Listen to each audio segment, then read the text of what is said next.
Yeah, we're going live. Hold on one second. Getting everything set up. Good. And we are live! Hello and welcome back to Status Please Plays Video Games. Slash Couch Party Inc. Really trying to do Couch Party Inc., but Twitch won't let me change my name. I am George Lucas. I am here today with Mia and Nick. Hi. Is this the part where I'm supposed to talk now? Usually, yeah. We're playing some Pokemon Violet. Me and Nick are doing a Pokemon Monotype challenge, or a Gym Leader challenge, if you will. But, I don't have their avatars. The link to... I guess, why is the chat not loading up correctly? There it is. What was I saying? The avatars aren't working. So the website that has the kit to use the browser source and let me change the JPEGs, it'll only let me put like their Discord profile picture and a really tiny icon, and won't let me use custom images anymore. So, sorry. You don't get to see them. So now they're just voices inside my head. Well, that's lame. I want to be in your head. Maybe one day, maybe what we can do in the future stream is set it up to where I can have their webcams on either side, but I don't know if Nick wants to be seen. Nah, I'm homophobic. Ah, we see. I mean heterophobic. Whichever one's afraid of straight people. Oh, that's unfortunate, but a schizophrenic stream is a plus. All right, cool beans.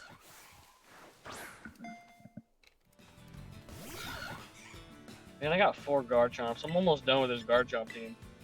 Oh my god. Why would you? I got 4 of them! I got 4 of them! You know, I got a bunch too. I like specifically like find like if it's a really weird Terra type, I'm like, ooh, this could be fun.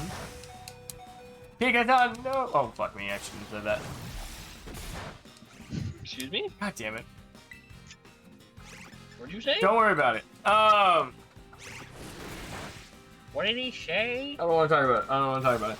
So part of what we were doing was we were trying to hide our teams, but I fucked up and I said number one, what Pokemon I have going on. It's one of the reasons why, Mia, you don't get to have a webcam that is straight up, what is the word? Real time. Yeah, because you're sexist. But also the, oh man, what was I saying? You're sexist. You I am messed not. up and said your I team. said the type earlier, but I also was able to narrow down what his type was. So there is that at the very least. Yeah, don't keep switching up your moves, dick. Switching up my moves? What? Don't be switching up your moves now. I'm not switching up my moves. My team's locked in. My team is ready to go. I've been EV training them for a hot freaking minute now. Wait, if your team is locked in, why do you need Josh to trade? Because one of them needs to evolve, and we've decided I'm not home. if I finish EV training my Pokemon before Josh gets on, then Nick's gonna help me evolve it, and so I'll know which one of his Pokemon, and then he'll know one of my Pokemon. But at that point, we'll be ready to fight each other anyway, so it really kind of doesn't matter. Gotcha. Yeah, you racist. Oh, I'm sorry. No. Mia's webcam would be a look into... Yo, Space says Mia's webcam would be a look into the future. Damn straight. Why are we looking at men? I think that's a you question, sir. Oh my god, I am Oh shit, right. getting roasty toasty Oh, over my here. bad. Oh no, this Pokemon's from China. Oh no. They're getting into my information. I was Oh, reading no. up somewhere where it's that apparently the Chinese government will immediately, like, take you down if certain things are typed in the chat. Like, if you bring up a specific moment in China's history. I don't remember what it is, but if you find yourself going against somebody and you hate that you're losing, just immediately send them a DM with all of that information, and then they just get cut or something like that. I don't know entirely how accurate that is, but it is definitely something I would love to test out. I mean, we can test it right now. Pokemon doesn't have like in-game chat, does it? Well, I don't know. I don't know. What's owned by China? other than everything? That's a good question. I was gonna. Hi, Meowth. Go away. I need to heal my Pokemon.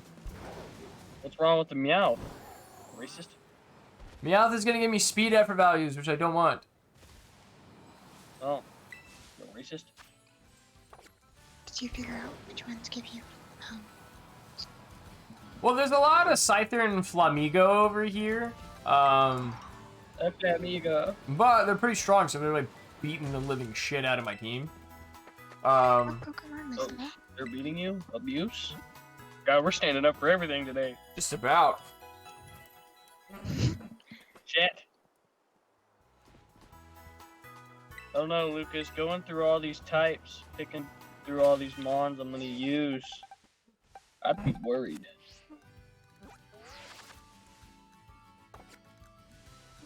Although I will say, this round, you're definitely winning this round. There's no fucking way this man. You're gonna say that and come in and kick his ass. Maybe, yeah. I was gonna say, Yeah, I'm like, I kind of half-assed put this team together. I mean, like, I got some Pokemon where I'm like, all right, I really want to use these, but then there's like 2 other ones where I'm like, yeah, I really don't have any other options at the moment, so I'm just gonna pick these 2. Yeah, you see, I really thought about it pretty well. Yes, I know. You've I mean, literally yeah, nonstop been trying to get me to do this forever now. No, that's How not long's true. forever? I disagree. We did it in the last one. Do you want to? Couple Hey, actually, because you got Pokemon pulled up right now, right? No, Are you lying to me? maybe. Definitely. And do I want to what? I was gonna say, do you want to Union Circle and get together? Oh yeah, let me Union Circle in my car. Wait, why are you in your car? Why would I not be in my car?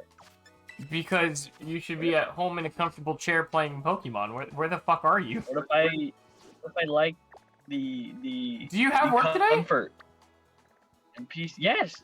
Oh, okay. Well, fuck. I didn't know.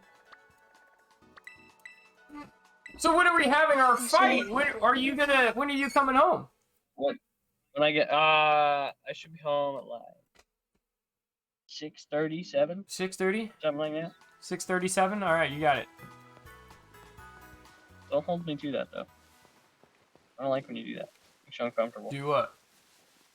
Tickles my jimmies a little bit. Do I tickle your knee? No, please don't say it like that. You've now made me uncomfortable. I'm gonna tickle your knees. Okay, you know what? I think that's all for me today. And that's all, folks. I've been made uncomfortable, and I want to go home. Please do not touch me there. This is my no-no square. I'm scared. As you should be. People stream Candy Crush. Don't talk down to me. They're saying it lives by the water and they should be all around here. I guess I could try to eat a sandwich. I don't want to. All around me. I really start a timer, Ghost Pants says. Start a timer for what? For when you get Final home. battle? Yeah. Oh,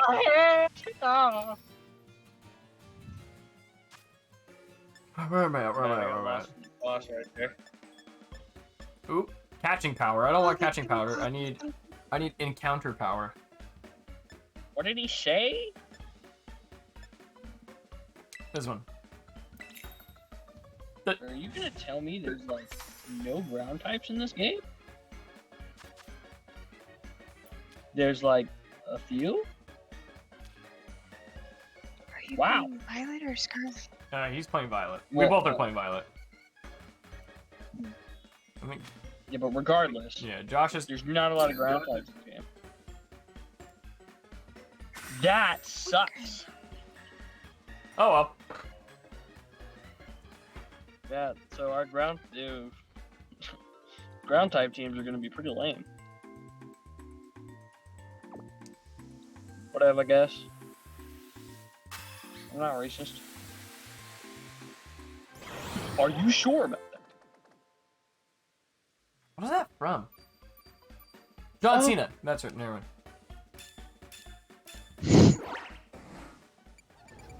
I'm good. Pack up now. Oh,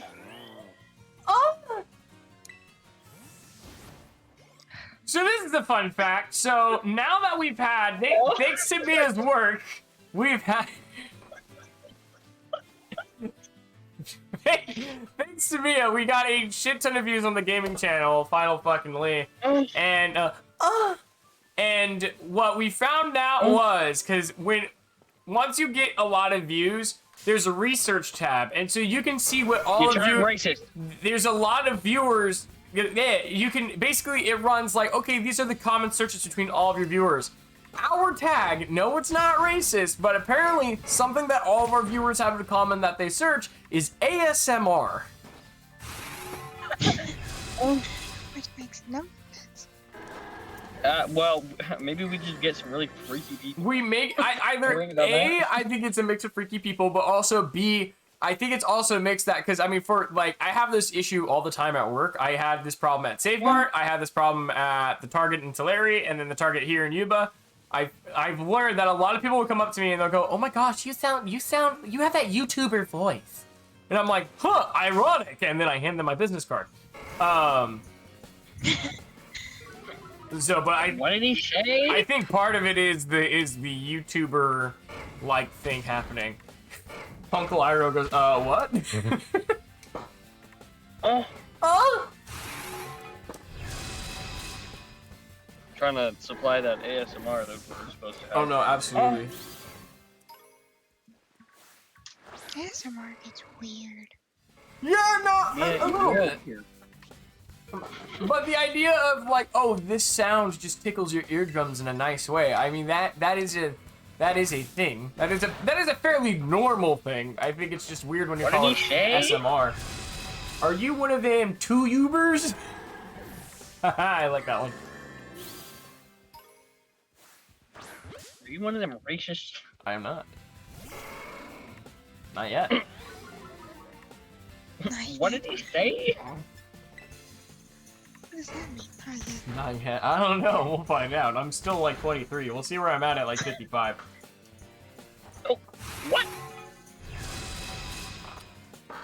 'Cause, like, I have some opinions that I will not say out loud to the general public, only because it's like, it's something that I have noticed. It is not my fault that I have noticed this fact, but it is from my personal experience with dealing with a certain group of people. But I won't say it out loud.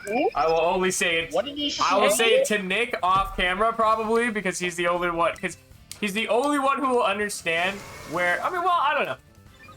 Let me think about it. I'm not racist. Now I'm curious. Yeah. Okay. I'm not racist. You know what? I don't affiliate myself with these people. It's very good. Very good. Okay. I am gonna say it because in all honesty, it's not bad, but it's one of those things that I've noticed, and Cancel. I Cancel. can someone explain to me why it's always the Mexican, What? it's the Hispanic and Mexican moms who buy the most amount of laundry detergent and have to use year-old coupons to do so. Wow, how are you gonna come to my race? I'm not mad about it. It's an like- observation that I've noticed. You know what? My grandma's Mexican. So is mine. Fucking, you absolute fucking racist. I've just noticed out in the wild as a cashier, a Oh, lot of out in the wild. out in The wild. in the everyday. Yes. All right, and it's not like I have like the craziest like. What did he say? It's not like I have a small pool of information. This is coming from us, you know. Oh, now they're wet. We're coming from Now they're wet. from Visalia. All right, got to pull from there. You got to pull from Tulare, and then I got to pull from Yuba, which is over 5 hours away from those two cities.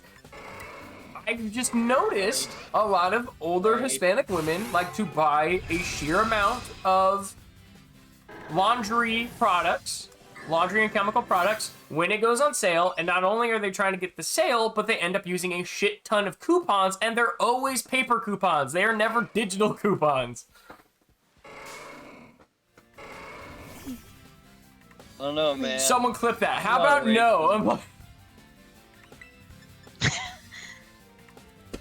How about no? It's There's a just lot of something. racism going through you right now. I figured I'm like, there's nothing bad about it. I mean, buy the chemicals you want to buy. I mean, if I could get 50 paper coupons and stack deals on video games, you bet your ass I would. I probably would have bought Sea of Thieves when it first came out if I could have done that.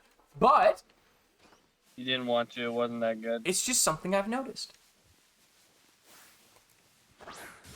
Well, now that we're out of the racist part of the stream, Woo! That was cold.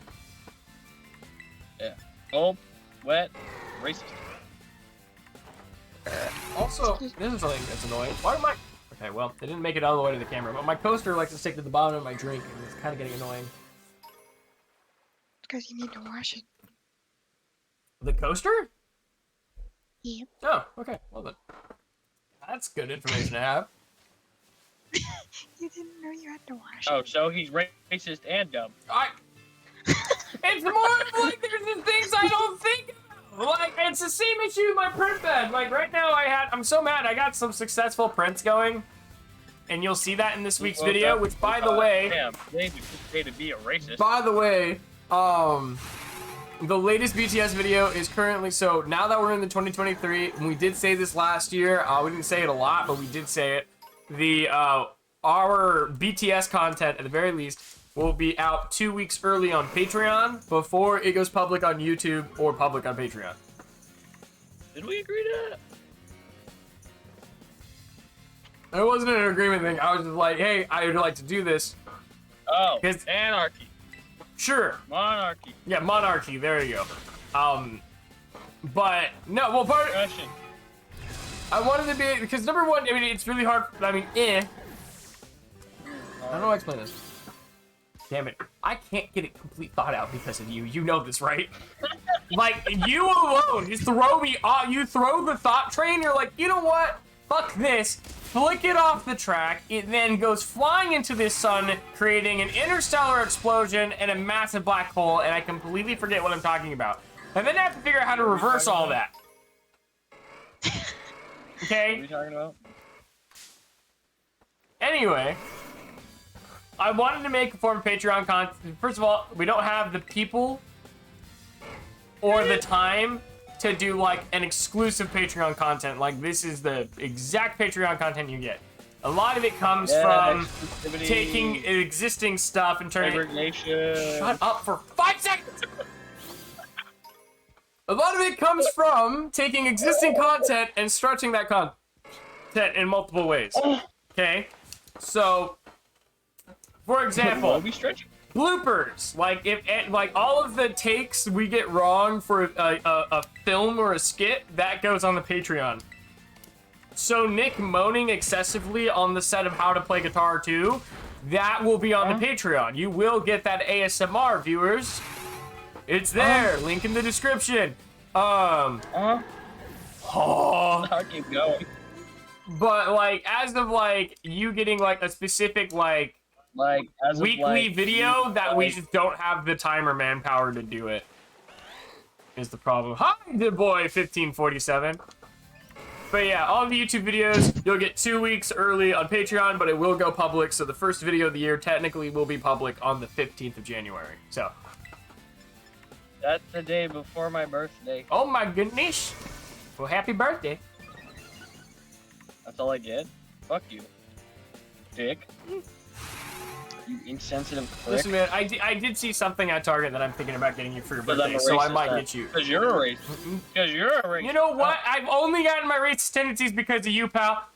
How's your New Year's going? That's- It's going great. Nice. I've slept for most of the day. I did that. I slept until I think 2 in the afternoon, and then I was like, oh no, I haven't posted the video yet. So I posted it, got the thumbnail made, video dumped all of the YouTube shorts on a TikTok, and then I think the only thing I have left is to upload the behind the scenes shorts to YouTube. Because I uploaded them to TikTok and I didn't upload to YouTube, so that was my fault. Ooh! What are we doing? Wait, Ooh. what other video did you post? The Okay. fucking, the BTS, what are you talking about? I'm talking about, I didn't go to bed until like 5 a.m. Oh, wow, okay, so you could have hung out with me and you didn't. I see how it is, Brandon. Oh yeah, sorry about that. No, it's all good. I'm sorry that I left the call. I literally got sucked into a conversation with Grandma Laura, so that happened. Oh, you were gone the whole time? Yeah, I was. I was gone for a minute. And I came back. I saw Josh was gone. I was like, cool. And then I was just editing the video, waiting for you to come back. And then you never came back. And I'm like, well, that sucks. My bad. I fell asleep. Yeah, I figured something to that extent happened. I wasn't home. But I did try to play some Mario Kart. Oh yeah, we know. Well, I know. I definitely fucking know. I know. I just don't understand. You suck. I do. It's been a while since I played it. I'm rusty. I'm trying to like. Is that what you call it? Rust? Oh, trash. Oh my god, I hate you. I He know. gets very competitive. What do you when think it is comes to Mario I Kart. do, and that was just against the computers. What is your favorite racing game, Nick? Do you even play racing games? I don't. No. Okay, so you just don't like racing games. It's not like you don't like Mario Kart. No, that's not true. That's not true. I like playing Forza with Gabe. Oh, okay. So why do you like Forza more than Mario Kart? Cause cause the cars are real, Oh, okay. See, and I like that. I don't know. For me, I could care less. I think I like Mario Kart, but because I love the chaos. Like the chaos is just too much fun. I like driving from the cops in GTA. Especially now, Oh, so you're a criminal. Yes, sir. because here's I like. What did he say? I like cops off just to run from them. So what? You just go commit a crime just to run from cops? Mm-hmm. What this It's fun sadistic to shit try. goes? What the fuck? What is wrong with you? What? I gotta have a little fun. Or so you just I like don't commit crime? You're I'm a crime actually good at driving in GTA, and running from the cops and getting a Yeah. level 5 star is a good way to challenge You're yourself good. in driving.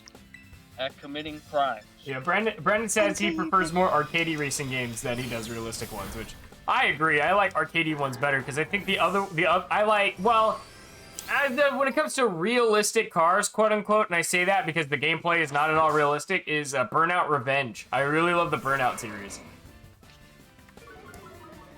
That sounds familiar. Was it on the original Xbox? It was on the original Xbox, and you can bet your ass if I ever find it at a used game store, I'm buying it. I think I used to play that. Dude, I played it all the time with my dad. Like, fuck, if I could get, god damn it, if I could get that man to just come over. God damn it, Meryl, I wasn't even fucking on that. Good luck with that, buddy. I'm fucking, god damn it. I know, I'm gonna be at his house in February. I told them we were having a 3-hour Minecraft session minimum, and I don't know what else we're gonna do, but we're doing something. Does your Yeah. dad play Minecraft? Oh my god, Really we laying will down we the will law. play Minecraft for hours. If no one comes and bothers us, we will sit there for a good like 7 hours. I'm bad with that game. There's been times I'm playing and completely forget to eat all day, and I'm like, I should probably eat. Yeah, no, I'm almost there to the point where I'm like, damn, I kind of miss Minecraft. But I'm not there yet, so don't ask me to play. All right, until all then. right. You have to just wait. Let me run the cycle. I know. I've run the cycle. We play it for about a month, and then we'll meet each other. And we'll meet up next year. I got it. I know the Minecraft cycle. Good. Glad you understand. You're done You know, being a fucking bitch. I think the hard part for me is figuring out what I want my goal is, because I think like obviously surviving was the main goal for me as a kid when we were first playing it. But then we got into like building shit, and I remember we had that creative map. That man, once I can get that converted over, I'm going to do it. But the one where we were on creative mode for like every day for a year, do you remember that? No. Yeah, I hosted it. It was on my 360. It was a super flat world, and when I first started building the buildings in Pokemon. No, see, I was playing Halo 4 while you were doing that. Okay, well then I was on there, but I know you came on a bunch because I remember. I probably came on a couple times, but nah, I was too busy doing other shit. Do you guys ever actually build something, like say, like a Pokemon that you build in a giant scale or something like You that. know what? Pixel art was a big thing for me for a while. I had a whole like area where, and I think even if you go back onto that world, you'll see the buildings I built from the Pokemon games, as well as the various pixel art. That all is there. I think that map also has a very mini version of Camp Half-Blood in the corner of the map, and then a Hunger Games arena in another corner of the map. Oh, that'd be cool. Nick built a massive parkour course. That was many, many moons ago. Yep, he built that. We eventually built our own thrones in the sky. So we had a city in the sky, which then got blown up into a city of ruin. And then I remember that. I built the temple from Twilight Princess, like the Twilight Temple, in the sky in that area. We thwarted the Ender Dragon and then moved the thrones to the end. So each pillar, each obsidian pillar was a different throne to each one of us. That's cool. That was cool. Yeah, we did a lot of shit. Dylan built this weird nether portal temple where every single wall was a nether portal. No, Brandon, Yeah. it's not that world. That world I started on my Switch. So that one was a fun one where I drew a perfect circle and then I dug it out into the bottom.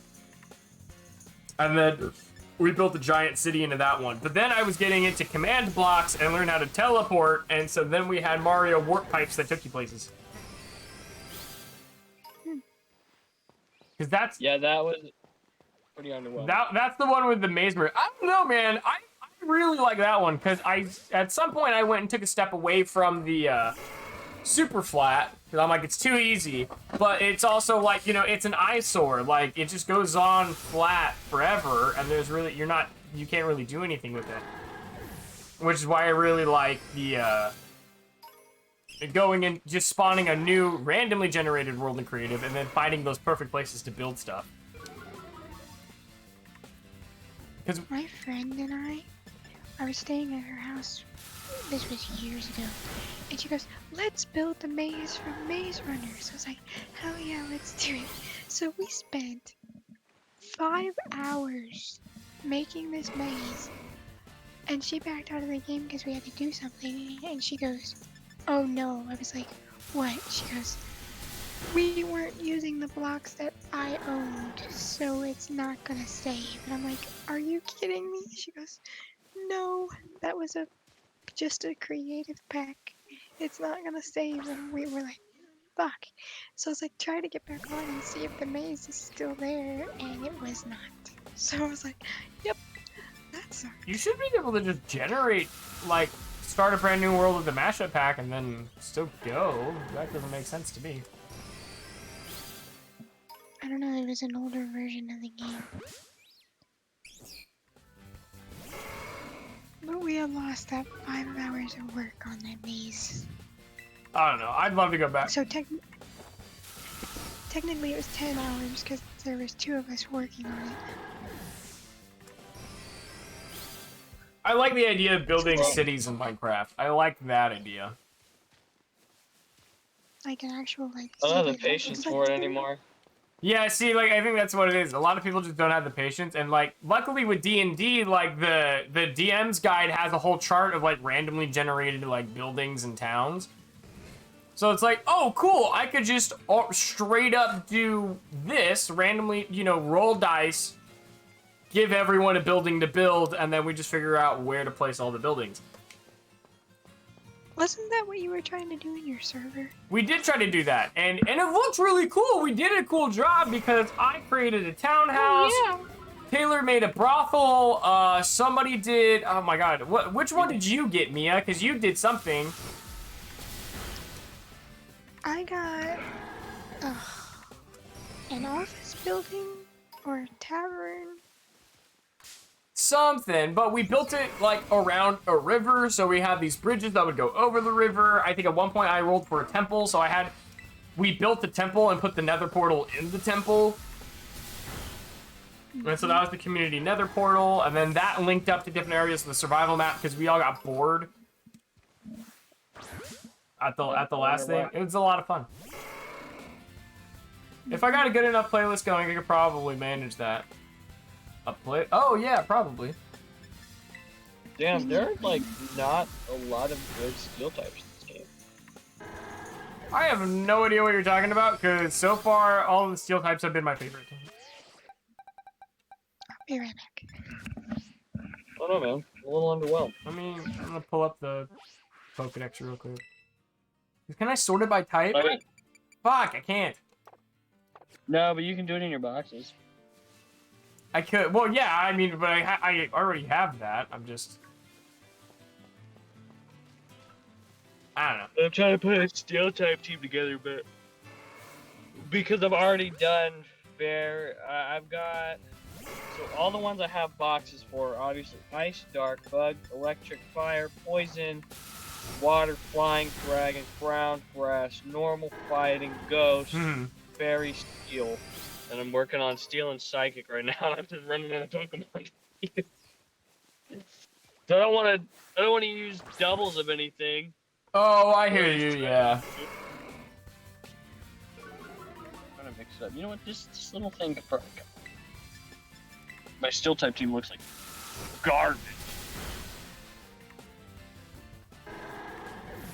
No, I definitely want to try different Pokemon challenges because I'm like, we've done monotype so many times. Types are fun though. Those are my favorite. It battles. is. I think what we should do is do like a draw. Like we put all the types in a hat or on a wheel or whatever. We spin that, and then whatever type you get, that's what you have to go do. Whatever type I get, that's what I have to go do. And that kind of forces us into the okay, well let's go get the those Pokemon or whatever. And then we have to come up with a team. But I also think we should do it. We should time it too, so then that way we actually do the challenges. Because like, how long have we been working on this one?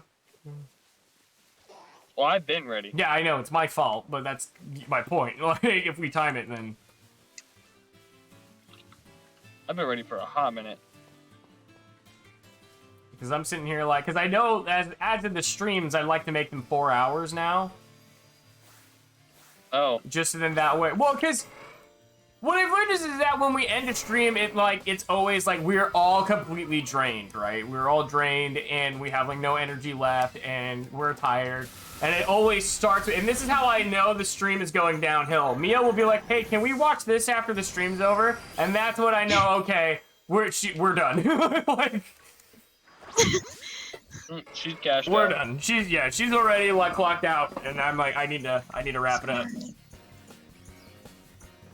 No, it's all good. Me and chat. Way to fucking go, dude. It's all good, but like I mean it's the same thing because I'll have those moments where I'm like literally just sitting there in silence playing the game because I've run out of things to say, and so it's more of like, yeah, I think 4 hours is also just a good time limit. Like it's the same as a short shift. If we make it big, we'll move it to an 8-hour live stream, but we'll just. For right now, I think 4 hours is good. I think it's a good run of time. Because then at the same time, because here's the other thing. We have done 8-hour streams before. Mia cuts these down into a 15-minute video. Let's not give her 8 hours to cut down, okay? Let's just give her the 4, which is already a lot, and then go, I mean, to be fair, you used to give me hella shit because I'd cut them all the way down to like 5. Yeah, I don't like 5-minute videos. I could get them bitches to Yaka. I know you can get it to 5 minutes. I don't want 5 minutes. Yeah, well, because not a lot of people want to sit around and watch a 15-minute long video. I know. Well, that leads into one of the topics today: Well, that's short form and long form content. Because I hate short form content. To be completely honest with you. You wanna know my opinion? You know what? That could just be you though. You wanna know what my opinion What's is? up? So here's the thing.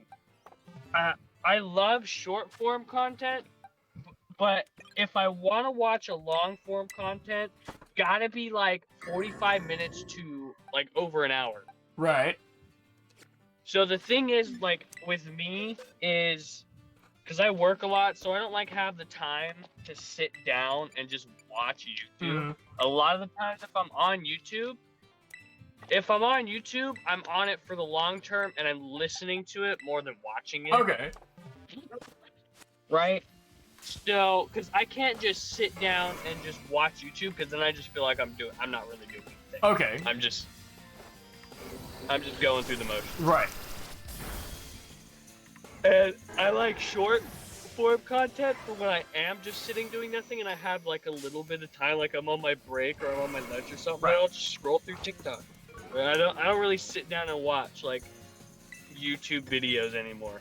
So, for me, it's when it comes to long form content, I do like watching it in the form of like I like 20 to 30 minutes. I think that's like my sweet spot of what I like because that allows me to go, okay, you know, I'm gonna watch this one video, to take my break, and then go back to whatever I was doing. So I end up watching like a lot of Smitty Plus, Corridor, and Film Riot. But when it comes to really long form content, it's very specific because I can't just sit there and watch somebody like goof around for 4 hours. That's just something I can't do, even though that's exactly what people are doing watching me goof around for 4 hours. For me, it's not, I'm not that interested in it. So I really like watching the Dream Manhunts. Those ones are fun. The moment he posts a new one, I get it saved to my watch later, and I will find the time to sit down, and I'm like, I'm gonna watch this shit. Because the way he edits those videos, you're there for the whole 45 minutes. And it's like watching its own movie. Because with how they use music and timing and cuts, it's just a lot of fun to watch. I think the other ones I like watching are Shippage and then Small Ant. Because their videos are always... Like, one of the things Small Ant does, and I can't wait to figure out how to do this, but he'll give certain control of the game to chat through mods. And so... If he, I think one of my favorite videos is chat can, they try to get him to say something. And because if he says a specific word, the computer will recognize when he's talking, and if he says any of the specific words, something happens in game. And he does that for Breath of the Wild all the time, and it is hilarious. But that's pretty much it. And then when it comes to the short form content, I like memes, funny gags, and just like, did you know? And like, that's pretty much it. I think the short form content that grinds my gears is when people upload like clips from a movie or an episode of like I've learned I like Grey's Anatomy, but what I hate the fact about that is the reason I know that is because people will put like part 1 and they'll put 3 minutes of it on TikTok and then post the next 3 minutes as a part 2 and then the next 3 minutes as a part 3. And at that point I'm like, that's just pirating. And also it was designed to be watched for 30 to 45 minutes continuously, not in these 3-minute chunks that somebody uploaded to TikTok. I fucking hate it. But also it's just like, that's why I have Mia edit the gaming videos, and that's how I edit the BTS videos to be in 10 to 15 minute spans, because I know most people during their work break is either going to be 10 to 15 minutes.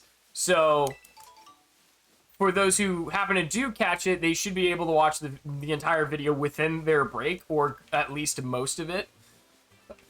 And if not, it's just, Yeah, see, when I go on my 10-minute breaks, I'm not thinking, oh damn, this YouTuber just dropped a 10-minute video, I can watch it. It's let me grab a snack and scroll on TikTok for like 5 minutes. Right, which Yeah, for me, that's totally valid. I'm finding that thanks to Nick, I'm really enjoying the short form content, cause Nick That's the had age to we're in right now.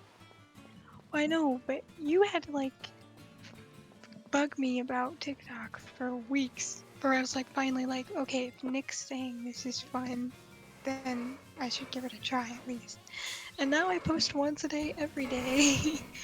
Because I am enjoying making the short form content, because I can be more creative with it. And it takes not less work, because I do put a lot of work into my TikToks, even though they're like short, because there's amount of like costume changes or like hair changes or stuff like that that I do, and then there's figuring out what music I want to use and what sounds. But I like that. There's more acting in the TikToks than there is in the gaming and in the talking about books. I want to act, so getting to act through that short range content, even if it's just me messing around and like acting as my characters, that's fun. And I get to have that short burst of creativity instead of like, okay, I have this like 3 hour video. How do I condense it down into a fun one to watch? So that's what it is for me.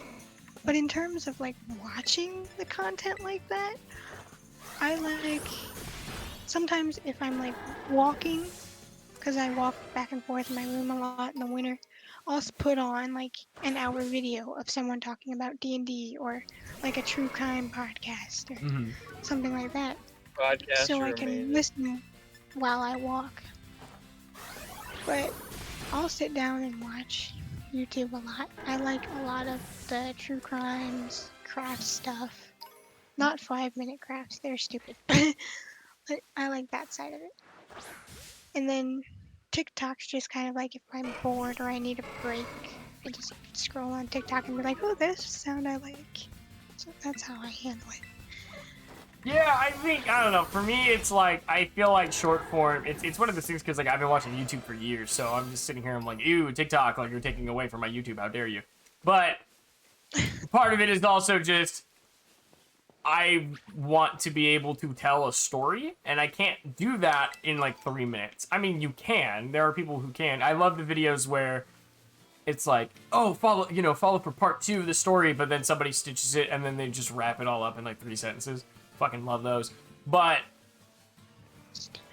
I like, I'm a big fan of movie making, and my whole thought process has not been ever, oh, I'm gonna just try to tell a story in 3 minutes. I just want to tell a story, period. Most of the films or skits that I've made can fit into a TikTok. I also hate that. But I want to make long, like, actual, like, movies and content, and I feel like that's why it took me forever to hop on the shorts train, because I'm like, I don't want to dedicate my time, the little time that I have where I'm not working, to making 3-minute blips to then put on the internet, whereas I would rather dedicate my time to a solid, good 15 minutes of content that can then go up and be filmed. Which will be changing pretty soon, because we got confirmation we're going to do this. We're getting a studio. It is happening. We're getting there. Way earlier than I thought we were going to get it, but we're getting one. So we'll be looking at places maybe tomorrow. I know I'm going to go to Hobby Lobby tomorrow, but hopefully I can go find some places. But you're already looking for places? That was fast. Yep. My grandparents are very much like, hey, we really like what you're doing, and we want you to continue doing it. And we know that you don't have enough space here, so we're gonna help you get the space somewhere else. So I was like, all right, cool beans. They just seem so sweethearts. They are. They're amazing. So we're gonna go get a studio space, pretty soon. I don't know how soon. It may take a while, because we're gonna go talk to her realtor that helped her get this house and see what we can find. Because we were talking about possibly getting a storefront, or maybe getting like a small house, depending on what's, available. We want to rent, but that's because part of the filmmaking shenanigans that I'm doing, and then also building on top of like what you were talking about with the shorts, is that obviously I want to do VFX. That's like my whole spiel. And so I'm ready to do Nick's thing, because he wants to do how to play guitar, and it looks like we're going to be using a lot more virtual backgrounds, because we want to utilize the green screen, although I don't know entirely what Nick's vision is. Nick, do you have like, do you at least have a checklist of what you want in the video? No, I've been sick kind of the past few days, so I haven't even been thinking about it. Okay, cool beans. Do you want? Sorry, It's okay. I'll No, it's okay. Grow up on your floor. It's all good. I'm like, I get it. I get it. Do you want to wait until we get the place to film your skit, or would you rather film it at your house the moment we are available to do that? I mean, either's fine. Either's fine. Okay. because I'm like, the sooner we could do it, we could do the VFX. But back to like what Mia was saying with the shorts. One of the things that I also could be doing as I'm waiting is literally just doing visual effect shots, like just short little blips to then post on TikTok, Instagram. I want to make a brand new Instagram that's just like the VFX work that I've done. So that way I can make my portfolio and take it to Lucasfilm. We're not that far from them anymore. So the reason why we're going to go rent is because at the end of the, once we get into like the springtime, I'm going to look up when the Lucasfilm internships are happening, and then I'm going to apply to those. But I want to have a portfolio ready to go in the event that, hey,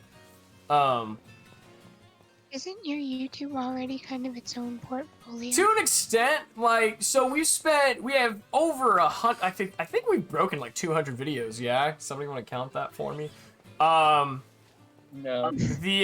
I'll go count later, maybe next time. but I'm pretty positive we have over 200 videos, because I think the last time I counted we were at 160, and that was like somewhere last year. And they're all a mix of stuff. So you have maybe 5 of them that have good visual effects in them. All right, I would say 2 of them have good visual effects. Whereas everything else is gaming content.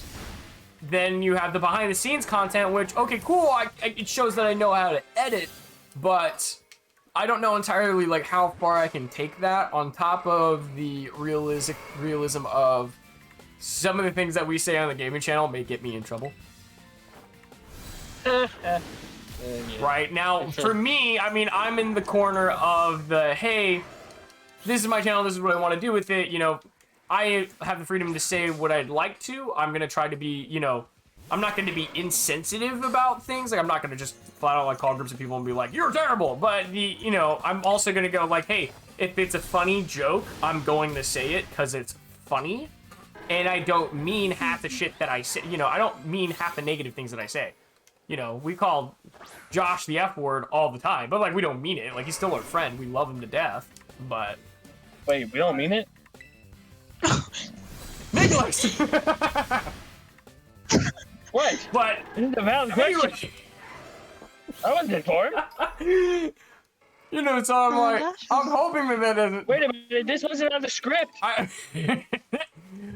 hope this, you know, I hope it doesn't bite me. You're throwing me under the bus. I hope it doesn't bite me in the ass, but, This wasn't under the script. What the fuck? I'm definitely, like, anyway... You know, it's like, I look at YouTube gaming as the same thing as, like, comedy, like stand-up comedy. Like, you know, people can say the most outrageous shit, but people know it's supposed to be a joke, right? So that's kind of the corner that I'm sitting in.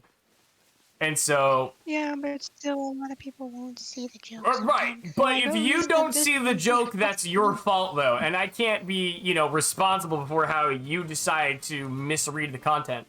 You know, for example... I'm not responsible for you being a fucking idiot. One of the things that was talked about at my work, I wore this... Actually, here, I can go get it. Oh, hold on 1 second.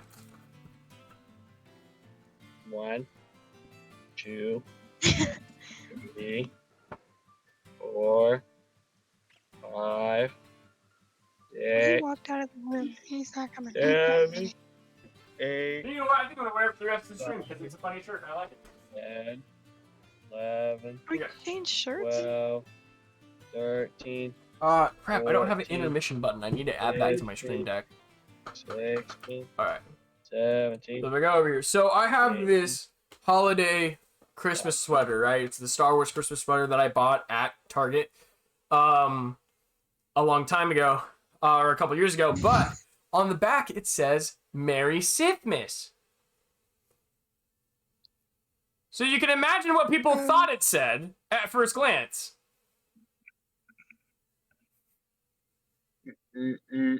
No. So a lot of people, Yeah, I had somebody go up to my boss saying, hey, I can't believe you allow one of your workers to wear something that says Merry Shitmas. I didn't see shit That's at funny. all. So at that point, and our HR guy pulled me aside and talked to me about it. He's like, have you seen the back of your shirt? I forgot there was writing. Or I was about to say, or no, he asked, has anybody talked to you about your shirt? And I was like, other than to give me compliments, why? And then he's like, can I read the back of your shirt? And I'm like, there's something on the back? And so that's when I found out. But first and foremost, I bought it at the store that I currently work at. I mean, I bought it at a different branch of store of the same company. But, you know, again, and then actually later I did find we were selling a different shirt that said the exact same thing on it. So I'm like, so you can't tell me I can't wear it because of that. But the other half of it was, is it my fault? You know, should I not wear the shirt because other people misread it? No. Right? That's my answer to the question. No, I think if you, just because you can't read it correctly because it happened multiple times, that doesn't mean I'm not going to wear it. That means you need glasses or your mind is what's in the gutter. So that's kind of... Or you're moving too much and they can't read it. Right. So that's the route that's the corner that I'm in. So hopefully having this YouTube channel doesn't bite me in the ass. Delete everything. But also, Delete everything while you can. no. I'm not gonna delete all that. Like, Because part of it is also here's what I want people to take away from the YouTube channels. First and foremost, number one, this has been the most consistent thing I've done out of high school. I have not. Everything else has been pretty inconsistent. Let's face it. It is really hard for me to go, I'm gonna start this and I'm gonna continue with it, right? mm-hmm. I love the fact that I have this, because even in the event where it's like, sometimes I miss a day, and I'm like, all right, I can't upload this video, I didn't get it done within the week. I've still managed to do the streaming once a week, every Sunday since I've started. I think I missed out on a couple of streams purely because of my work schedule. Right, nothing too crazy. So, I'll be back. there's that happening. So pretty much, what I would really like to hope that what it comes down to when they see the sheer amount of videos that we've uploaded, and they go, oh wow, okay, this kid actually, number one, can give himself a task of lists and get them done by the end of the week. He can set deadlines for himself. He can break up the work and then produce content. He can meet his deadlines. That's really important. On top of that, that also shows, well, look at all the skills that he had to learn along the way. He had to learn how to edit. He had to learn how to do visual effects. He had to learn how to animate. He had to learn how to composite properly. There's a whole slew of things where I'm like, I hope that that's what they're seeing. Right. And, like, you guys never really go too far with a joke, and if you do go maybe a little too far, you believe the stuff. Oh, yeah, I so think it's not like you're putting... We only went too far on 2 separate occasions, and both of them involved Red Dead Redemption 2. Because I think... And that was funny, right after the one he got hit by the Exactly. So that was an instant karma, and that was funny. And you know what? I would argue that Nick used the word in good taste in that moment, because it's like, that was pretty... You were expecting it to go one way, and then went the complete opposite direction. And I loved it, but in a good way. And then he got immediate karma. And then God smited him with the train, so it worked out. I'm just hoping Lucasfilm will look at it and go, okay, he's actually just really passionate about what he does, and let's hope that he brings that passion to whatever he's working on. So I will say, one of the things that I am kind of grateful for, a little bit, and it was something that bothered me all the time. Brandon, this involves you. Brandon would complain to me all the time that almost all my content was Star Wars. And I'm glad that a good majority of the content is not directly related to Star Wars, because I did run into Dave Filoni's assistant. If you don't know who Dave Filoni is, he's the guy behind The Clone Wars, The Mandalorian, Star Wars Rebels. He learned directly under George Lucas. Like, George Lucas specifically wanted that guy for his shows. His executive assistant came into the store and noticed my name tag, because I am also George Lucas, and gave me the whole spiel. And I asked her, I'm like, hey, what would help for me getting this internship? And she went, you need to downplay that you're a Star Wars fan. So with that, as I'm wearing a Darth Vader. So anyway, yeah, it's a great time, and I have a lot of fun. I complained at everything because I was a bitter old man at 21. Yeah, that's also true. But yeah, no, it's definitely, I'm really excited. I think there's a lot to do, but that is why we are renting. Long story short, we are deciding to rent a space. So in the event that I do get the internship and then I do have to move to San Francisco, at that point it's okay, you know, we can at least clear out. Which, granted, I don't know entirely how well we want to do that, but it's going to be... It'll be really cool. But, I mean, it is a long shot, all right? I'm not the only one who's going to be applying for this thing. I don't expect to get You don't it. want to get your hope too high. No, yeah, for sure. And I'm like, I'm going to be realistic about it. I'm like, they're probably going to literally put me on a blacklist when they find out that my name is George Lucas. You know, not realizing I was named that way by accident. They can't do that. That's discrimination. Well, it's the thing is that, and this is where with discrimination it gets kind of confusing. I'm gonna take this off because all of a sudden it's like super itchy. I don't know what my grandma did to it, but ugh. Excuse me in my pale chest. I apologize for making anyone in the audience blind. I did not mean to, but the a lot of it is you have to weed out the Star Wars fans, because there are people who will definitely apply just because they're Star Wars fans. And it's like, on the one hand, it's like, no, they're not looking for people who are just Star Wars fans. Like, it's not, because Lucasfilm doesn't make just Star Wars. Like, Lucasfilm has Indiana Jones and Willow, which I really do want to see. I've never seen Willow, but watching the behind-the-scenes documentary of Industrial Light and Magic, I want to watch Willow. Like, that seems like a lot of fun. Is Willow the new Disney Plus show? It is a new Disney Plus show. It is a series that takes place after the movie, which came out in the 80s, I think? Well, I'm planning on watching it. I put it in my watch. No, yeah, I want to watch it too, but I need to watch the original movie first. So it is on my list. I might just bring it to the, whatchamacallit. A lot less bitter now that I've actually discovered who I am as a person and not who the people around me want me to be. That's also true. Proud of you, Brandon. I'm proud of you, Brandon. You've come a very long way. With the cards you were dealt, you've played them fairly well. But yeah, no, so I'm excited. I hope I get the job. I really do. But it's one of the things why I'm so like massive, like we have to go fucking do this thing and make the, you know, and keep making more film content. And so we'd like to be able to have our own space to go do that, but I think if I were to focus on YouTube Shorts at all, it would be like, okay, I'm gonna try to do a VFX test, and I think maybe that's what I'll do with the BTS channel as we're waiting for Nick, is instead of doing DIY Lego and cosplay, which I really do, you know, I love cosplay, that's like my whole spiel.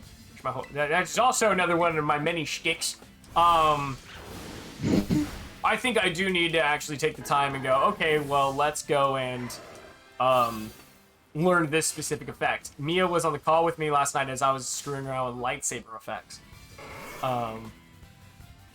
which was pretty cool. Yeah, you did pretty well. Yeah, so I think definitely, like, I think that's something that I want to mess around with more, like, just get better at the lightsaber effect, because I've gotten really good at it, but there's a couple things I still want to add to it. We're messing with a filter my dad got me for Christmas a couple years ago, and what it does, it interacts with light before it hits the lens to mimic the type of lens flares you get with an anamorphic lens. So if you don't know what an anamorphic lens is, basically it's what makes cinema. What they do to keep the quality in their images, even though there's such a wide aspect ratio, those cinema bars, right? It's not just they're putting black bars like a PNG over the footage. That's one way you can mimic cinema, but what they actually do is the lens that they use stretches the content, right? It stretches the footage upward, up and down. And so in the computer, they squinch it back down and you still have all of the pixels because all the pixels are in frame, they're just squinched. And that's how the lens flares get that streak, is because the footage is getting squinched down. So, because I don't have an anamorphic lens, because they are ungodly expensive, I have a lens, not mod, but, you know, a filter that has these lines going across it. So what'll happen is the light will hit the lines, break apart, and then hit the lens, and that's what creates these streaks. And so it's like a shortcut. Yeah, it's cheating. But that's all filmmaking is. Filmmaking is cheating. I mean, I guess so. And I'm not gonna lie, you know what's a valuable life lesson that I've learned as an adult now that I've gone through a bunch of shit? Cheat where you can. What's that? Just cheat. Because when you play the game by their rules, you get nowhere. Just cheat. I mean, you know what? That makes a lot of sense. Like, if you're in high school, none of that shit matters anyways. Cheat on your tests. That might be going a bit. Cheat on your homework. You're literally, it's not gonna help you. It really, none of the work you do in high school or middle school or whatever is gonna help you. As long as you know how to read, write, and speak correctly, you're good to go. You're fine. For me, I wouldn't do my homework. I'd wait till the. If you want to learn 'Cause problem I solving, went to play school. Zelda. Why is that? Zelda is literally just problem solving. Number one, thematically, it teaches you to get over your fears and, you know, to have, you know, have courage and push on through. But especially like Breath of the Wild, for instance, there's these shrines where you can get these little spirit orbs so that way you can either get more hearts or more stamina, one of the two. I wish that's how real life worked. But each one of those is a puzzle. Sometimes it's a combative puzzle, and you're fighting an enemy and have to figure out how to defeat it. Sometimes it is literally just a freaking... you have to use your brain and solve the puzzle and solve the problem. And that's... And Breath of the Wild has a very healthy amount of them. One of the shrines, you had to look at the constellations in one shrine, jump across the mountain because it had two peaks and a giant chasm in the middle. You had to cross that mountain, go to the other shrine, get the other constellation, and the constellations in one shrine solve the puzzle in the other. So you had to go to both. But it doesn't tell you to do that. You have to figure it out, and it's pretty gnarly with how it works. And then even I playing, mean, that's why I love Tomb Raider. right? Yeah, no, and Because that's all about, like, beating the bad guy and solving the puzzles and, like... The only thing I didn't like about Tomb Raider was the freaking, what do they call that? The quick challenge? The quick mode challenge or whatever? Where you have to push the buttons really fast? Mhm. I'm not good at... Oh, quick time. Oh, that's yeah, what yeah. they're called. I'm not good at them. Yeah, no, for sure. It's but yeah, cheat. Just cheat.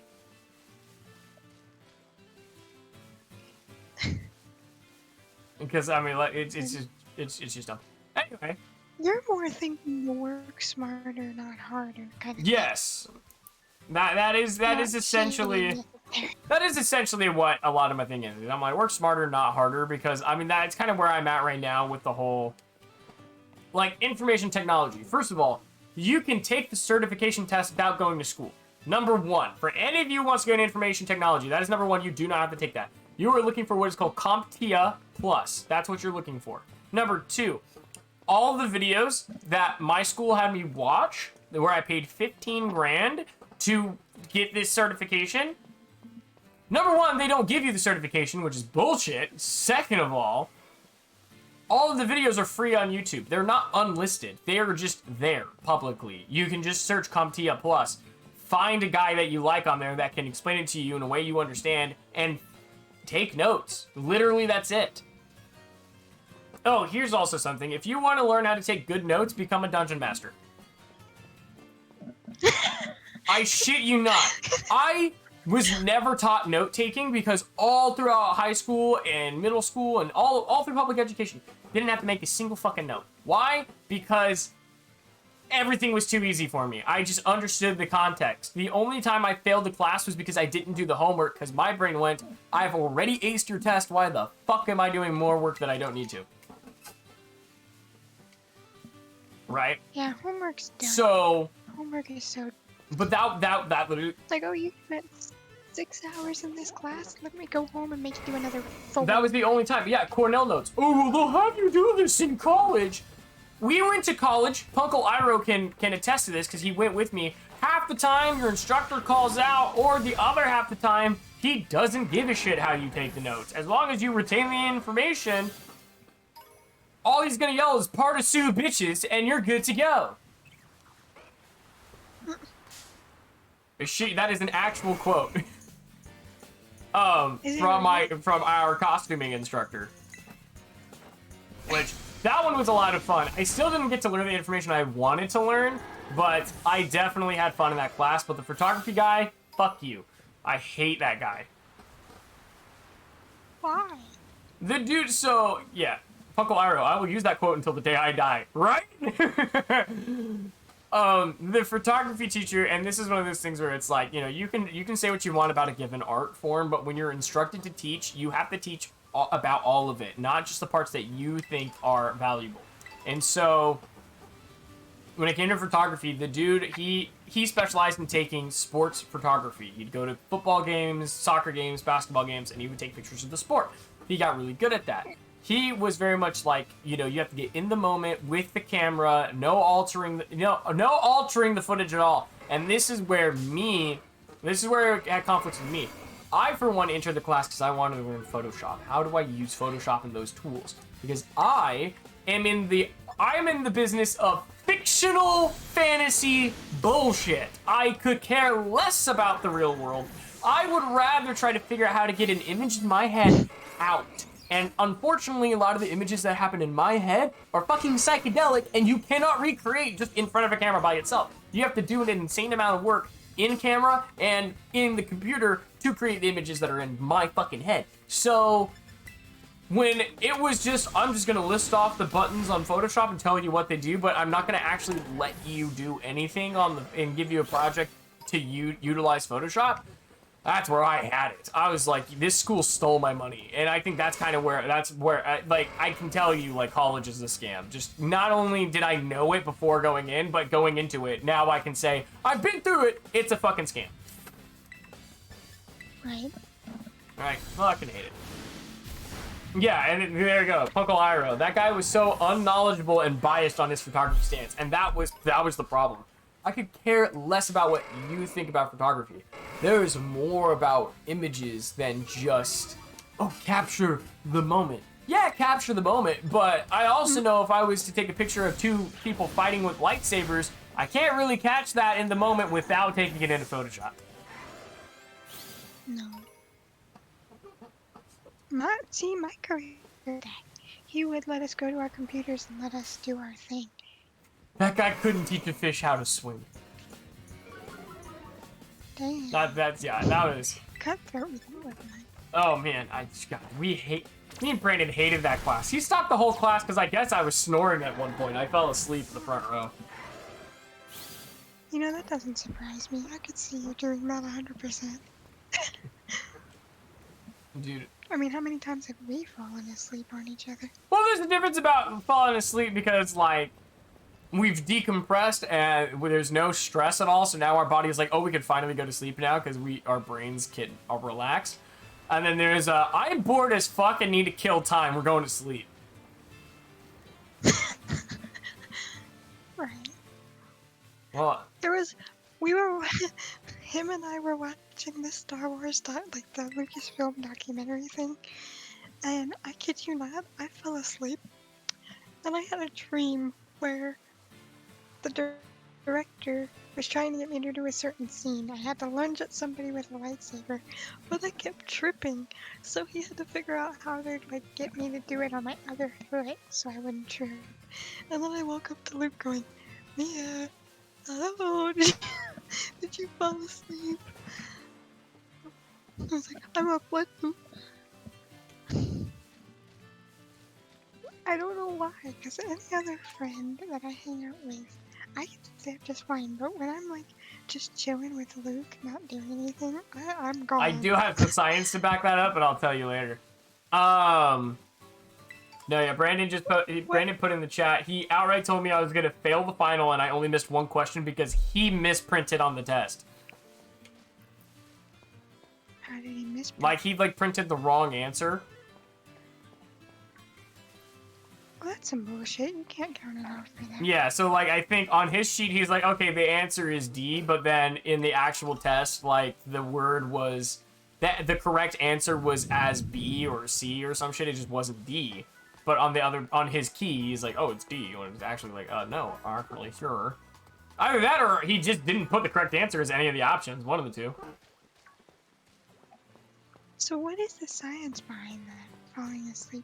So the science behind that, and I learned this in the past, is what there's a chemical in your brain that goes off along with the dopamine, but it's something else. but it literally like relaxes you to the point where you fall asleep. So a lot of couples, like if you are with your partner, significant other, or in any shape, way, or form, what ends up happening is you guys become so relaxed you end up falling asleep, and that's pretty much the science behind why people will fall asleep so commonly around certain people. Oh, so that's why you're like, I get it. That just shows me you're Right. You're Which is why I told you that probably when I meet you, I'm probably going to be asleep most of the time, because I'm literally going to be like, if I'm not up and moving, I'm just going to... don't care. No, but it's like, because I always felt so bad. Because, like, I want to hang out with him, and then I end up falling asleep. I'm like, I don't know why I always fall asleep on call with you. Everyone's good to go. You're just waiting on the trade. Now I just got to trade with Nick, but I think he went back to work. So, we're going to run around and do other things today. Mm-hmm. There was one time I even fell asleep in D&D. Oh, I woke up to all 4 of you screaming at me. Like, hey, wake up! that's true. I can't wait to go back to D&D. To be fair, it was 3 in the morning for me. Mm-hmm. It was, And- yeah. I'm telling you, we're gonna figure something out. Oh, that's the Violet version. And everyone was, and I wasn't talking much because it wasn't like a character-focused session, so I just ended up falling right asleep. Yeah. But it's all good. I got to see what was happening. But at least I know I don't snore.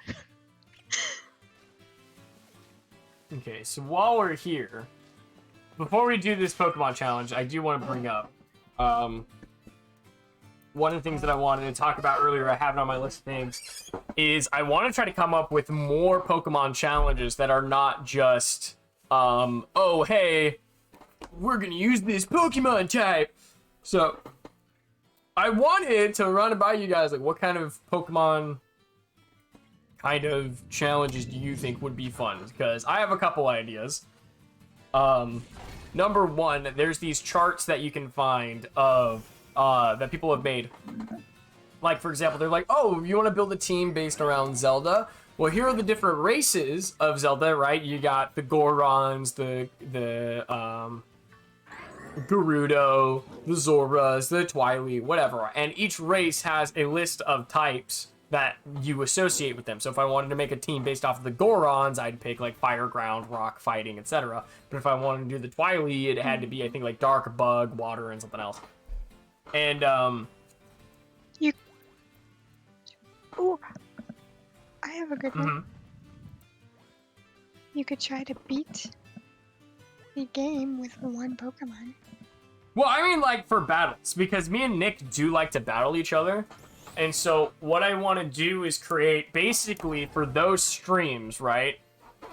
4-hour stream, we break it down into the categories. So, like, you take 15 minutes to 30 minutes to build out your team, figure out what Pokemon you need to grab, and then you grab them. And then you take all that time in the 4-hour stream to go train them and get them the things that they need, and then in the last like hour of the stream we duke it out. Like, I feel like that's kind of like what we kind of want to do is what I want to do. So it's not like, oh, we're gonna beat the game with only one Pokemon. Technically you can do that anyway. It just depends, you know, the question is, are you gonna do it based off of, can I beat the game with only using one Pokemon without ever losing, or, you know, pretty much a Nuzlocke, or can you just beat, you know, over and over and over again, just keep trying until you beat it? Like, technically, yes, you could theoretically beat the game with only one Pokemon if you can repeatedly just keep trying and trying and trying. I know there's a Zelda challenge. I know I want to do a Hogwarts challenge. Ooh, what would that be? So it's like the different houses in Hogwarts have different types to them. So Slytherin has these types, Hufflepuff has these types, Ravenclaw, Gryffindor, you know the drill. I want to say there was like a roll for it kind of challenge, kind of a chart. Or, well, here's what we'll do. I'll put charts challenges because I also found one, and me and my step cousin Katie did this. We found this challenge where you roll on it. You roll between 1 through 100, and then you get a team based off of that. So my team was pink. I could only use pink Pokemon. She lucked out and got mammals. So as long as any of the Pokemon were representation of mammals, or were in fact a mammal, she could use it. You could do a D&D team. A D&D team? Like a fighter, a rogue, a barbarian, I'm artificer. gonna put that under chart challenges, but I'll put, because I know Zelda, Hogwarts, Avatar was an Do you know idea. what House Nick's in? D&D. Wait, Last Airbender or the Yeah, cat one? Last Airbender. And then, man, what is it? There's D&D. What did I just say? 100. And then the other one I want to do, is a quickfire. What do you mean, quick fire? I'll explain that in a second. Right now, I gotta go use the restroom. Hopefully the commercials will work this time. I'll be right back. Thank you.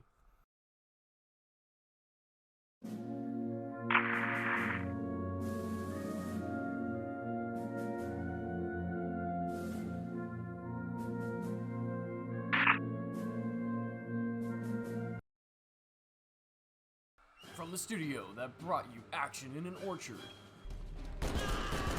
And even more action in an orchard. Comes a video that's all about shooting your friends in the face. Get ready for an all new kind of video that already has been done before. Do you ever wonder why we're here? Ever heard of copyright infringement? The Misadventures of Mando and Chief. Strap into a Lego Motion that's all about talking. I don't understand. It's a freaking toy. Where are we gonna find another Mexican? The border? And Play-Doh for Guts. And after you're done watching that, go check out the behind the scenes to see how it was made. The top horizontal line is your eye line. And when that's done, you can support us on Patreon to watch bloopers and bonus features. How would you deliver that line if you actually fell down the stairs? Starring George Lucas, but not really George Lucas. Oh my god, you killed him! Master Sarcasm. How should I know? And Mexican Edgelord. It's a sport point. The Misadventures of Mando and Chief.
Alright, I'm back.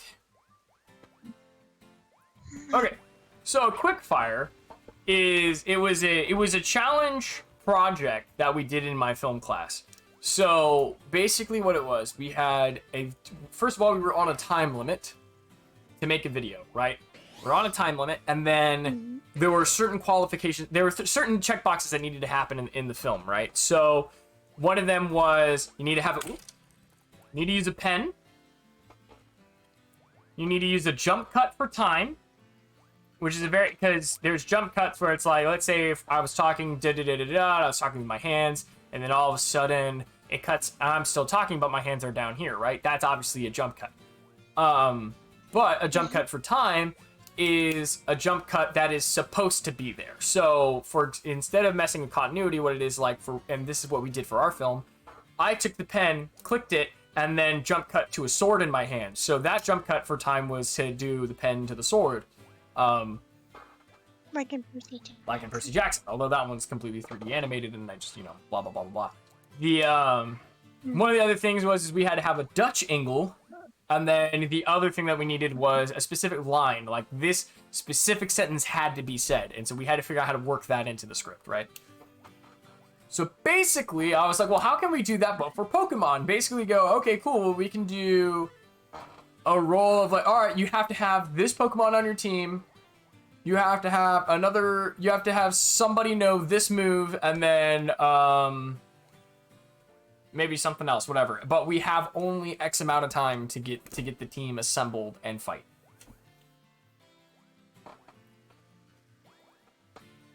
Like, that's the thing I was thinking of. So, you know, it'd be fun. Let's just actually, while we're waiting for Nick, let's just fucking do that, shall we? Alright. We'll do a quick fire, and we'll do it, what time is it? He's off at 6:30. Let's have it based off of when he gets back, right? So we have until he gets back on to make this team of whatever, right? So what are the things we should roll for a quick fire? I think a move should be involved. Should it be a specific Pokemon or a specific type? Specific type. Specific type? Okay, and then what should the third category be?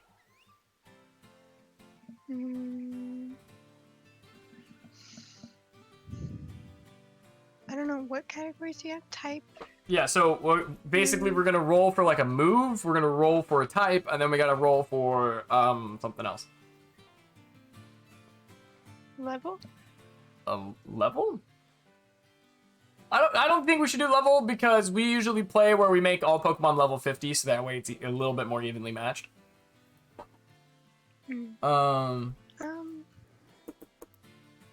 Ooh. Area? What if we Like what area you get? Hold on, let me go find that 100 roll chart, so then that way we can roll in that. Do I have my dice?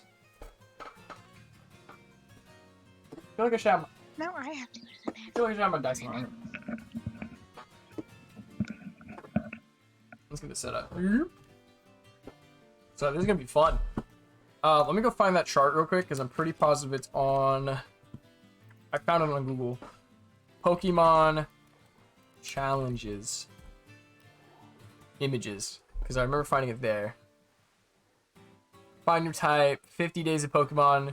Oh, I found the Zelda Pokemon challenge. Let me save that image real quick, so that way we have that couch party, games,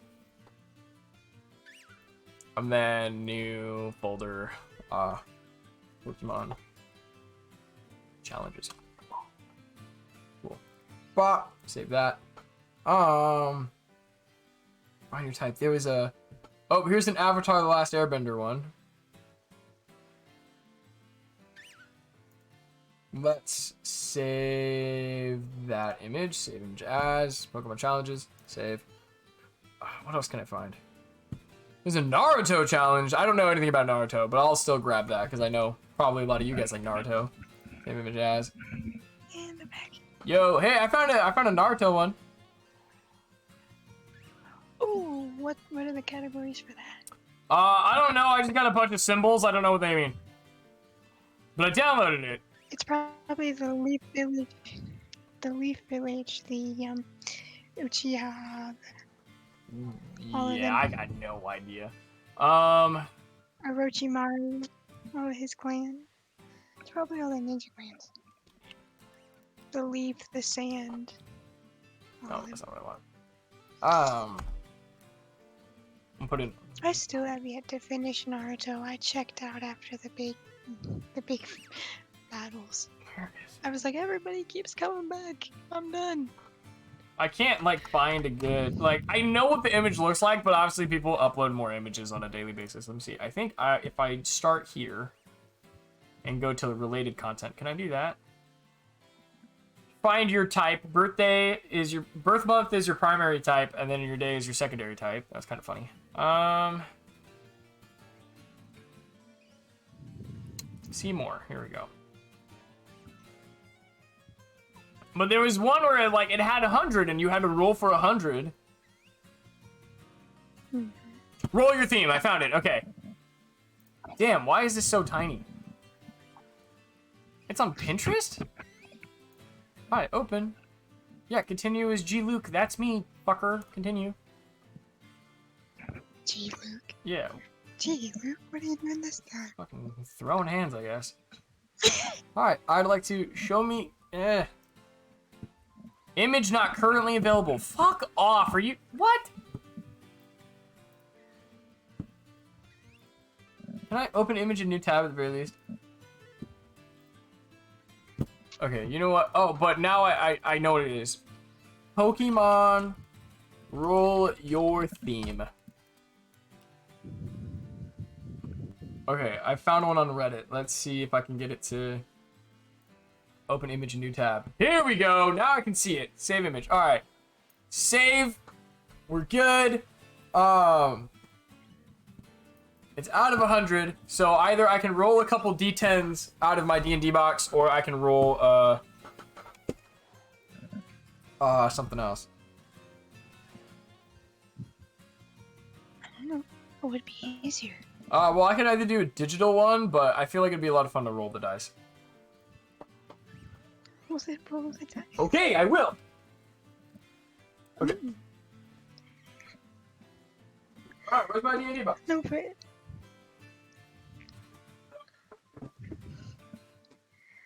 No, those are all my Disney Infinity figures, which I should really get out of that box before one of their lightsabers breaks or something. Is it this box right here? Oh yeah, because look, there's the minis. Okay, here's the minis.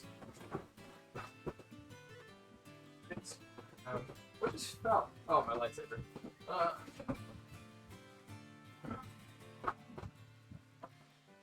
my dice? What the fuck? Oh, you know what? They're probably in my bedroom. Alright, cut into commercial again. This video is brought to you by viewers like you. Thank you.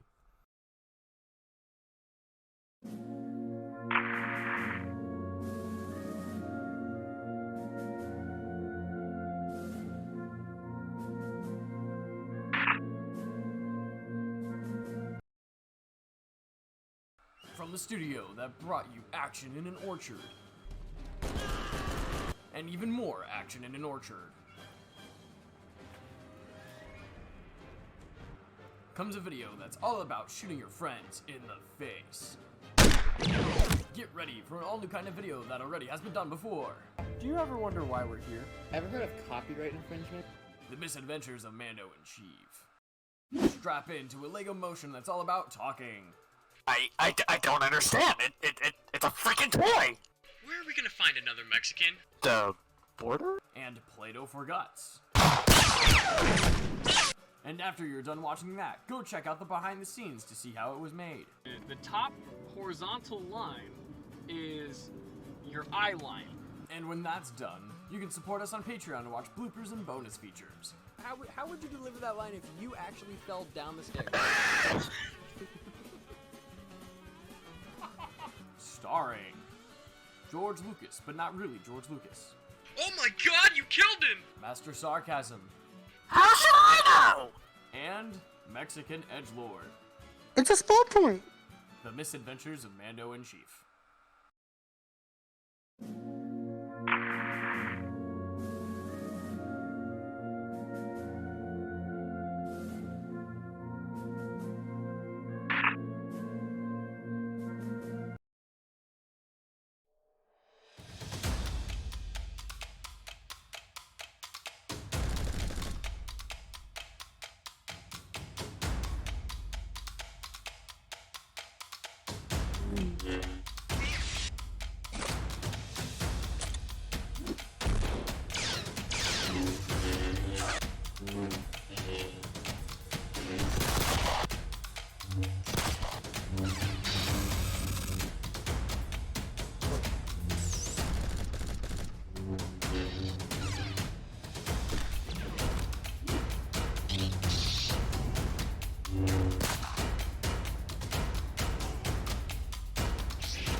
We have no dice, so Yeah. we're just gonna go on the internet and roll for it, alright? You lost all your Yeah, dice? so they're in... I got a vase, and I used them to fill up the vase, so all of them are in the one vase, but it's packed in a box, and I am not about to go digging through all of it. So yeah, don't have any of that, sadly enough. But that's okay, because we could just go on to, D&D Beyond. No, I could just go to Google and go pick a number between this and this. Alright, random Pokemon move.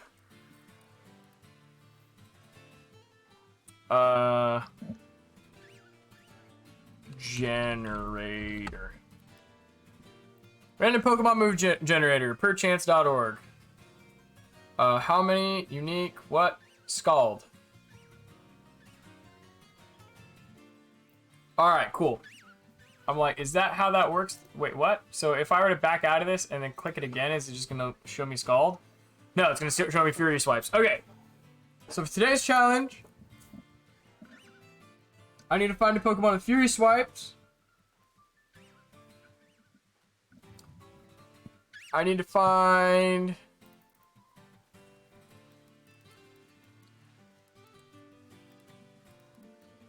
Pokemon type generator. Grass/dark. Ooh. I only wanted one, but yeah, I think having a grass/dark type on the team would be a fun one. And then That would we're be... gonna roll the 100 chart. 100. Roll D100. Wow. What are you rolling on the 100 chart for? 17. So now we're gonna go roll our theme for the on the Pokemon thing. Because I have a chart where it's like, okay, roll your theme and then whatever. So then this all has to fit the theme of, I rolled a 17, which is Assassin's Creed. Oh. Well, the dark fits nicely. Right, okay, so let's go look in our boxes. Alright, and then I'm actually gonna go, okay, so Luke's Pokemon, so I'm gonna get my Pokemon on here. Since Nick's gone, can I have my Insta screen? Oh, yeah.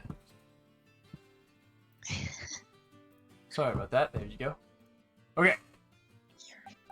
I'm just gonna get the... Come on, get... Everyone's leveled up. I think I just need to get Bronzong to like level 50 and then move on from there. Or you're capping them all at level 50. Alright, so first, let's go search for a Pokemon that has the move Fury Swipes. Known move. Fury. And then the way it organizes moves in this is really weird. Fury Attack, Fury Cutter, Fury Swipes. Alright. Now, do they all have to have Fury No, I just need to get Swipes? one Or Pokemon with just Fury one? Swipes. So, first off in the normal category, That's a grass. we have Persian. We have a bug type. Ooh, Vespiquen. I thought your theme had to be grass and dark. Weavile. No. I have to have a grass and dark type Pokemon. But I have to have somebody for Assassin's Creed, which honestly, I think is Weavile. Weavile would work. Because he's got those blades on his... Weavile is very assassiny, so I'm going to say yes. Weavile is definitely on the list. So And his claws almost look like hidden that's number one. So while we're leveling him up, he cannot not know Fury Swipes. He has to know Fury Swipes. Number two, we need a grass and dark type. Is Shiftry and Nuzleaf in the game? I don't know. That is my next question. So for this, I'd like to reset. Type 1. Well, then I'm going to ask, does it have to be a grass and a dark type Pokemon? Or can it be grass? Like I can get a grass type and a dark type. No, grass Okay, and dark. cool. Search. Perfect. This is good. We have my cat and we have Cacturn. Go with the cat, because it looks very ninja-esque. All right, so then now. That's not Oh. a word, but you know So what I the mean. other thing I wanted to do, I wanted to roll a d6 to see how many Pokemon we needed to get. Oh. Unless we wanted to just do the 3. I think we should just do the 3, because in Pokemon, official Pokemon League rules, right, in the animes, is that every gym battle has 3 Pokemon. So, Wait, is yeah, it? in the official Pokemon, yeah, as of like the official Pokemon League, the official league rules are a 3v3. Then why have 6 Pokemon per team? Because those that's a different type of Pokemon battle. So that's a more laxed Pokemon battle. The max can go up to 6, but in an official league tournament, you take 3. But then there's other competitions that do other things. All right, so we have that. We're that Pokemon. So then I need to do not all boxes. Search, reset. All right, Assassin's Creed. Ooh, okay. Assassin's Creed. Do you have Ninjask? Or not Ninjask? What's the Ooh, fucking... Ninjask actually Your Ninja. isn't a bad idea. Greninja isn't in Pokemon Scarlet and Violet, but I see where you're going with this. Ooh.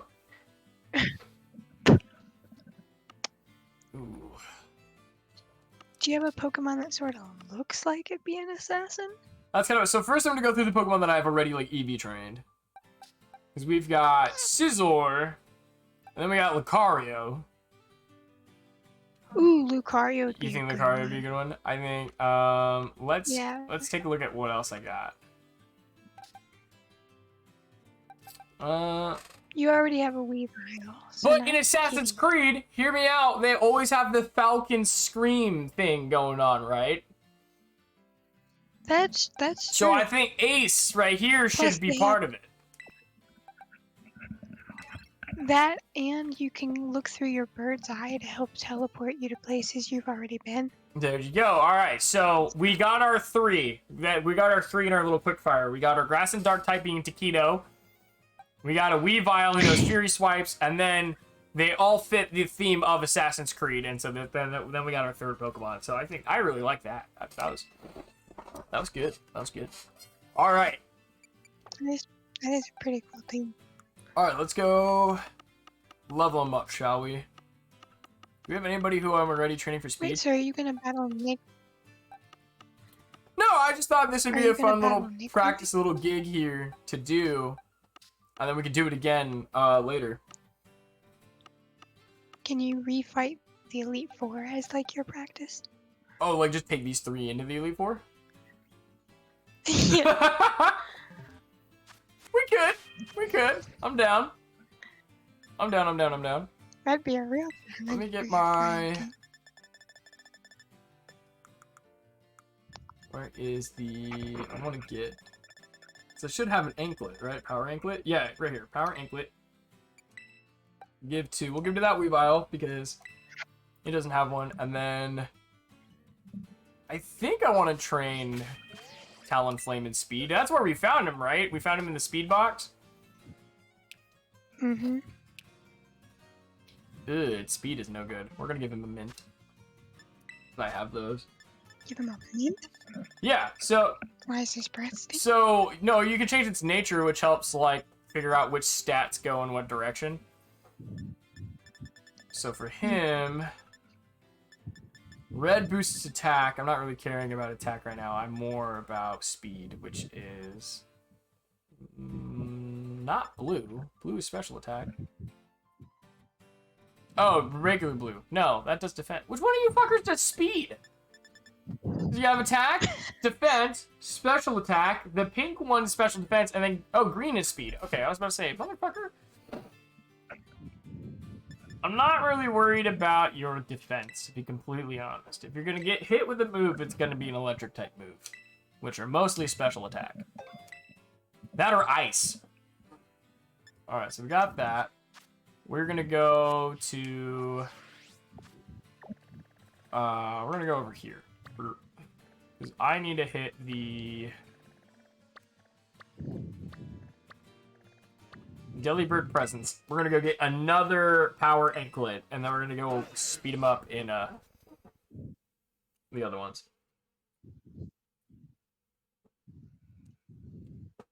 I wonder, or you know what, we could do online battles. You could do that as too. well. I think that'll be a lot more fun. Because you're challenging actually. Let me take a look and see what those battles entail. The battle stadium. Here we go. What do you mean what they entail? I understand. Well, can I set it to 3v3 and then I'm in those battles? I don't see why you wouldn't be able to. Ranked battles, rental teams, and then... Oh, okay, here we go. Casual battles. Wow, this is very competitive. In casual battles, you can enjoy battling with all kinds of trainers from all over the world without too much pressure. When you want to take part in a casual battle, make sure that all the Pokemon on your battle team are of different species. Make sure that no Pokemon on the battle team are holding the same item. They all have to be different. Beyond these rules, there are no restrictions on what Pokemon can take part in a casual battle. Alright, cool. Seems like an awful lot of restrictions. Single. Okay, so I think in casual I do have to have 6. So let's go back to the drawing board and go get another 6 Pokemon for the theme.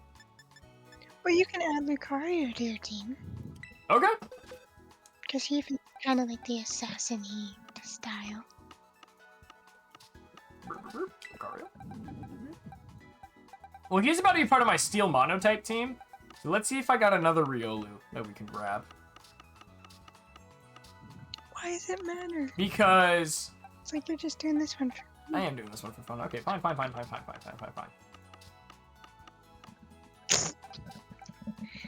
Naysayers. Shut up. Part of me like wants to say Scyther. Not even Scizor, just Scyther, because he goes. But He's got the. we also have Gallade. You know what I'm saying? He does kind of look like. I feel like Gallade is a He bit looks like he could be. assassin-y. I agree. What other things are in Assassin's Creed? I don't really play Assassin's Creed, so I really don't know what's going on, to be completely honest. Well, you have your mount. You have your mount, which is your horse.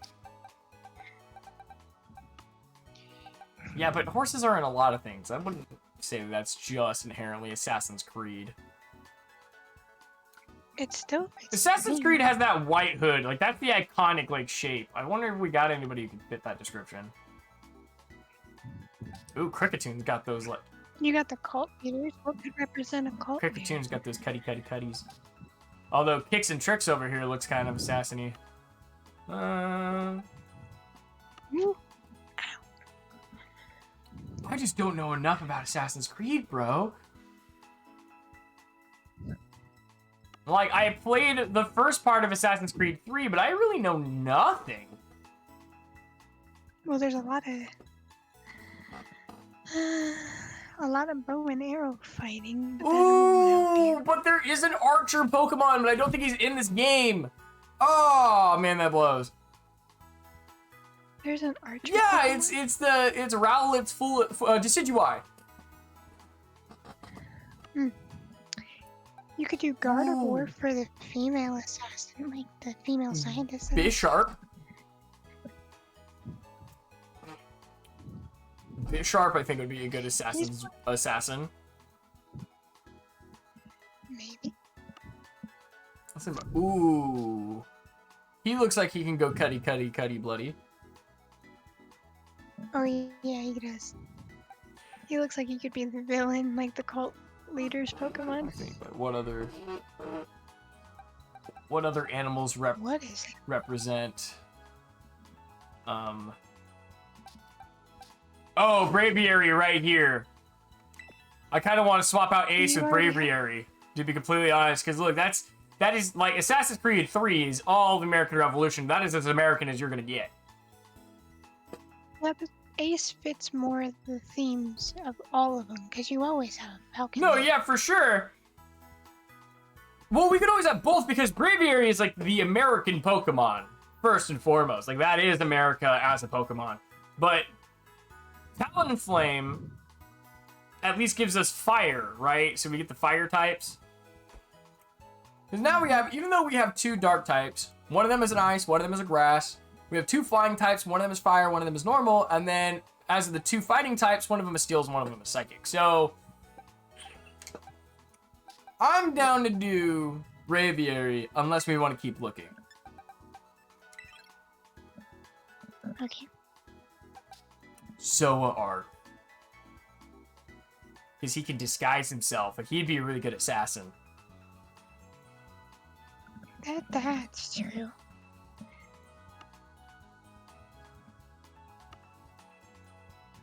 And in Assassin's Creed, you basically do become another person, because a lot of Assassin's Creed is like, okay, we're going back in time to experience what it was like. They're not actually Let me there. see what it... So it's like Master of Illusions. Illusion. The Pokemon fools opponents by entering the battle disguised as the last Pokemon of the trainer's party. So we put him... whoever is the last person in our party is what he could transform into. He's a dark type. What would be... What moves don't affect dark types? Psychic, I think, right?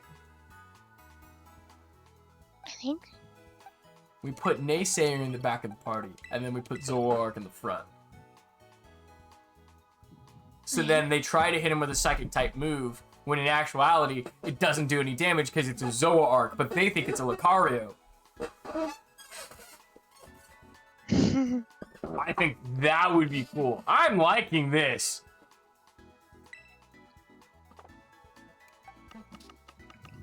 Alright, and then we have until Nick gets back to train them, so we gotta train them fast.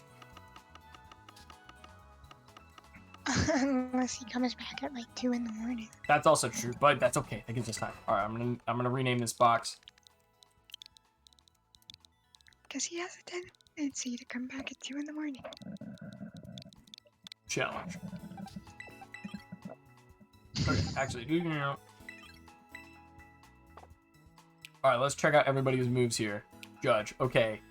You have to be trained in speed regardless. So it looks like we're gonna train you in speed first. You definitely need to be speed. You definitely... Actually, everyone here should very well just be speed.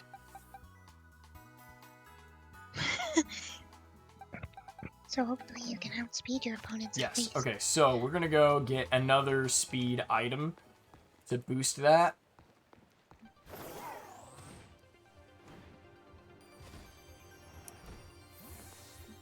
Hi there, I like to buy things. I would like to buy, no, it's not gonna be battle items. It's gonna be general goods. Power anklet, yes. I'd like to buy 5 more of those. Sold! I'm good, thank you. Okay. Bag. I know, I have not EV trained, first of all, who have I not EV trained? I have not EV trained. I have not EV trained Ace.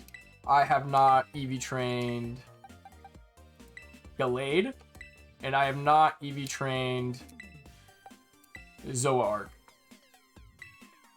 And I feel like, you know, while we're here, we should name each one of them after the different assassins. Oh, I don't know their names. I don't know either. I only know Ezio, and then maybe like one other dude that never mind. I don't remember. I only remember Ezio. Ah! Okay, now we've been doing speed. Where were we doing speed? Where on the map were we doing that? With talent. Wherever the talent buildings. Wherever the Fletchinder and stuff, right? Yeah. All right, cool. Let's. God, it's so hard to get to the goddamn map. Or not the map, I want the Pokedex. God fucking damn it. Okay, we have Ezio, Edward, Shay, Connor, Desmond, Okay. Arno, Altier, Fletchinder, here we go. Where are you? Bay, Where are you, homie? and Hey Sam? Oh, that's right. We were all the way up in that corner. I don't think we're that far from that, actually. No, we are actually very far from that, now that I think about it. Cassandra. Okay, hold on. Let me get us to the training location, which is up in this area. Cool. Fly to Medali, and then go from there. And Dolly. Let me know when you need some names. Okay. All right. 'Cause I looked at the list. What shall we name Weavile? Well, is it a boy It is a or boy. a girl? You have Ezio, Connor, Edward, I'll name him Desmond, Ezio. Bayek. Okay. Ace already has You a want- name. yeah. Do we want to change Ace's name? Do you want to make it an Assassin's Creed character? Because none of them are named I Ace. don't care. I'm just like we can either keep him as Ace or we can change his name. What do you think? I say change it if Okay. you're going Assassin's So what Creed. will we name Talonflame? Boy or Boy. girl? Arno, Arno? Adwale. How about Altair? Altair. That sounds cool for. Awesome. All right. Taquito gets to keep its name. Gallade. Because it's your style. Gallade is obviously a boy.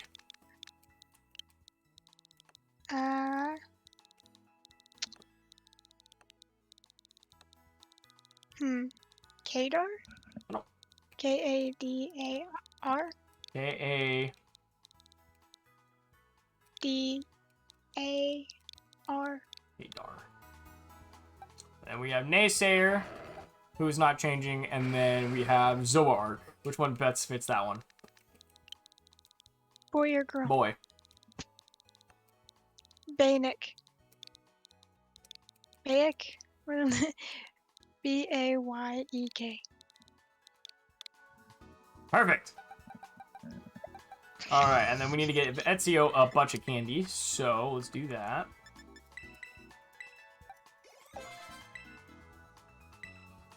Wants to learn Fling. Nah, we're good. Just throw his opponent across Timbuktu.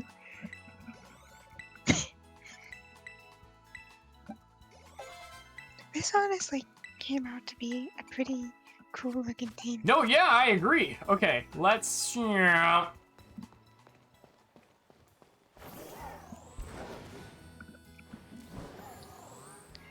Alright, let's go find all the speedy Pokemon. Because I think... that was Deerling, right? Deerling gives speed? Because he was one of the ones you were beating up Because it's last. Deerling, Fletchinder, somebody a Breloom down there. Blazewool. There's a Fletchinder. Come here, bitch. Nope, it's a Ditto. I lied. It tricked you. Vigoroth. Do you ever wonder if Ditto mimic other Pokemon because they never get picked, so they mimic other Pokemon in the hopes that someone will pick Persian them? gives speed, yeah? Mhm. You want to double check for me? I think. Yeah.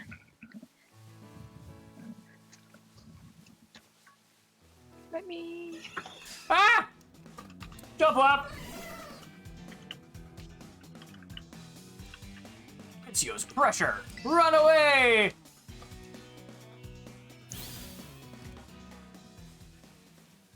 How do you spell Persian? Persian.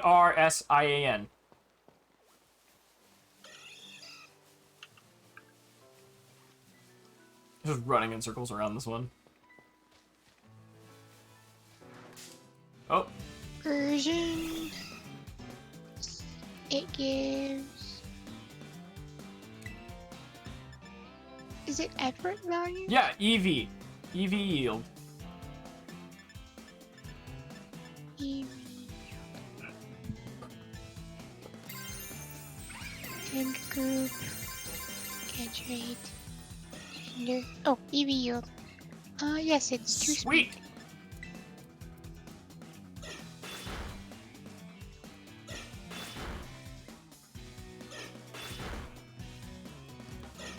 This is good, this is good. So while we're here going, you know, training again, because that's what we do here, we just EV train. We're into the nuts! I was gonna say something, now I lost it. Streaming You did that one services. yourself this time. So, I was going around and I found a TikTok earlier in the day, and one of the things that I found, it was this girl who was talking about how some streaming services were deleting your like Disney Plus wasn't going to do it, but it started with Disney Plus isn't going to release any of its Disney original shows as DVDs or physical versions. And then some companies, I believe, and quote me if I'm wrong, I think it was Amazon or HBO. I think it Might have been Amazon. We're deleting some of your digital purchases off the platform. And so so that kind of goes back into the conversation that we had earlier with Brandon, I think the other day, where, you know, do we get to own anything? Like, I think one of my biggest issues with digital, because, and I talk about this all the time with the different customers that come into my store. Yeah, Punkle Iro, physical media for the win. It was Warner Brothers. Sorry, there you go.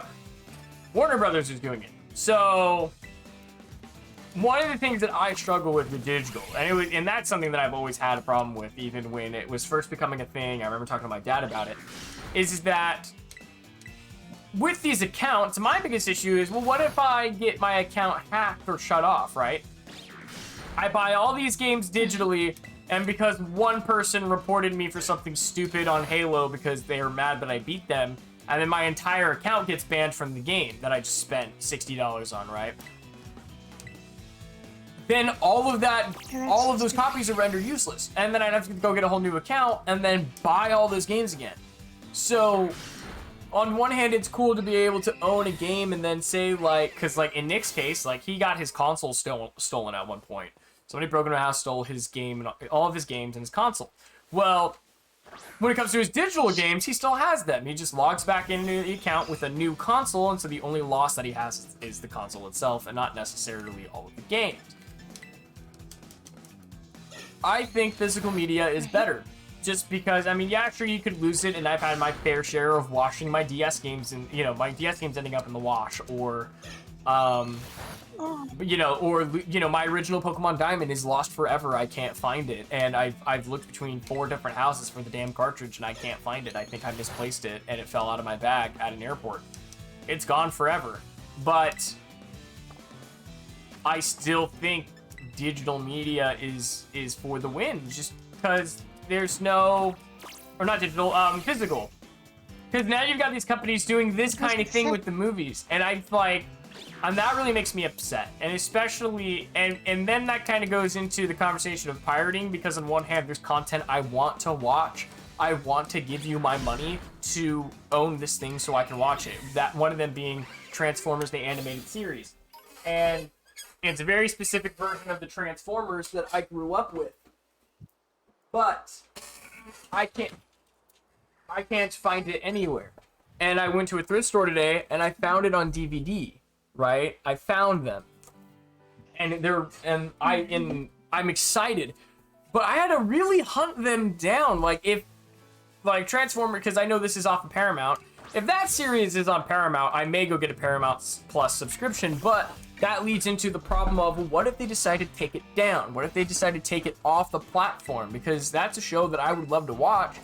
And one day, if my niece, for whatever reason, if little Virginia, little Nina, wants to watch Transformers, I want to show her these. Like, and I'm like, that's kind of my whole point is, at some point, I want to show these to kids in the future because it's really good content. There's really good lessons in these things.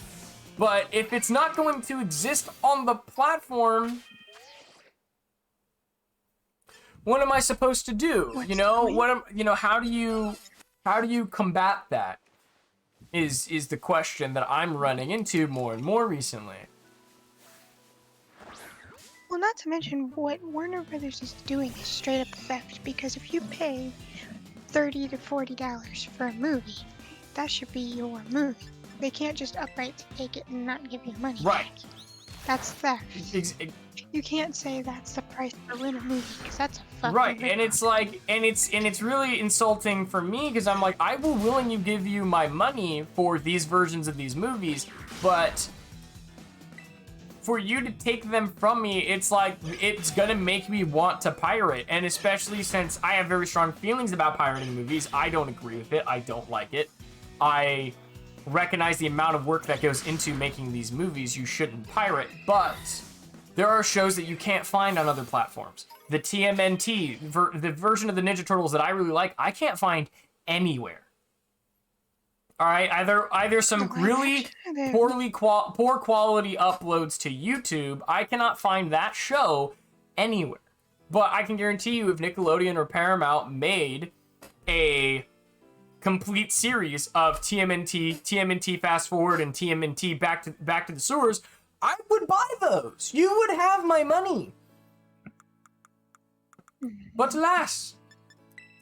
Well, I think they're doing it because they're worried if everybody could go out and buy the media physically, that they wouldn't have the streaming subscription anymore because they already own the media. But the thing is, there's so much media out there on those platforms that you can't buy. You'd have to watch it, or else you'd have so many DVDs you wouldn't know what to do.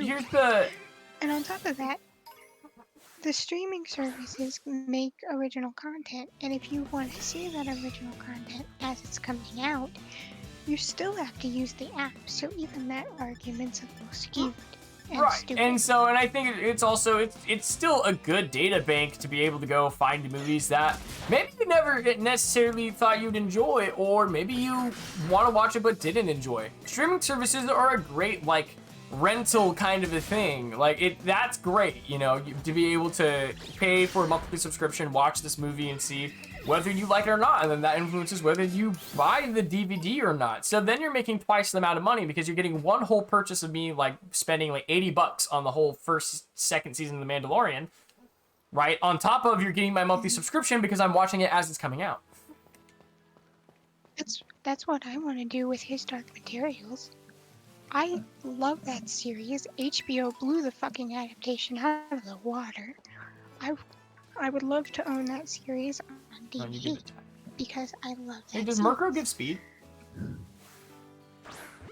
I think so. Let me check. There are also some shows that literally never got physical releases, so your only real option to own it is to Yarhara it. Yeah, no, for sure. I think that's kind of that's the other way around. When I found The Batman, I didn't know they released DVDs of that. I'm excited to know that I have the complete second season, and I know I'm like, all right, now I know there's a first season, and I can go find it. It's the same thing with those Transformers animated. I literally picked out every single DVD at that thrift store looking for the second season of that animated show, and I couldn't find it, and I was upset. But I at least have the first and third seasons. And I can't wait to binge watch them when Sky comes up to visit. I'm super stoked. But yeah, definitely, man, fucking crazy. Mm-hmm. Did you hear me? Murkrow gives one. Perfect. Speed. Thank you.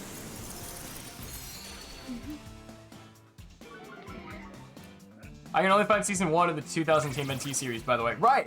And Amazon has the digital seasons, but you have to buy only the digital versions of the seasons. And on one hand, I was thinking about doing it, but now I'm sitting here like, oh my god, what if they take it off?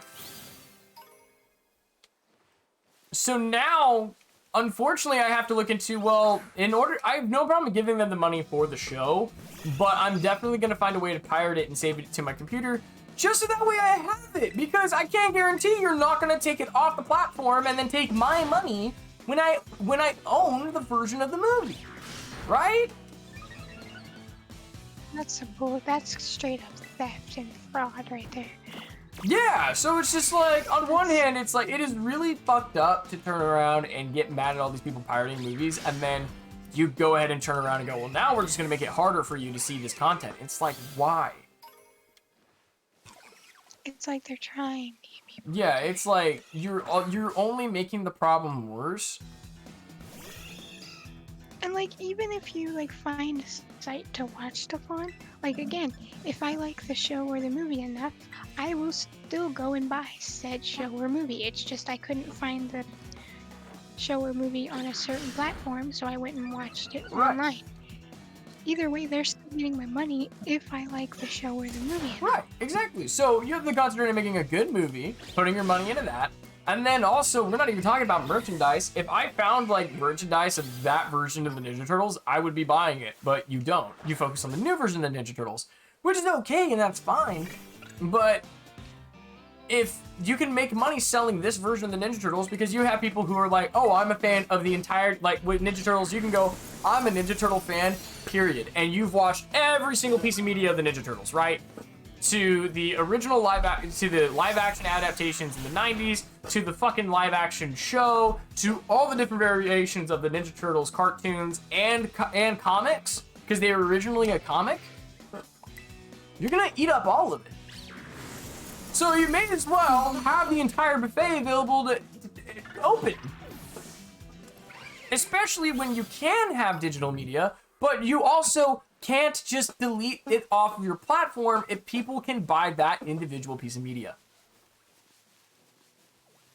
Right. And if you are going to do it, you need to add an option to where people can download that media to their computer and own it on their own. Because I should be able to, because straight up, I should be able to have an MP4 file of each episode of the Ninja Turtles if I'm going to buy an entire season of it.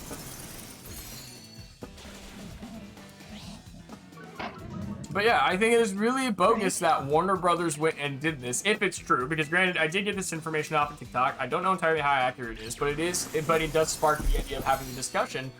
You know, they do have the capabilities of doing that. Like, what is to stop these companies from making these digital versions of all of these, you know, you have the digital version of all of this content, especially hard to find content, and then take their money and then delete it out of their accounts. That's bullshit. Yeah, that's 100%. Is it not very effective?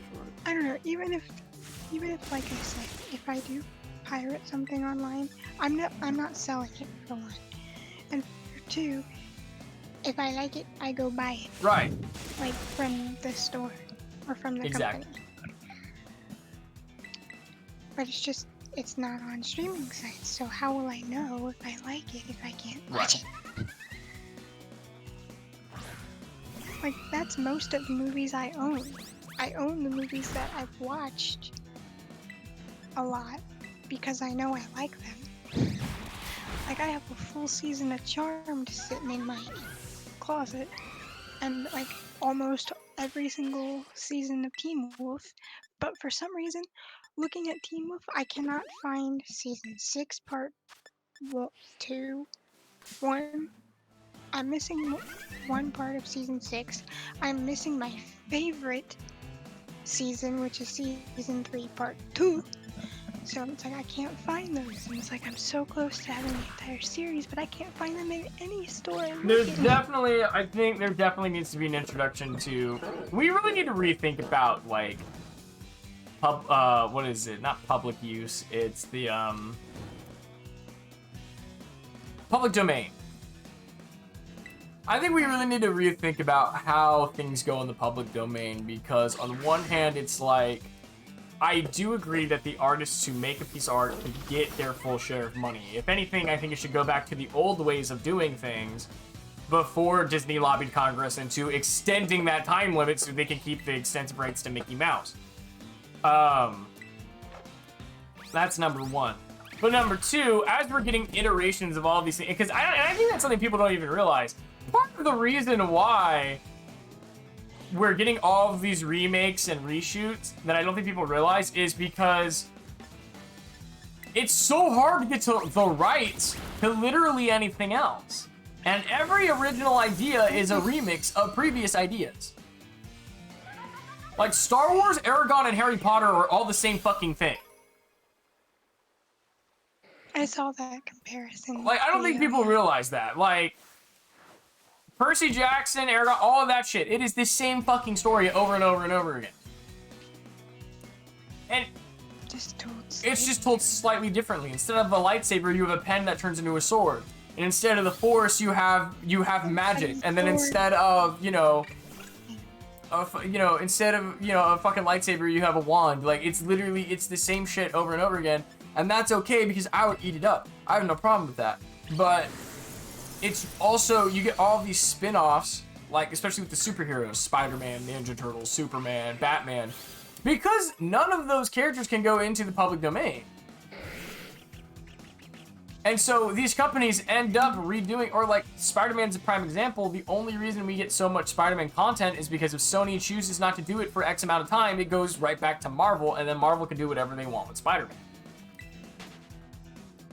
So you've got all these the legalities behind things, which is probably why things are also not being re-released at the same time, is because, again, who has the rights to whatever? I don't know the entirety of what happened with this version of the Transformers, which I do love dearly, and I wish I knew what the problem was, because it could have been a different animation studio. Hasbro obviously has the rights to the Transformers, but it's with all the different versions of the Transformers, I would imagine it's different studios making them. So whatever studio has the rights to this Transformers may have gone out of business, and then that's why we don't get anything for this version of the Transformers. It's the same thing with TMNT. That may very well be the case, because TMNT was not always on Nickelodeon. It was on 4Kids TV. That's the version that I really enjoy. So I don't know what happened there. And then they got a movie where they did, like Spider-Man Into the Spider-Verse. We had that with the Ninja Turtles. We did. And it was awesome because it's my favorite iteration of the Ninja Turtles, who crossed dimensions with the original 90s cartoon of the Ninja Turtles. Yeah. It was awesome. And I'm like, I need to figure out what was that movie called? I need to go do some Googling. Hold on. You got him on Oh, a now mission. on a mission. TMNT multiverse movie. Somebody's like, fan fiction? Like, no, there was an actual movie. Turtles Forever. Oh my god. I'm going on to Amazon and adding that to my wish list. It was an amazing movie. Turtles Forever. Boom. Right here. I've never seen it. I can get it on Prime Video for $3.99 to rent. $7.99 to buy. No, I want the whole fucking movie. I can get the DVD for $5.99. Matt. It'd be cheaper in the long run just to buy it. Right, which realistically, that's why they're pushing the digital market, is because it is a lot harder for them to go, well, I want to do, what is it? There's less incentive to have people make the one-time purchase, where either you can, instead of having them do the one-time purchase, like for me, I buy the box sets to the Avengers movies, right? That costs me $80 per set, roughly, right? So I spend the $80 one time, or you can charge me $5.99, or in this case, I think Disney Plus charges me $11.99 every month. So $11.99 every month, forever. They make way more money doing that than they do just the, hey, I'd like to spend the $80 one time. And they're taking more of my money because, I mean, again, Disney has multiple ways of taking my money. Because not only do you have that, I will buy the Star Wars Pops, the Star Wars Lego, the Star Wars literally, the fucking lightsabers. Like, Literally anything. yeah, so it's like, and some of that money gets, branched off into Hasbro or Lego or Funko, but ultimately Disney is getting a cut of all of that money. So it's just like, you are getting my money in more ways than one. Like, I don't know why. And it's one of the things, it's one of the reasons, like, I look at how they run things, and I look at my hobby shop that I eventually want to own, because I was talking to, like, my aunt recently on Christmas Eve about the helmets and the 3D printing, and how I'm trying to get these printers consistent so that way I can print out a bunch of helmets, glue them together, coat them in fiberglass resin, and then send them on their way on Etsy. And she was just like, well, you need to calculate your hours. Well, when you calculate the hours and effort I put in, these helmets go way above $500. That is not what I want to sell these helmets for, because I know how much the material costs. The only thing, like, I'd rather sell you I would rather sell it to you based on the material alone, so that way it's easier for you to get in the hobby, because essentially that's my goal. I want to get more people in the hobby. And the number one reason why people don't get in the cosplay hobby is because it is expensive. I'm not in it for making money. I'm in it for getting people into the hobby. Yes, I'm trying to make some money on the side, so eventually I can do this and then not have to work in this, you know, in the system, work on my own system. But unfortunately, here we are. It's gonna take time. But I personally believe, you know, good business on the idea of goodwill, not good business means more money. You know, making more money than the person next to you is a good business. That's not true. Like, it's in actuality, what that does, it's still the vicious cycle of, oh, well, we're making all this money, we own this market, we're going to control the income out of you so that way we can make the most money. It's like, no, I do not intend to do that. That is not my thing. I disagree with that with every fiber of my soul. I would rather make a business where you have fun in, right? Like, you know, I want you to get excited to go to the, you know, to come to my hobby shop, play D&D, and build costumes, and the price tag doesn't fuck you in the ass. I think that's my whole deal. I want to charge you enough to keep the roof over our head, so that way we can continue having fun. That's literally all I want to do here. Speaking of hobby shops, an old friend of mine got a hold of me that I haven't spoken to for 3 years. And she goes, hey, would you want to go to D&D? And I'm thinking, oh, we're going to meet up at her house, maybe grab some food, and then play D&D at her house. So I was like, yeah, sure. So we go to this hobby shop in town, and they made me pay $8 just to sit at the table and play. And we didn't even get to finish the one shot. I was a little pissed. See, I mean, I will admit I was looking into, like, you know, paying to have a DM, because I know a lot of people don't have that ability to have a DM to get started and whatnot. So I was thinking about that to an extent, but I don't know. I don't know yet. I like the idea of more of like, hey, you can come in and you can rent the tables. Like, you can rent out the tables and be able to have them for X amount of hours. This is your table, and make it just a flat rate, so then that way you'd be able to do that and make it easy on yourself. I have been thinking about implementing like a subscription kind of thing, but I want you to make sure that it's like that subscription, you get special discounts, right? So you get like maybe 5% off of everything in the store. If we're having a sale, that 5% will stack. And then with that subscription, you automatically get the ability to rent out a table. So like your name gets to go on, you get to be put in the queue, and then we don't charge you any extra. You already pay for the subscription, so you get to rent out the table. You just got to make sure that no one else has rented it out before you, right? First come, first serve. Did that include dice rentals and stuff? Dice rentals, I think what I'm going to do... If they don't have their own dice? I'm just going to sell the dice. Like, I'm going to be like, hey, you know, we have dice sets. If you don't have dice, you can buy one real quick. We got it right here. And then that dice is just yours. Like, that's... You know, I would rather... Well, see, that's what...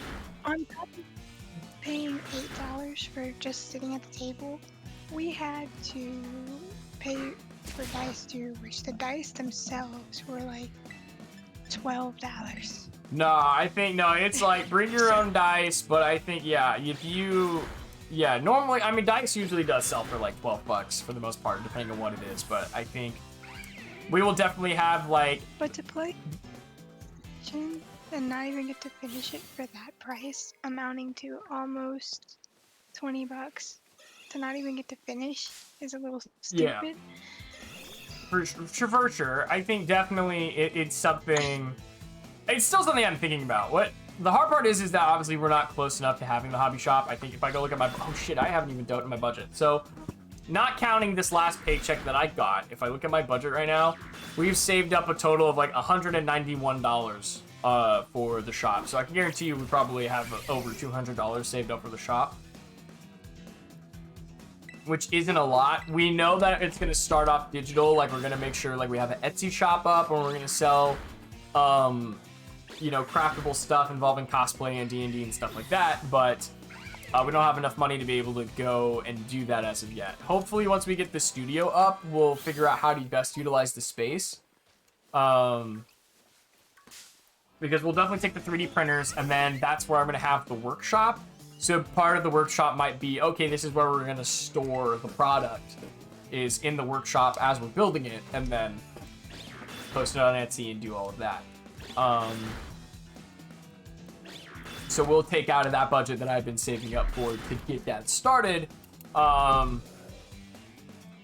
we're gonna try to do that as best as we can. And that's something too is that like we already have a subscription service with the patrons, right? So like Patreon members, I kind of want to give you guys that discount already for anything on the Etsy page. It's just more of making sure that I get that set up. I don't know how to set that up. Meowth gives speed, yeah. Mm-hmm. Yeah. Ouch, that's a bench. So yeah. But yeah, I don't know yet. There's a lot of things that I want to do. I know I want to have like a monthly like cosplay workshops. No matter what cosplay you're working on, you can bring it and work on it. I really love the armor build parties I have with the 501st and the Mandalorian Mercs. Like it is a lot of fun. And it's very, it helps a lot knowing that there are other people around you who are working on stuff who are all masters of different techniques, and you can learn from them, and it helps push you to keep moving forward, because while you're working on your costume, your friend's next to you is like, oh man, he's almost done, I'm behind, I gotta get to work, and then you're just working on it. Like I feel like that environment is just a good environment to have, and I want to get that set up for people. Part of me is thought about getting a hold of because I know the, I almost said something else entirely. The Anime Haven guy, or Gamers Haven, whatever it is on TikTok. I know he's been wanting to open up multiple branches. Part of me has thought about maybe getting in contact with him, and instead of having my own custom hobby shop where it's just me, it's like, hey, you know what, because they do a lot of the same thing of what I'm asking. I think one of the things I'm going to be like, hey, these are the things that I wanted to do for my own hobby shop. Can I do it in this particular branch, and see if he'd be down to do it? Because I know like his whole thing is anime, where my whole thing is like Dungeons and Dragons and Star Wars and all this other stuff. But anime also has its place in that realm. So part of me's also thought about that route. We'll see. I think maybe I'm trying to figure out like when to start it, because I know most of the time I'm very much like, okay, we have this idea, let's go do it, right? But for this is like something where if it fails, my credit tanks, you know? So I'm like, how do I do this effectively? I did learn that everybody does have business credit and then personal credit. So on one hand, it's like I have to go learn how to access that credit, because then I can do that. But I also do want to pay off my credit card, so I do need to do that as well. Are you getting closer? Dude, I'm trying. It's hard. I think as of right now, my phone's in the other room, so I can't check. But I want to say, with the math, we're in between 6,500. But I think we're like 6,000 and 5,000. But I believe we're like at somewhere in the $5,900 categories where we're at. Or I'm sorry, no, 5,000. I think 800. Yeah, we're trying. I think what I'm going to also do in my savings, once I get through a trip, because we got this trip with my dad that I'm going with, so 5% of my paycheck goes into that trip. Well, when that trip is done, one of the things I was thinking about was maybe taking that and putting it toward either the Mia trip or putting it toward Star Wars Celebration, you know, one of my other trips that I like to go on. So instead of like 4% of my check going to this particular thing, it's 9%, right? Well, I'm thinking what I might do is that extra 5% I might just put towards the credit card, because the way the math works when it comes to my budget is, I'm gonna send out this Talonflame so I can kill this deer, but the, what am I doing? So the way the math works, I did the math assuming that the interest that I get charged every month is a fixed value. So instead of applying the, 3% interest, I apply the, okay, well, I was charged this month in interest in the last month I was in. So I'm going to put that in the equation instead. So it's like, that's a fixed number. So no matter how much money I'm putting, even though I'm putting the same amount of money on my card every month, I'm still paying more money than what I did the previous month because the interest goes down depending on how much money is charged to the card. So in that aspect, it should be going down. But I'm also, when it comes to saving up my money, I've been really good at. I can safely say I have over $1,000 in both my savings and my checkings, and my savings is about to break 2,000. So we're pretty good on that front. But yeah, the credit card is definitely really high, and I need to get that paid off. So what I'm gonna do is I'm gonna take that 5%, and I'm gonna let that money just sit in my account. And then when that 5% in that little category exceeds to over half the amount on my credit card, I then pay that large amount, boom, right there on the credit card, and take out that massive chunk. And then that will help me going forward. You know, you're missing a category you could put on your stream. What is that? Just chatting. Just chatting? Just chatting is not like the tag that you think it is. Like, just chatting is like a game category, not like if I would have to put just chatting instead of Pokemon Violet. Oh. I think I can put chatty though as a tag. Let me go take a look real quick. Oh well, because we do chatty. more like just outside of game talking while the game plays in the back. There we go. Okay, so I added the chatty tag. I ran out of PowerPoints for Ezio, so we're gonna go take a look at everybody's things. Speed is maxed out. Alright, ooh. Okay, everyone's speed is maxed out. Perfect. And I think everyone's gonna be in the attack stat. Except for maybe Bayek. Because Bayek's special attack is 148. So even though his IVs are more toward attack, his actual base stats are more toward special attack. So I think I'll train him for special attack. Gallade will have to be, or Kadar. Kadar will be attack. Altair is going to be attack. And then, yeah, Ezio is going to be attack, but that is also because he only knows, he has to know Fury Swipes, which is a physical move. So, we are going to go head right back into town. If I can find town. There it is.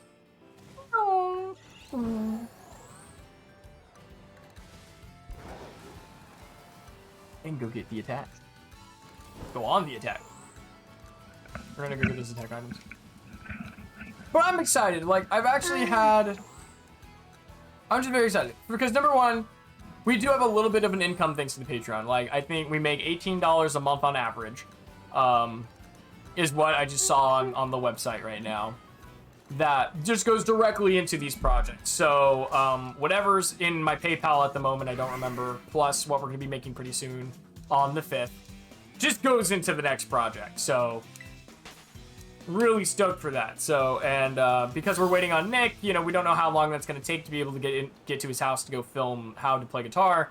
All that money's going to do is accumulate, and then we'll have a bigger budget for the next video, which is obviously going to be Dungeons and Dragons. So then,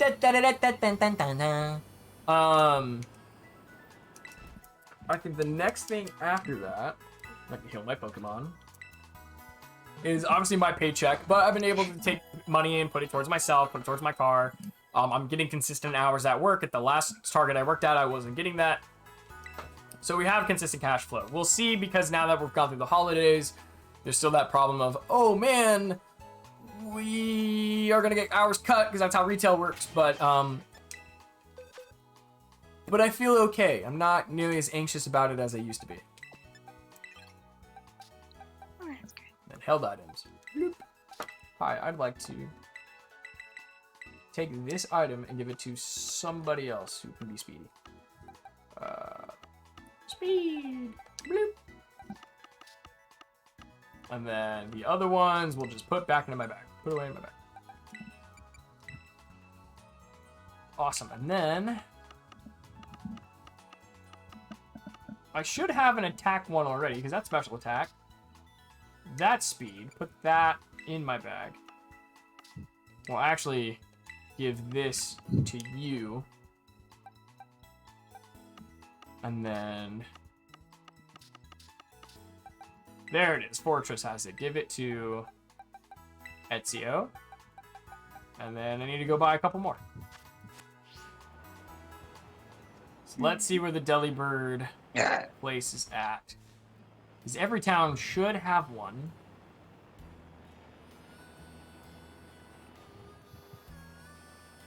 Do you like Delibird? Delibird, I do like Delibird. Delibird is a really cool Pokemon. I do like the little Santa-looking one he has. I do own on VHS a Pokemon Holiday Special involving Delibird. So I actually, yeah, I haven't seen it yet, but I am a fan of Delibird. I think Delibird's kind of cool. I think it's Yeah, he's one of those Pokemon where I don't think people like realize that he is kind of a cool Pokemon. It's just because, you know, he's a basic Pokemon with not a lot of goods. Cool Yeah, factor cool. Like, going. I think because I don't think he's like good like competitively, but I mean that's not gonna stop me. I'm still gonna have a Delibird on my team at some point.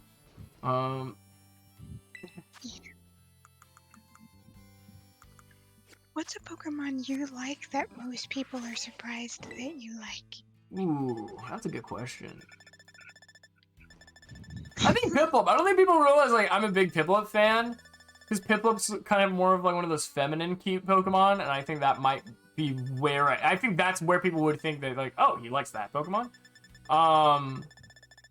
See, now that's what I thought when you first told me you liked Piplup, but it wasn't because, oh, that's a more feminine Pokemon or something. Just like I figured you'd want to go for one of the cool looking Pokemon. Right? So Like I think that one. one for You're with the last stream when you're like, well, what Pokemon could you be? And I said Minun. That took you off guard. Yeah, I was surprised when you said mine. No, I like, yeah. There's a lot of the cute. I do like a lot of the cute Pokemon. I like. That's my decision when choosing a starter. By the way, is literally just which one's the cutest. I'm gonna take that one. Oh. No, but the Pokemon that people are surprised to find out I like are like Poochyena and Mightyena in equal measures. Like they're so surprised when I like that line.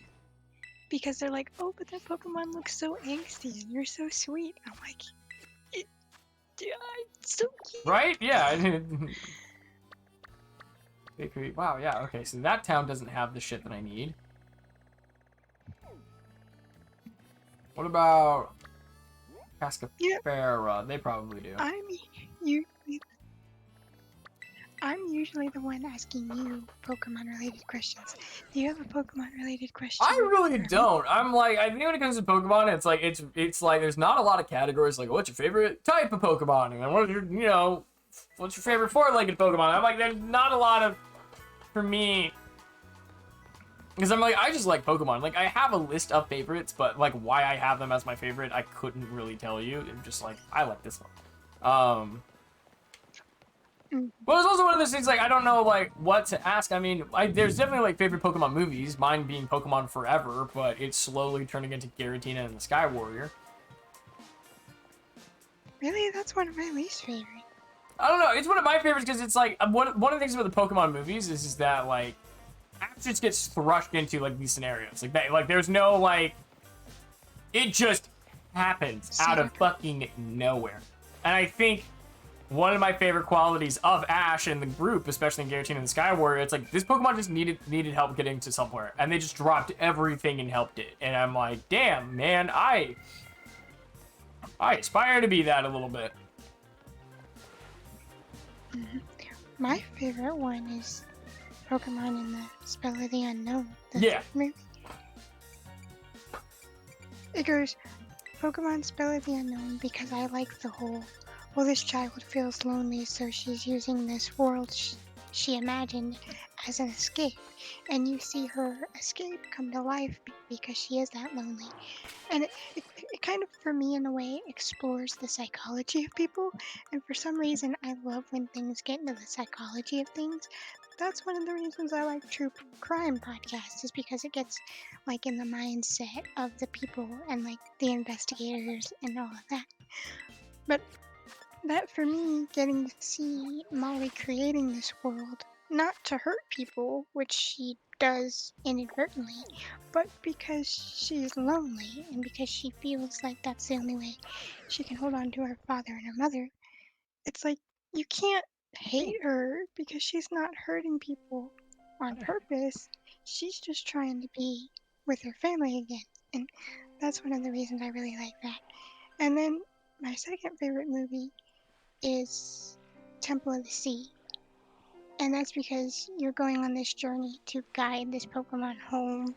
And like, it's basically discovering a whole new world under the water and like protecting this endangered animal against these poachers. And it goes into this darker side of like what Pokemon hunting can be like. And that's a good one. And then the third Pokemon movie that's my favorite is Pokemon and the Mystery of Mew. And that's just because that was a cool movie all around.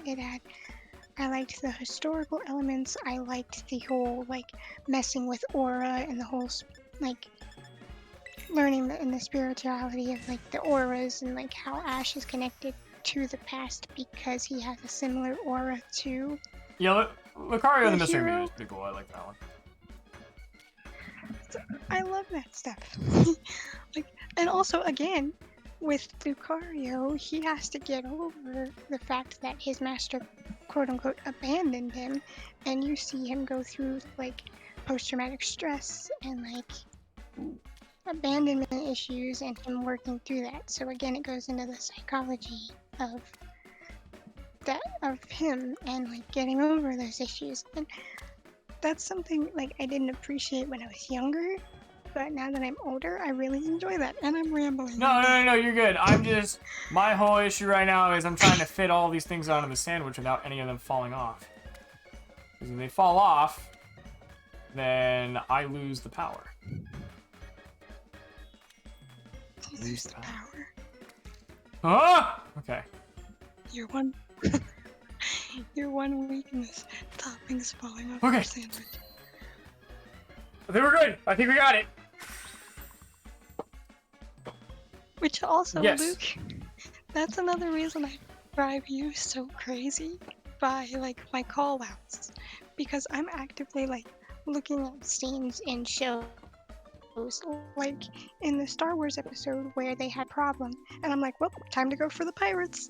It's like not only picking up on patterns but like picking up on like the characters. Sorry, don't mind me. My emotions character's just making and orgasmic what they faces over really sandwiches, which, not gonna lie, I'd do the same thing. Oh, I've heard. You moan a lot when you eat. Like Scoob, and this sandwich is hitting me in all the right places. There's the flamingos. Fuck off!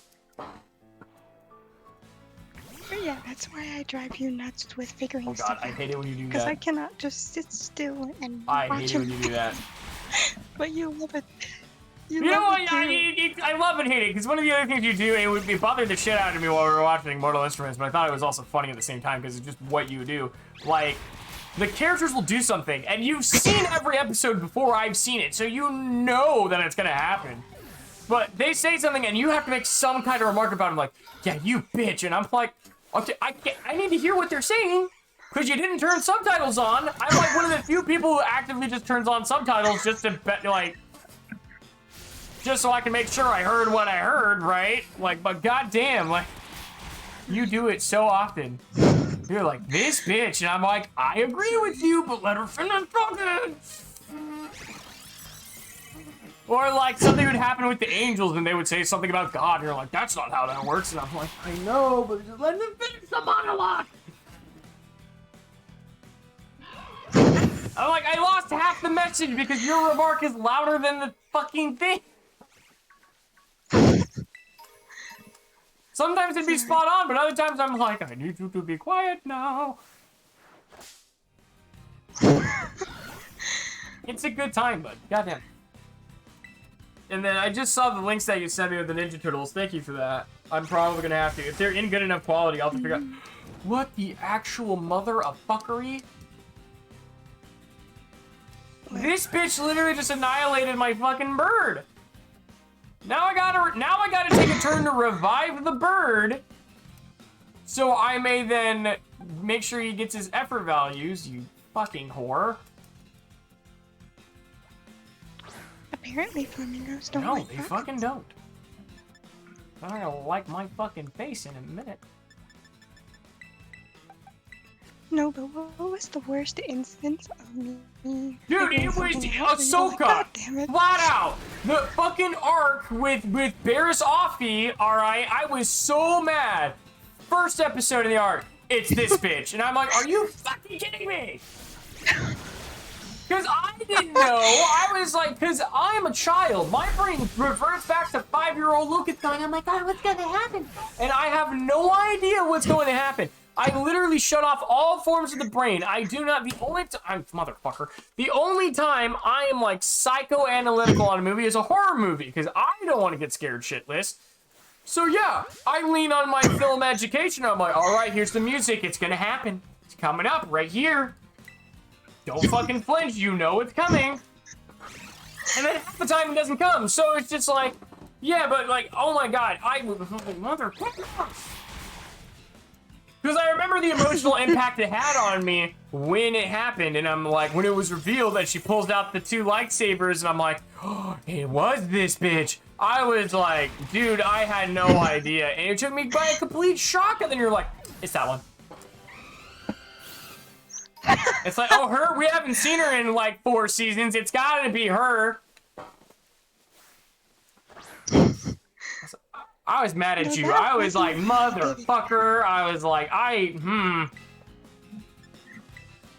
Look, I didn't suspect her because we didn't see her, because there's a lot of characters in Star Wars you don't see for a while, and then you see them, and it's like, hey, I didn't suspect her because I'm like, no, it's... It was the look she gave us. It was the two-faced turnaround look that she gave Ahsoka when Ahsoka didn't see her, where I was like, that was suspicious. And then every time something would happen, Ahsoka would get framed again, and I'm like, the only person that knew that is that bitch, so it's definitely her.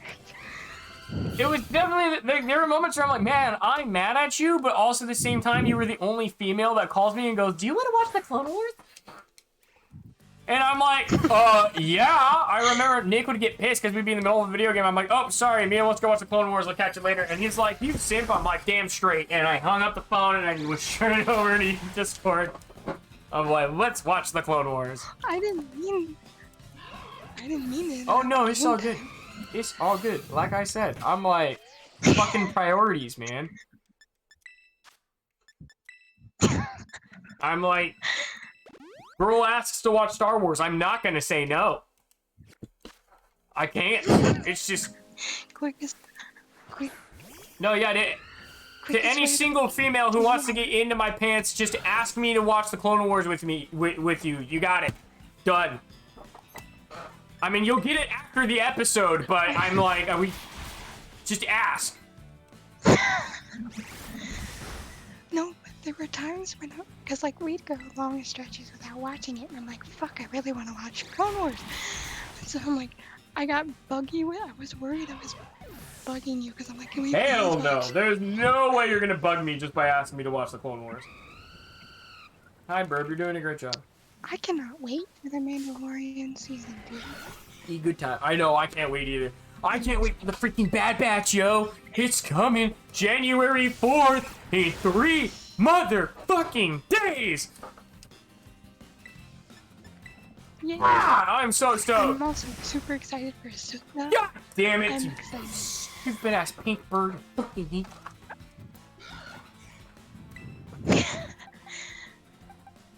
I'm like stoked Sorry, for these birds, Ahsoka. man. These birds.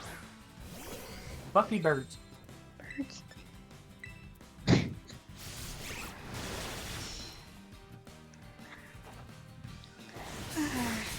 So what's your New Year's resolution? You know what? That's the scratch off. Well, because we scratch off that topic, and then now we're talking about this topic. All right, so New Year's resolutions are bogus. No, I'm just kidding. I don't really have one. Nor there was one year when I did it, and I was like, and it was the first year of the gaming channel. My New Year's resolution was by the end of the year, we're posting 2 times a week, and we get, 100 subscribers, right? And we did exactly that. I think at the end of that year, we got, 150 subscribers, and the last 2 months, we started uploading 2 times a week, because you were editing, Sky was editing, we had people working on thumbnails, and it was, we were consistent, right? And we did really well on that. And I think, and the only time we missed a video was the time when I got and they say it was influenza B, but the more we look back on it, it was probably COVID. But I had that, I was out for a week, so a video didn't go out that week. Like that was the one and only time I can think of when we didn't meet that once a week video. When it comes to, oh gosh, what other things did we do?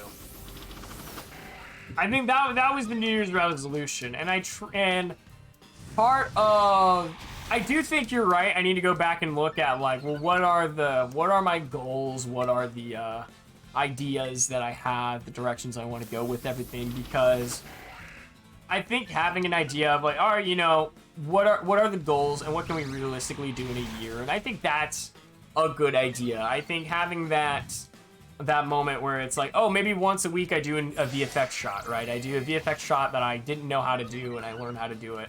And I produce something and put it on TikTok or Instagram at the end of the week. I think that would be a good one, I feel like. And since today is a Sunday, I still got the rest of the week to figure it out. So I think that is something that I'm gonna, maybe that is something I will do. But I think the ultimate goal is to,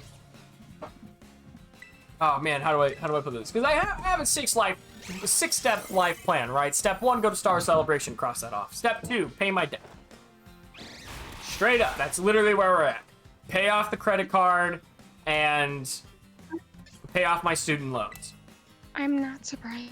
Star Celebration is the first one. Well, I mean, I was planning it for 3 fucking years. COVID took it from me. And I had a fucking blast. So that was a good 3-year-long wait. So I'm not even tripping. It was a good time.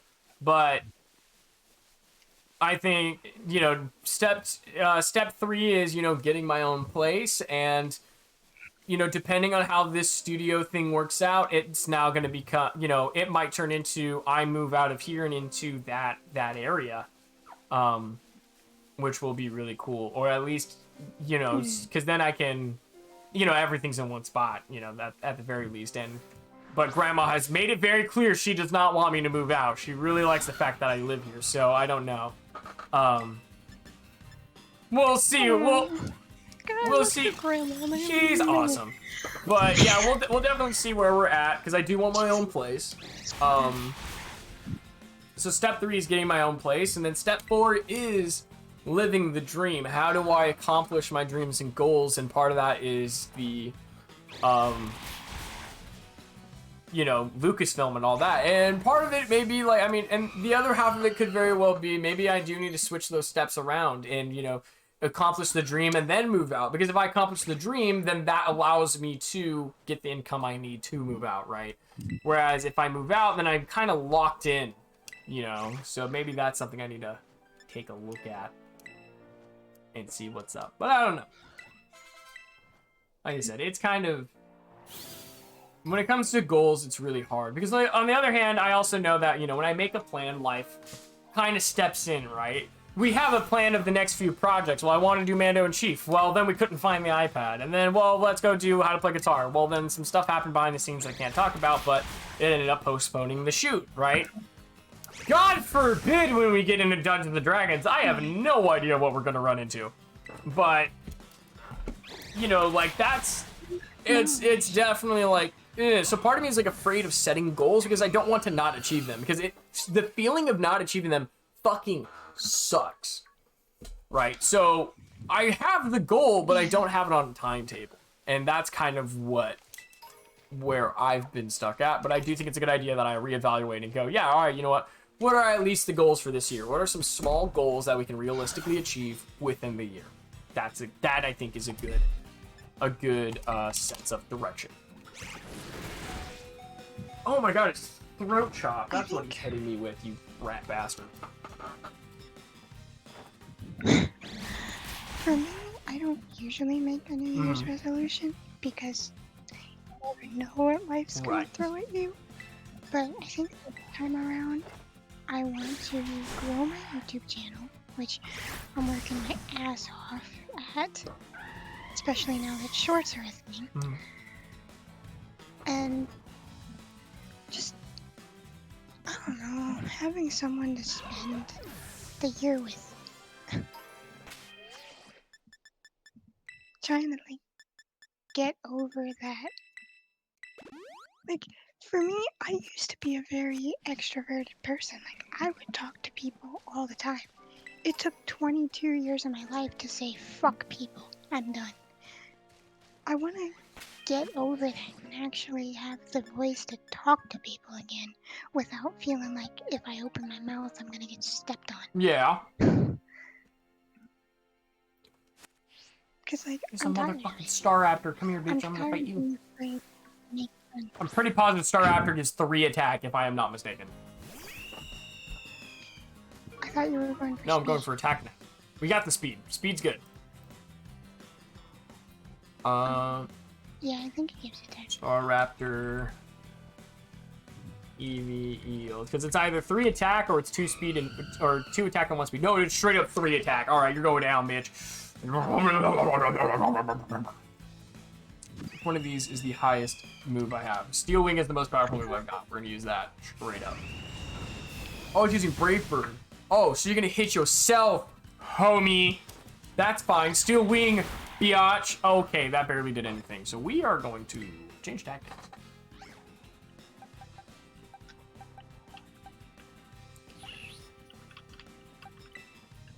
I'm gonna swap in Naysayer because he is level 73, so he's a good 20 levels ahead. And then go on, Naysayer, the reliable partner. What? You have that title? Dude! I love you. Okay, that's only gonna change him to a fighting type, which is not what I need. Hit him with a meteor match. Bro. There we go, that's what I wanted. That's gonna level a lot of people up real quick. What is your moveset right now, pal? You have 2 more aerial aces and then you're donezo. Let's get you some HP. What were we talking about? New Year's resolutions. Yeah, so I think I need to sit down with Nick and everybody and go, okay, well, what are our resolutions and what can we do? I think the amount of films we put out, it's I don't know, it's hard. Obviously, I want to do visual effects. I think definitely doing a visual effect a week is the goal, right? I think that's what I should do. So that gives me, number one, a clear path to the behind the scenes channel. So number one, it's like, okay, cool. Well, this BTS episode, if I'm not doing D&D, then it can be doing a visual effect I've never done before, right? And so then I can go out and go get footage really quick and then go from there. So, but then with Dungeons and Dragons, obviously the VFX is going to be that first minute recap of what happened in the sesh. So you get the VFX done with that part of the show, and then you get VFX done that are just one shot, goes on TikTok, goes on Instagram, whatever. I think that's kind of the route I am wanting to take with it. I wish this fucking flamingo was not such a fucking asshole. Seriously, I cannot one shot with the Pokemon that I have. So, you know, I'm just gonna run away for a little bit, see where everyone's stats are, and then regroup here.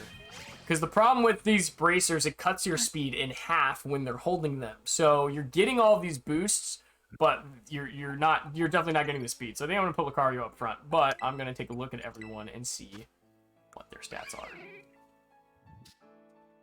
Alright, I'll be right back. I'm gonna go fill up my water. Some of them are almost done.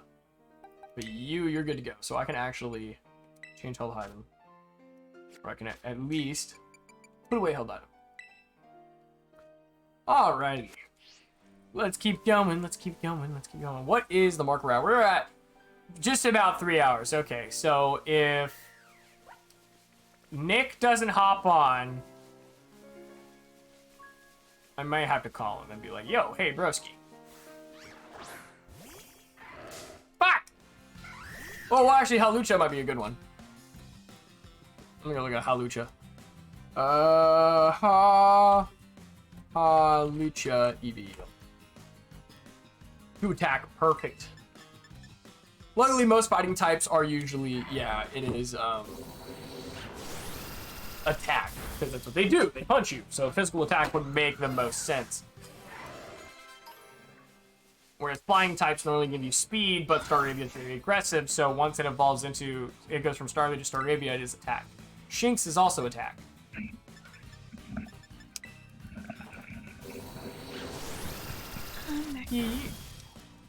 Yeah, I think maybe, yeah, we need to take a moment and sit everyone down and go, okay, you know what? We're at the beginning of the year, in the light of, you know, people going over New Year's resolutions, maybe we need to talk about what is our goals for the, I think for me, like, obviously that's visual effects. That's what I want to do. I think that's a good start for me because obviously I'm making videos is just fun. So even though I'm not necessarily making a movie, I'm at least making like behind the scenes content and making gaming, you know, you're making the gaming videos and stuff. So that's all good to go. I think then I need to talk to Nick and the other people who want to help on the channel and go, okay, what is your guys' goals for the new year? Like, let's maybe figure out a way to where we can all work together on those, so that way we can have a good, a good plan of attack. I think that's the goal. Hey, Staraptor, get down here! Mr. gives me 3 fucking attack. Oh my god. Gives you 3. Ah, you cut my attack in half? I have a special attack! Dragon Pulse!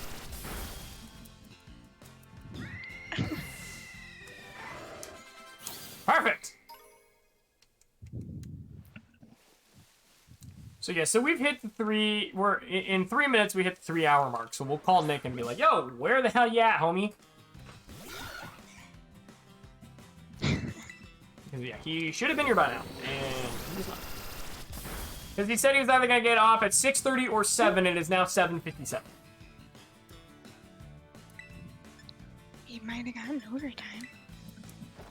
Still, I think he would let me know. Granted, if he's texting my phone's in the other room, so that's also a thing. Problem. Yeah, that is very much a problem.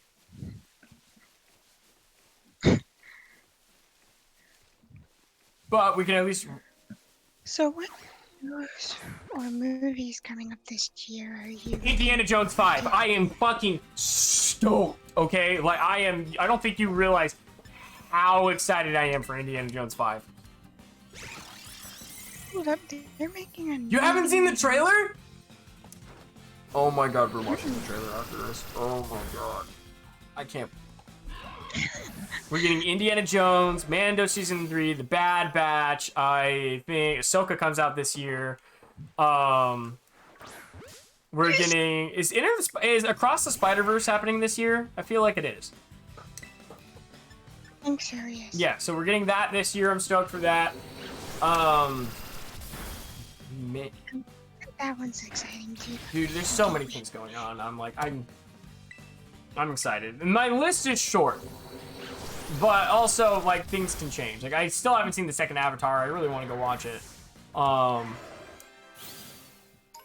That's out I know right it's now. out right now. I just still haven't seen it. So for me, it's a 2023 movie. Oh man, what else is there? There's a farm. Right now, those are the ones on the top of my I want head. to see Whale. I want to see Ahsoka. for Deadpool damn 3. sure. Oh yeah, with Hugh Jackman. Oh coming man, back as I'm Wolverine. stoked for that. Fuck, I need to make the claws. I'm stoked for Ahsoka. I'm stoked for that Percy Jackson series that we saw.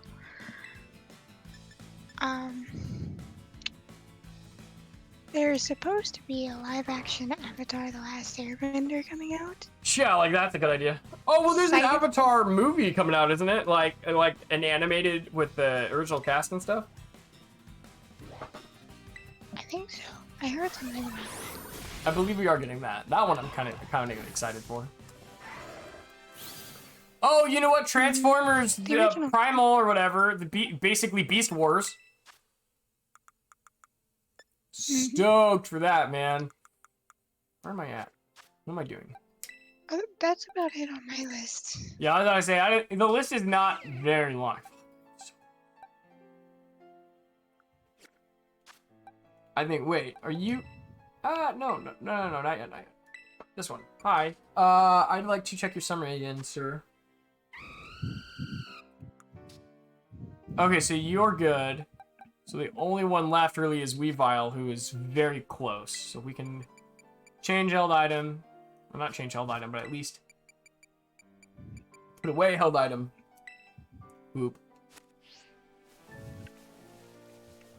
Fight some more. Here's the thing. If you could be any animal, any at all, what would you be? Dude, you know what?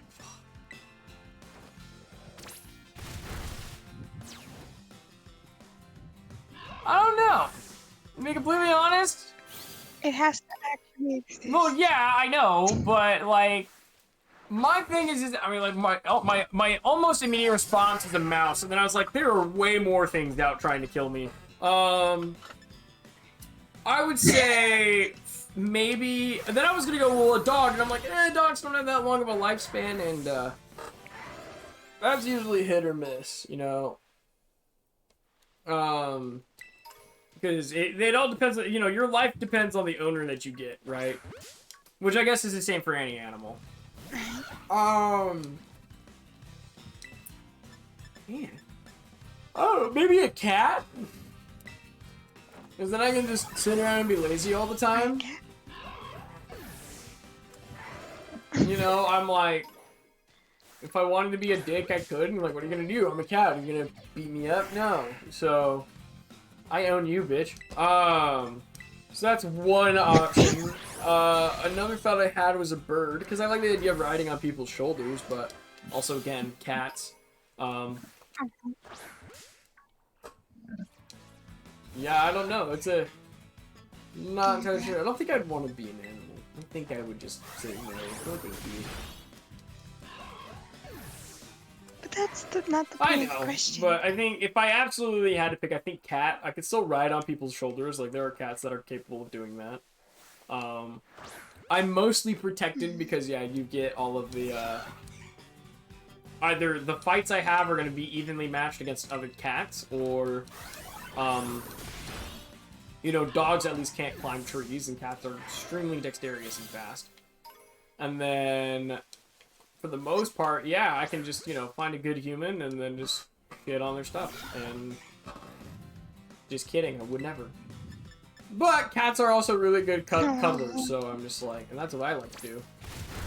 Plus, there's this book that my mom got. It was called All Cats Have Asperger's. So a lot of, like, the tendencies I have, cats also have very similar tendencies. So I'm like, if I'm going to be an animal, I think I'm going to be a cat. I think mine would surprise you. It's going to be It's an an Arctic, Arctic fox. I am actually not that surprised. That sounds entirely like something you would pick. Really? I figured the Arctic part would throw you off. Well, I mean, I don't know. I wasn't expecting Arctic, but yeah, some kind of fox. I can see that. I think it's just the Arctic foxes are so pretty and graceful in the way they move, and like, I don't know, they just seem majestic in a way to me. And they seem mythical without being mythical, you know? Yeah. There's, even though they're called an Arctic fox, there's something warm about them. Like, I wouldn't go up to one and pet one, obviously, but if you would have asked me when I was little, I would have said lioness, hands down, because little me was a little overly obsessed with the Lion King, and I wanted to be Nala. So if you would have asked, like, 5 to 9-year-old me what I wanted to be, it'd be a lioness. But asking me, Do I want a monster or do I want a Ducky Peppy? Because I already had a monster today. And my New Year's resolution is not Maybe you to should eat go healthy. doctor. That's definitely not the resolution here.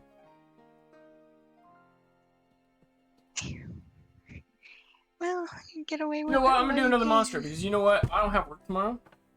That's pretty positive. Let me just double check on that statement. Pretty positive I don't. Calendar, December 2022. Go over to January. I do not have work tomorrow. Sorry. I do get to go over to Hobby Lobby. Imagine Madam, I bought these frames thinking that they were the right size poster I needed for my, I have these Lego Star Wars movie posters. They're like really, really cool. That's something I can't wait for in the studio. I will have room to be able to have some kind of set design behind me, right? Instead of seeing all this gobbledygook, there will actually be like a set that I can decorate and redecorate for the streams. Yeah, that would be neat. Are you gonna have a library? I don't, well, I have a lot of books. And I'm trying to think about how I want to organize things. And I know definitely because of how the sets will be designed. I know the set behind me will have shelving, but the things they put on display are related to the game that I'm playing. So like right now, anything that I have Pokemon related, manga, amiibo, Mega Blocks, books, movies, are all going to be put on display behind me. Plushes. The book thing was a joke. Because you said when you have a studio, you're gonna make me a book corner. Well, in the hobby shop, yeah, I'm going to have a whole book corner, and I'm going to literally call it Mia's Corner. This is my corner, bitch. All right, let me see. What am I doing? We're going to go get Special Attack is what we're going to do. So actually what we'll do, because we're not that far from Golduck. So actually we'll take the Keto. We'll fight the Golduck. But before I go fight the Golduck, we're at the 3-hour mark. We're in the final hour of the stream. Let me switch over to commercial real quick, call Nick, see what's up, and then go from there. Be right back. This video is brought to you by viewers like you. Thank you.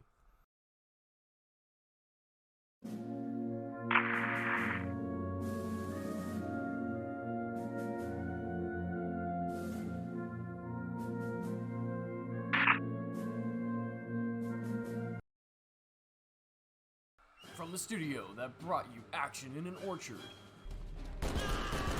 And even more action in an orchard.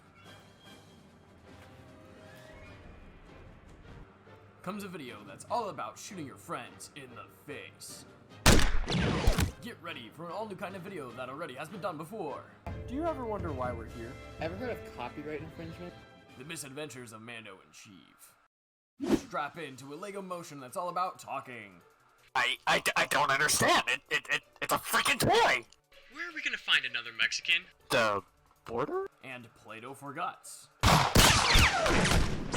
And after you're done watching that, go check out the behind the scenes to see how it was made. The top horizontal line is your eye line.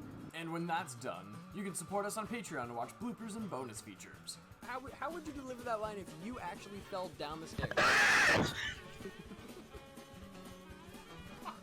Starring George Lucas, but not really George Lucas. Oh my god, you killed him! Master Sarcasm. How should I know? And Mexican Edgelord. It's a spawn point. The Misadventures of Mando and Sheev.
everybody! Welcome to Couch Party Incorporated. This is part 4.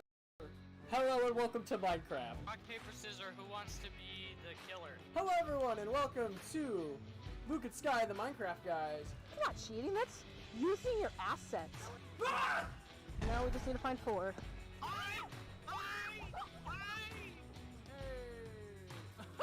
Okay, so the rock hurts me, but not him. I find that a little horse bukkake. Starting a fight. The next boss. Okay. A little underwhelmed here. No, stay away from me! God damn it. Son of a bitch! Stay away from me, stay away from me! Oh, wow, okay. This sounds, elaborate. Shit! Fuck me in the tit!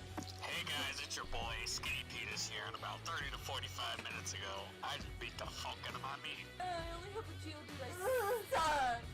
Get it! No. Ah! God damn it! Motherfucker! Keep going, Josh, keep going. Hey, buddy! Ah, sugar honey iced tea. Now when you click the button, go inside. Alright, everybody else, run inside like a bunch of fucking maniacs. Yeah, you better run away, you horny bitch! So is this just for science, or do you actually want to use it? Let's go this way. Ah! Looks like a testicle. No, don't make the bombs, don't! No, Anna! No, I almost got him!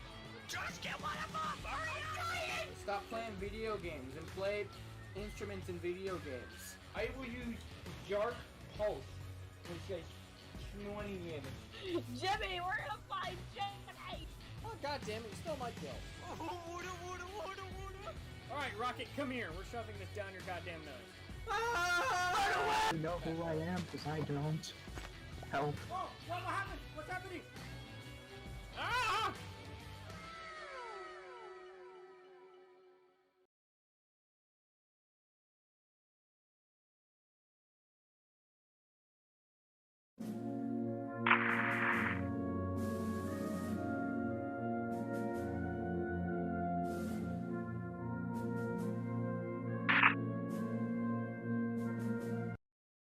Now let's get in. And we're back. Unfortunately, I can't make it. He's got some stuff going on. So we're going to finish training my Zoa arc, and then we'll go on the online battles and beat the shit out of random kids on the internet. That could be really bad. Let's fucking go! So yeah, so luckily all my Pokemon are above level 50. I'm really enjoying this kind of challenge. This is fun. Definitely, we'll need to work on the time limit, for sure. But definitely, like, I think a good time. I think definitely what'll help with the time limit is only having 3 Pokemon. I think official Pokemon League rules. Plus, it's like, I want to implement more, like, when me and Nick are battling, I want to implement more of those Pokemon League rules, because those will be implemented in the, in our Pokemon D&D. Like, that is what is going to happen. So I think that's definitely a direction that we can go. God damn, I'm losing my voice over here. Well, you've been talking for I have. 3 hours. Maybe I should take singing lessons, learn how to, like, use that muscle, so then that way, when I'm streaming, we don't run into this problem. But I've also noticed this problem happens when I'm, like, when I yell, like, because that happens quite frequently, and then I kind of blow it out of proportion. But you would think after doing this for a while, my throat would be, like, in sync or something. Shit, I'm fighting the fucking flamingos. That's not what I'm supposed to be doing. Ah, no. No.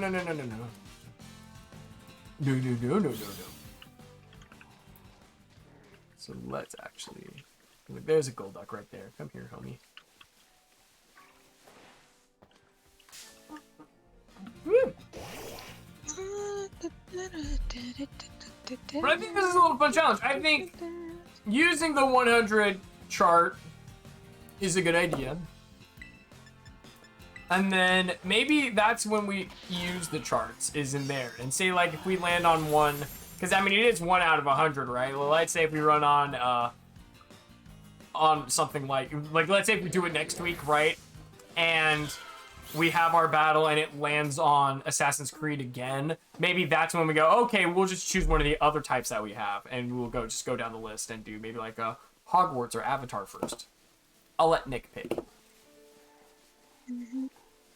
Nick pick. Okay, let me see. There's a tropic. I need to go to the water. That's what I need to do. I need to go closer to the water. Jump off this cliff. Not because I'm depressed or anything, just because it's the fastest way down. Bloop. Good. Wait, Luke, you're not telling me. That's the second time you brought that up. Let me see. Where? What? Let me see. We did talk about Pokemon challenges. I can cross that off. Fan trailers. Fan trailers and oh my god, I used it the other day. The fucking like not what if, but it's a similar kind of context. Like, what if this kind of trailer? Like, they take existing parts of a movie, cut it together, and be like, oh, what if this was a movie that could be a thing? Recently, somebody edited, and upon my second viewing, I never should have fell for it. But they basically created a trailer for Mario Kart going, hey, they're adding 50+ characters. When in fact, they are not adding 50+ characters to Mario Kart. It would be dope, Nintendo, if you could just do Smash Kart instead of Mario Kart, because, I mean, let's face it, you got Link in there, you got Animal Crossing, and you got Splatoon in the game already. May as well add Kirby and Pikachu, right? Like, I don't... Please, for the love of God, for me. Right, I would love to do that. Well, somebody made a fake trailer that looked really close. You know, if you weren't already had a trained eye, you would have assumed it was a Nintendo Direct trailer. And it unfortunately was not. And I'm so mad because I sent that out to like 6 different people. So to all the people I sent that trailer to thinking it was real, I apologize for hyping you up. Because I was really excited too. I was like, this is cool. For those of you who edit those trailers, I hate them. Mainly because I really can't stand, I'm excited. So when I'm seeing something where I'm like, oh my god, this is it, especially if it's like, people will cut things from movies I've never seen. So for me, it's like, oh my god, this is real. And then it's not.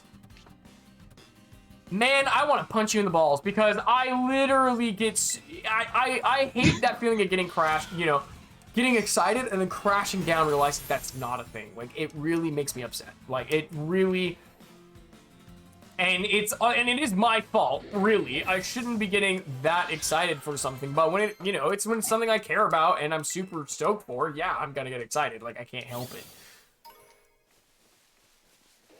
I really don't like those. And I remember even, like, my stepdad, he found a Star Wars Episode 8 trailer. And the only reason I knew it wasn't is because there's footage from the game cinematics to Knights of the Old Republic. So I'm like, actually, Dad, no, that's not an actual trailer. That's just something somebody edited.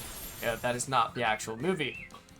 And I remember him going, damn, I was really hoping that was the trailer, because we were all hoping it was the trailer, and so I really hate those moments to death. They are not fun for me. What is your opinion on them, Mia?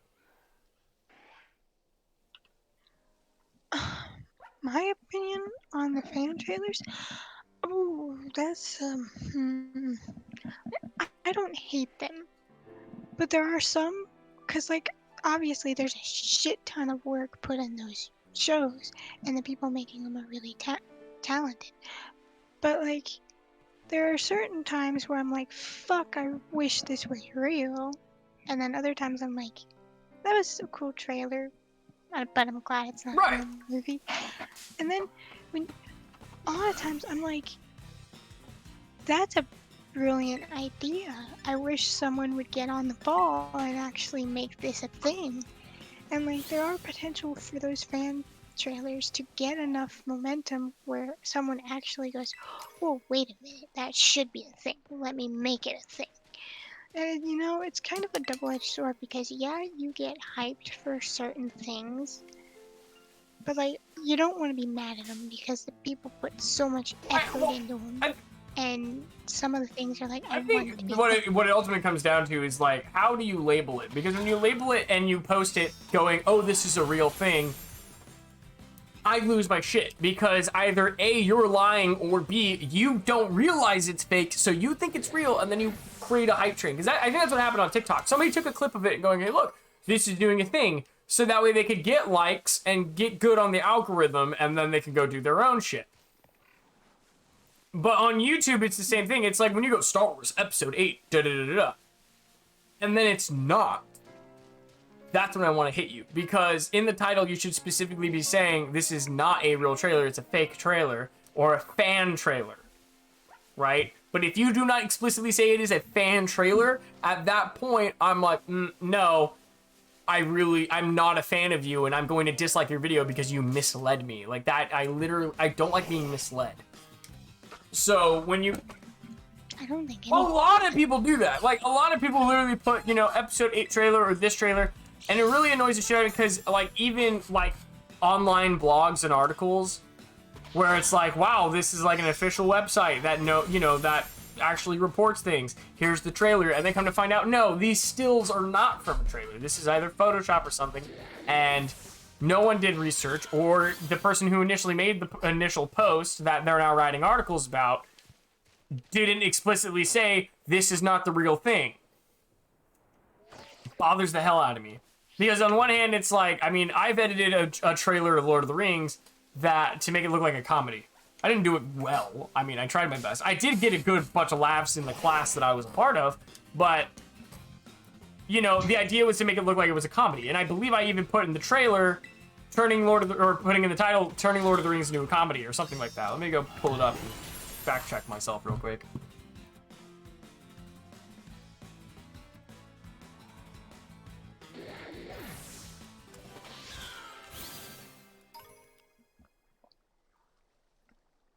I need Jeopardy music. Yeah, give me one more. Am I the only young... Like, do you like watching Jeopardy? Popular videos. Yeah, Lord of the Rings comedy trailer. So I literally put it in the thing, you know, Lord of the Rings comedy trailer, so that, you know, there's no misconception. It's like, that is what it is. It is a trailer of Lord of the Rings, and it's meant to look like a comedy.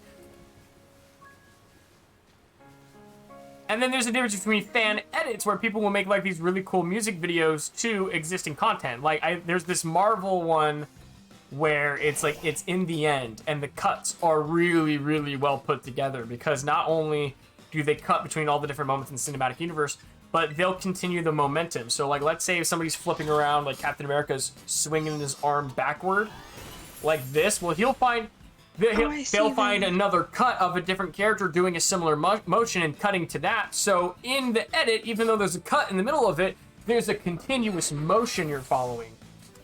That's really cool. They are really good editors because they are looking for those moments to then cut into the, you know, it's pretty gnarly. Especially like somebody does like It's a Hard Knock Life from Annie, and they cut it to different parts in the MCU. That one was really good. So fan edits can be amazing, but the fan trailers, when they're not being transparent and going, this is not a fan, you know, this is not a real trailer, and especially if it's not like that in the title or the thumbnail and people think it is a real thing, man, it just crushes my hopes and dreams. It really does. And I'm like, I don't know if they intend on doing it that way, like, oh, I intend to make people feel like shit by doing it like this, or if they're just like, oh man, no, this is actually just like, man, like, this is what it could look like, you know, this is an idea I'm putting together. That's kind of like where I'm like, oh, I just want to like strangle you. Hi. Mm-hmm. Do you ever watch Editing is Everything? Editing is Everything? Oh, because they're the ones that will like edit different stuff and color grade it and make it look like a completely different genre, yeah? Yeah. Yeah, I think that's what gave our film teacher the idea of for the class, is like, you're gonna take a movie and you're gonna edit it like this.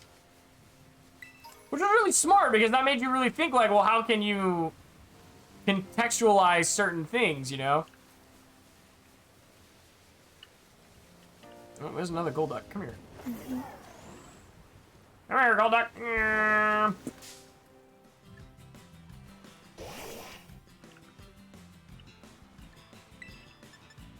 Ooh, I'm out of Flower Trick. Let's use Play Rough, shall we?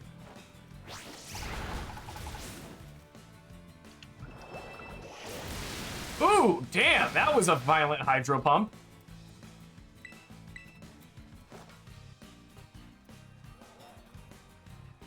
Golduck avoided the attack. Golduck used Psych Up really, really slowly, and that scares me. So we're gonna save my game after I beat the shit out of this duck.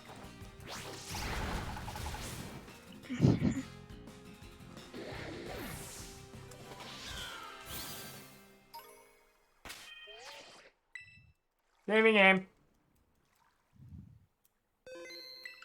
Good idea. Well, let's go take a look at Bayek real quick and see what his stats are. His speed is maxed out. His special attack is almost there. So right now we need to find... We need to get out of the water is what we need to do, because... For whatever reason, water Pokemon in this game make it lag so hard.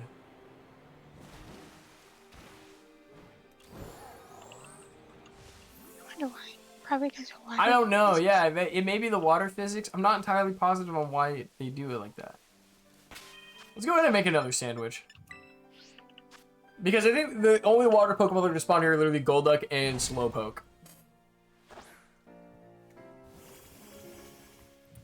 I'd like to make a sandwich.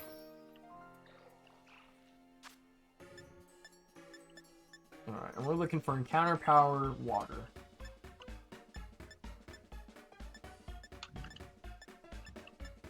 Where is it? What is your favorite kind of popcorn? We were talking about it off camera, and then I was like, oh, we need to talk about this again in the thingy. What is your favorite kind of popcorn? What is everyone's kind of favorite popcorn, actually? I want to hear the result in the chat. That caught me off guard. This, how do you spell distortion? Distortion. Yeah. Okay, I should be able to fit all of them. My favorite... I don't like popcorn in general, mainly because it seems... the kernels feel like nails in your mouth and in your teeth, and I can't get past that feeling. But one that my grandma just gave me this weekend, it's called Zebra Popcorn. Oh. And it's caramel popcorn that's completely coated, and then it's got white and dark chocolate on it. It's really good, and because the caramels completely coated it, you don't get that nail in your mouth feeling that other popcorn. I gotcha. What about you? I'm a big fan of movie theater popcorn. I mean, it's like all buttery, and it's all like, it's in that big old fucking tub. Love it. It is my favorite thing in the world. I remember my dad took me to a, oh my god, it's like a, I don't remember what it's called, but it's a movie theater where they have a full menu. And so a waiter will come up to you in the middle of the movie asking you what you want to eat. Which always irritates me, because I'm like, first of all, don't interrupt me while I'm watching Transformers 4. Second of all, like, I only need popcorn and a large soda. And my dad was like, you're not going to get anything else. I'm like, no, I want a large popcorn and a soda and not to be bothered the whole movie. Yeah, popcorn is my thing. Like, I love the popcorn. The movie theater popcorn. Just what is at the movie theater. Because you can't eat... Because microwavable, like, popcorn that says movie theater popcorn is not the same thing as movie theater popcorn. It just isn't.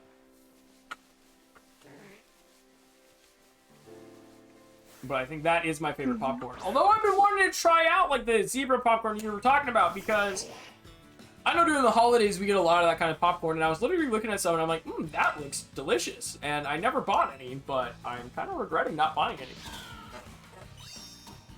What, you have the way? Yeah, we got all kinds of different ones, because we had like a cookies and cream kind of one, we had a chocolate drizzle on another one, we had a caramel drizzle on another one. There's a lot of different options, but I'm not a big fan of like kettle corn, is the thing. But granted, I've realized I actually do really like kettle corn, because it is very sweet. I love sweet. I am sweet. But yeah, that whole thing is when it comes to popcorn, usually it's out of the microwavable popcorn, I'll always go for the one that has the most butter on it. And then, even then, I've looked into doing because I don't know if you've seen these like little like shakers that you can just like kind of sprinkle onto your popcorn. Like there's like a white cheddar, there's a yellow cheddar, jalapeno, like a garlic. Like there's a bunch of these things. And so I've been kind of looking into those a little bit more. But I also really like, and I don't know. I need to talk to my grandma Teresa about it. But my grandpa made popcorn in a very specific way, and you could not get that popcorn anywhere else other than my grandpa's house. So I've been meaning to ask her. I'm like, what is it? Because I think it's either the brand kernels, because it was stovetop popcorn. You would put the kernels in a pot, you'd put down the pot, heat it up, and then they pop in the pot. That's what we can get for the studio. We can get one of those like movie theater popcorn machines that's like on like a cart. We could get one of those. That'd be cool. Actually, you know what? My grandma has one because my grandpa bought one to fix up to then make popcorn out of. And he never did. And I think it's still at my grandma's house. And I might just ask her, I'm like, hey, if it fits in my car, can I just take it? Can I take it off your hands? Because one of the things I want to do for the studio is, do you remember when we were watching the Light and Magic documentary? And they were talking about watching dailies, and they just had these rows of couches in front of a projector screen. I want to do that. Mm-hmm. I want that, but also having that popcorn machine there would mean we could make popcorn and watch movies that way. I'm really excited. I can't wait for this studio. Like, we'll have a place to go to do all of our shenanigans, and I think that's going to be the most fun. Right, like, I'm super grateful my grandma's doing this for us, because, man, we really need it. Like, having the ability to... Like, obviously this setup is going to go there, so probably almost all my gaming is going to be on my Switch from now on. But... yeah, I'm like super stoked. I cannot wait. Like, I think I'll probably take the Series X and put it there, keep the Xbox One here, and do all my gaming that way, but goddamn, I'm super like... I'm hyped, yeah. We'll take the mini fridge, we'll put that in there as well, or we did talk about getting like the Xbox One, the Xbox Series X mini fridge, because we thought that was funny. And then either that or I'm thinking the retro mini fridge, because we sell a retro mini fridge at Target that's pretty cool. They don't hold a lot, but they're pretty dope. It also depends on the space, because I mean, first and foremost, the green screen's got to go somewhere. I think the green screen, and then I think my work area will be set up to not only do the work that I need to, but also build the set behind it for streaming, so that way streaming is a little bit, easy, you know, way more, set up. We're obviously going to need internet, so I will talk to, I need to make some phone calls and be like, hey, we need internet access in this building, so what do we need to do that? Go from there. Yeah. But I'm excited. So, speaking of movies and places you're excited for, what games are coming out that you're excited for? Zelda Tears of the Kingdom, and honestly, that one and Jedi Survivor, but those are the only two I'm like, those are on my list. To be completely honest with you. Now, Nintendo, I'm also excited for, said that they're going to be doing one of these emulator thingies, but for the GameCube. Stoked for that. 110%. Ready and waiting, because I believe either Nintendo confirmed it or they're just rumors, but Wind Waker and Twilight Princess are supposed to be the two games that they're going to put on that. They're going to be one of the first, you know, those are going to be the first two games put on the whole thing.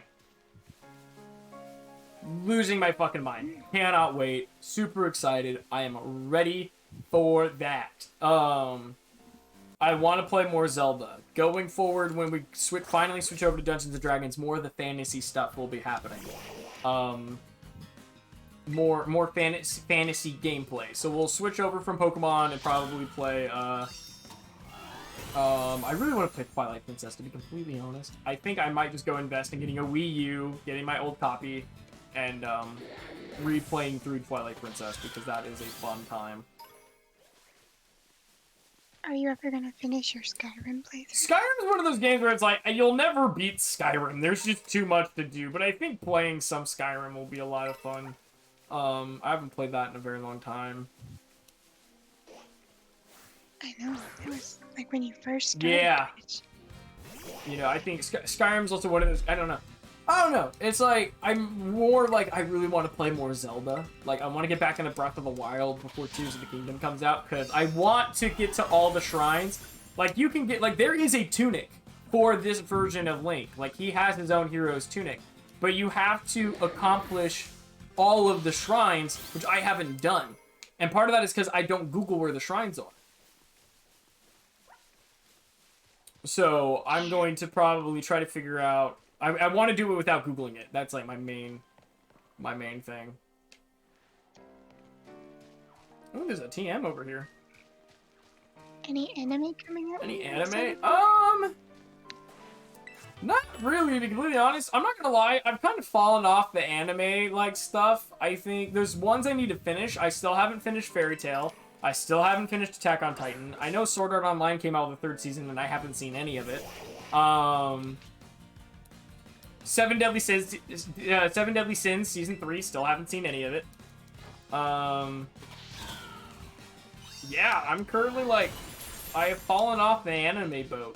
Not that I don't want to watch any of it, it's just that there hasn't been anywhere I'm like, oh man, I'm gonna go fucking watch this. So yeah, I don't know. I don't know about any new anime coming out. They turned Ruby into an act.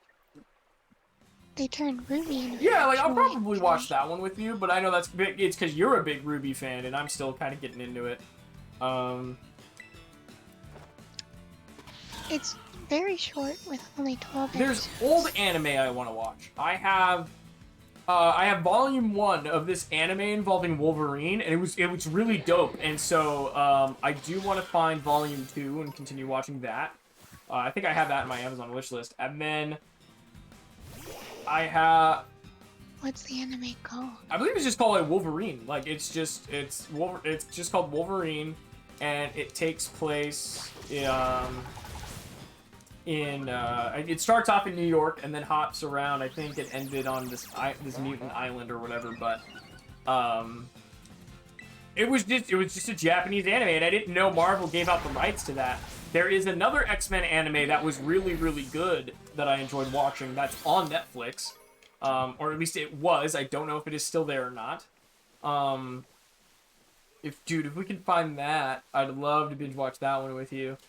But then Transformers Energon, which I didn't know was a thing.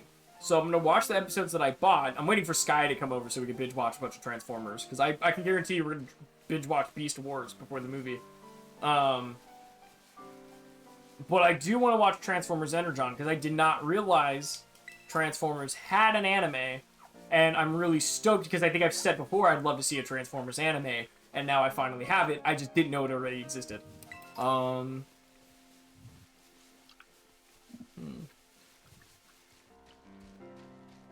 And then obviously Season 2 of Star Wars Visions, but I believe they came out and said Star Wars Visions Season 2 was not just going to be Japanese anime, it was going to be different animation studios from other countries this time. So I'm excited for that, especially, like, I really like Mexican animation. I don't know if you, like, most of the Christian movies, like Catholic movies that are animated are literally from Mexico. I had no idea. But that has a specific style that has stuck with me throughout the years, and I'm like, I really like that style. I don't know if you've ever seen The Three Wise Men. It is a really good movie, but I had no idea it came out of Mexico. That was a cool fact I found out.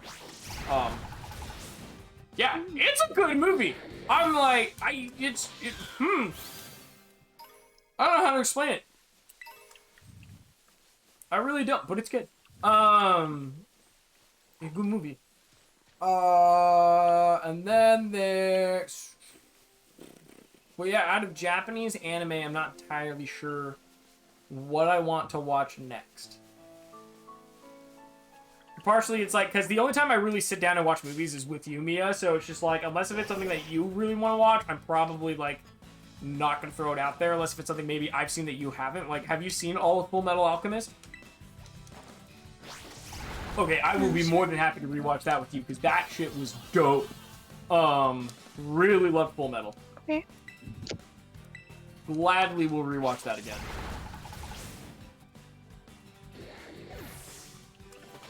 And I'd like to binge watch Yu-Gi-Oh! I would like to binge watch that first, like, chunk of it. I'm Oh, I know. way ahead of you.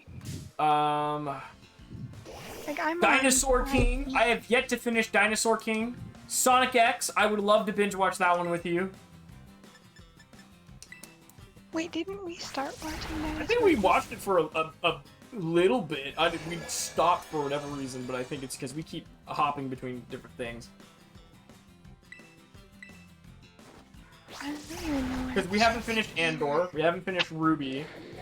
We started Dinosaur King and never finished it. You've been binge watching Pokemon without me, but that's okay. I'm only going to binge watch Diamond and Pearl once I get that first season, which I really hope somebody got me for Christmas.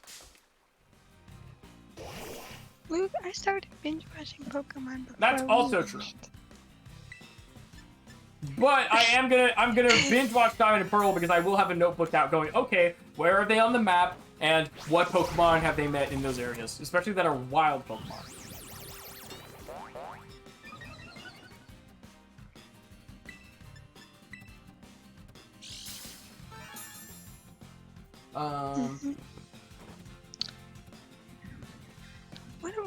What? I'm on season 16.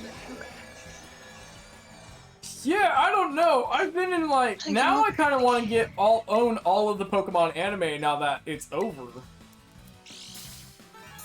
I just don't know how I feel about it right now. Because I know last stream I said I was excited, but now I'm like, fuck. Like, I've yet to have that feeling of, okay, this chapter of my life is closed, right? Like, that book is closed. Until Ash is now retiring. Like, that really felt like book's closed. Man, We're on the sequel. Yeah, like, that hurts. I'm on season 16, episode 15 Yeah. of Pokemon. It's hard. Like, somebody made a cut. Like, they made this fan edit. And they're like, not only are we saying bye to Ash, but we're saying bye to all these characters. And then it would cut through scenes of all the different characters. And it got to Max and May, and I was just like, fuck, I'm trying really hard not to cry right now.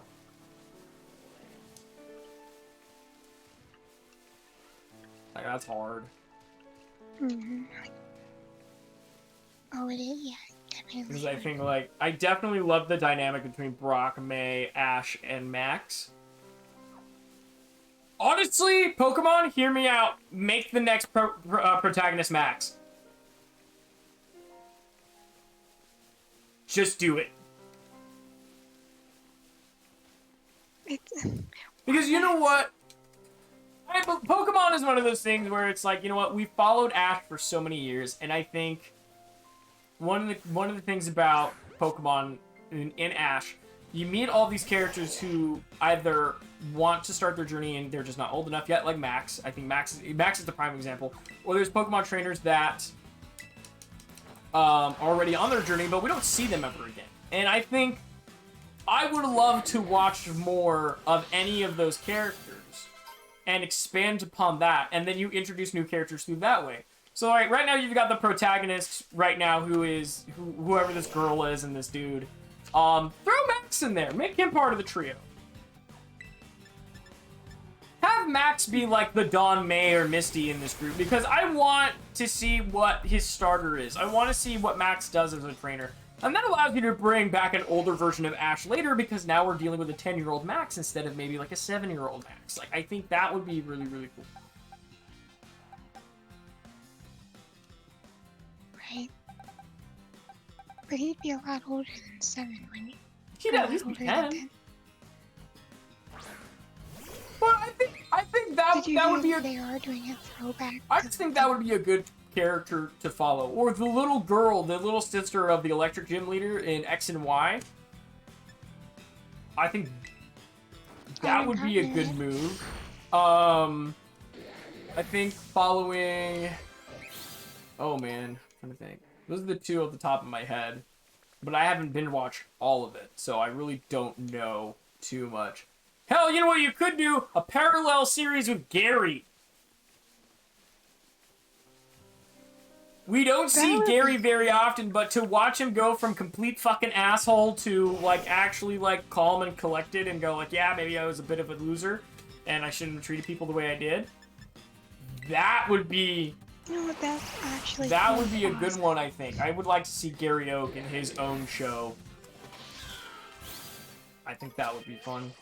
Alright, let's go check, not Ezio. Nope, nope, not Miraidon. Bayek. Because I realize we may... Okay, yeah, he's good to go. Boom. Okay. Put away held item. Let's go through the different held items and see what we can give our Pokemon before we head into the battles. God damn, that took a while, didn't it? Not really. Or for the battle, kind of. Yeah, alright, let's take a look. Soft Sand boosts ground type moves. Nobody here knows really any ground type moves. Or rock. We can use the mental, the Never Melt Ice. We'll give that to Weavile. Ooh, physical moves. We'll give the Muscle Band to... I'm going to go with... Because Naysayer doesn't have anything. Give it a Naysayer. Those are weather effects that I don't have. No one has any HP stealing moves. Ooh. Who wants to land critical hits more often? I feel like that should be...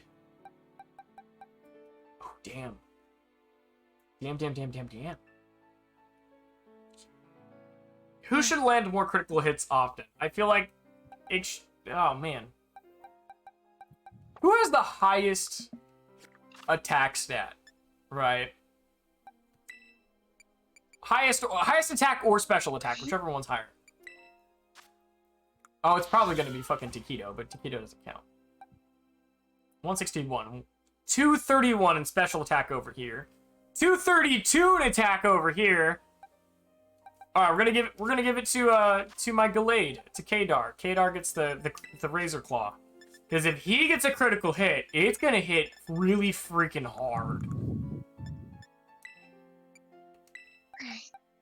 To Yusa. All right, we got a Float Stone. Reduces the weight of the holder. Not that that really matters too much.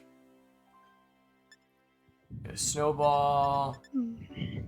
An item available by Pokemon, this hooded cloak conceals the holder, tricking the eyes of its enemies and protecting it from additional effects of moves. Okay. That's just good to have. We'll give the Covert Cloak to Zoroark. I feel like that's a good idea. You know, that fits.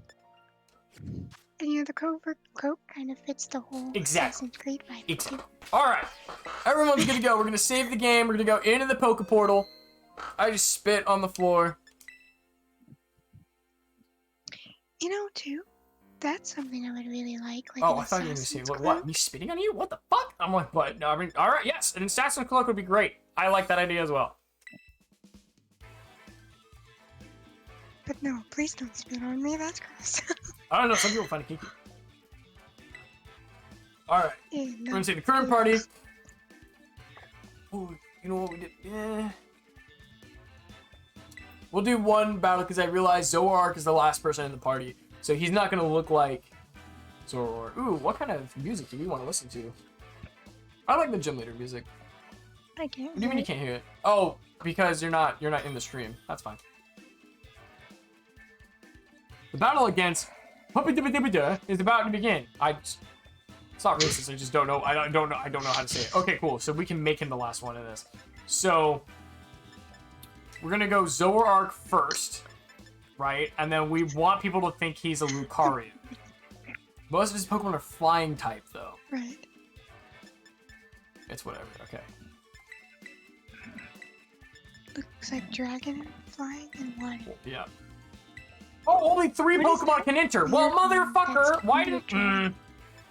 I'm mad. Okay. So if only 3 Pokemon can enter, we're gonna do for the first 3 Pokemon that we initially decided, which I think were these 3, wasn't it? Altair, Naysayer, or not Naysayer, Ezio, and Taquito. Or was it Naysayer? I think it was Altair. All right, cool. I didn't know it was supposed to only be 3. If I knew that, I would have kept it at 3, right? But no, I didn't know that. You were the one that said it was simple. I don't know how I feel about that. I don't know how I feel about that person's trainer card.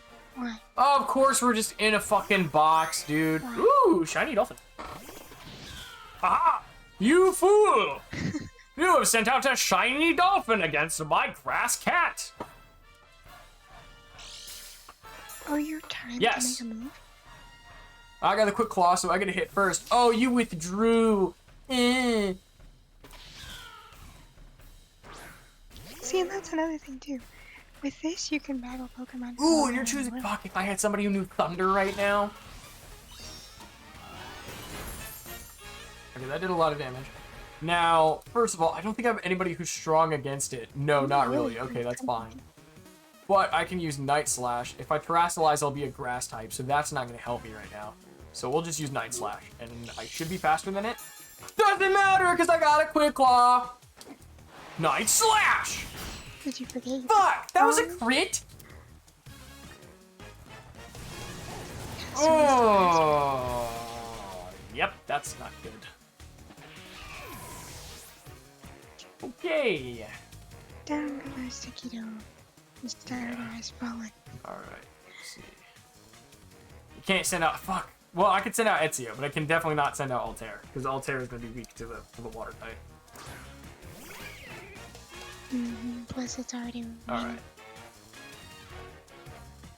Alright, what do I got? I can go straight dark. Not that that's really going to help me. Oh, I needed to teach him a physical ice type move. I didn't do that. Okay. Let's do... I mean, the challenge said Fury Swipes, so let's just start off with Fury Swipes and get that out of the way. Ooh, that was not good. Oh, and then I got hit a little bit with the Rocky Helmet. Ooh.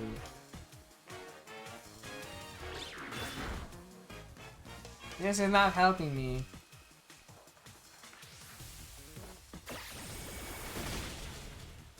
That's fine. But I am faster than it. Did he use U-turn? Oh, okay. Yeah. I'm not paying attention.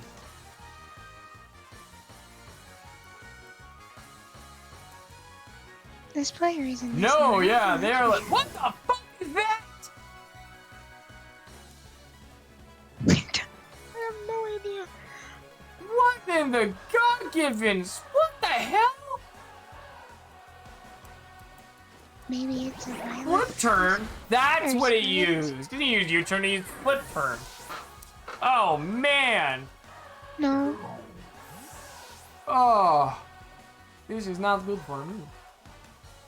The Pelipper used U-turn. Most flying types can learn U-turn. Oh, man, that blows. Oh, you bastard.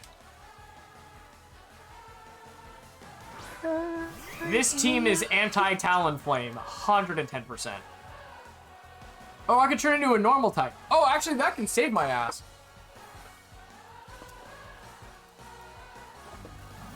Yes, because now if I turn him into a normal type, he's not a flying type, so he's not weak to whatever this Kilowattrel. It can't do double the damage on me, and both the other water types won't be able to do double the damage on me.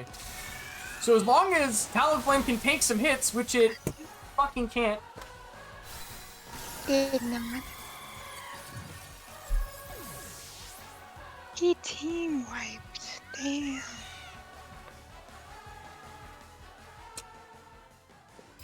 Well, that fucking sucks. That guy did No, not come playing around. they He fucking started didn't. kicking some ass. Christ. Quit battling for a second.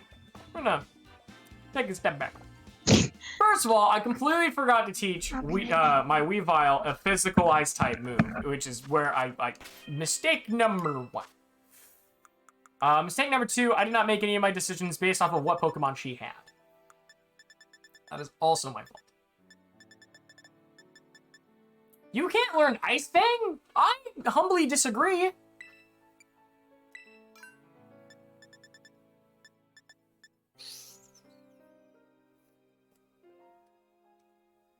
See, but... Okay, it does double if I was hurt in the same turn. The problem with that is I'd have to go second, and he's too fast, so... Let's see what else I got.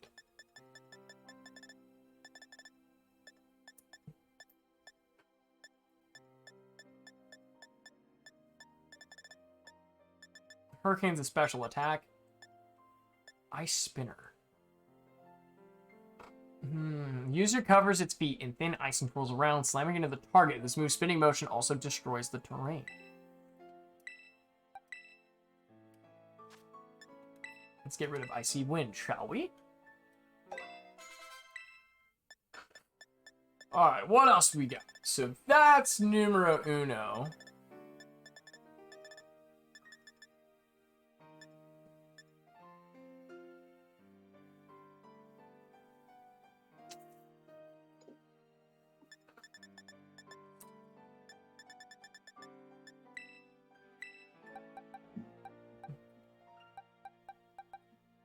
What's the fighting type move you have? Of course. A little bit. So one of the things that... Yeah, so number 1, my team really is not hitting people hard enough, which really sucks. You... Ooh, that's right. You're my go-to for catching Pokemon. Ask for advice. Kadar wants to forget False Swipe and learn Reversal. Alright, do that. Apparently, my Pokemon can be like, well, I'd rather learn this. Okay. Alright, let's see what else we got. Snowscape. That's, nah, that's not what I don't care about. Steel Beam?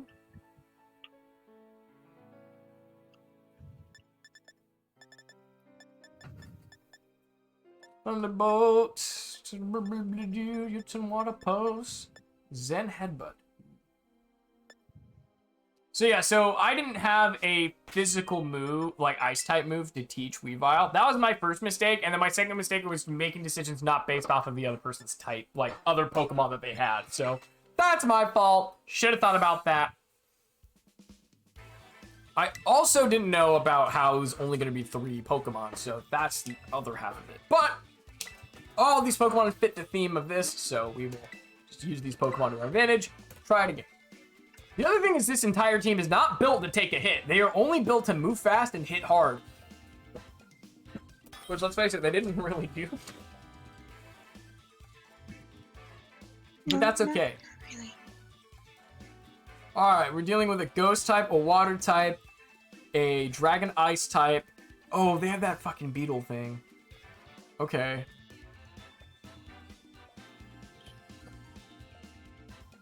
I think... I kind of want to start off with Zoroark just to see what they send out. And then... well, actually, no. I think... Taquito, because it has U-turn, so we can at least do damage and switch out to somebody else. Ezio, being an Ice type, can take care of the... not Cryovane, that's mine. The Baxcalibur. Oh, well, maybe. Fuck, I don't know. I think we're gonna go with these 3.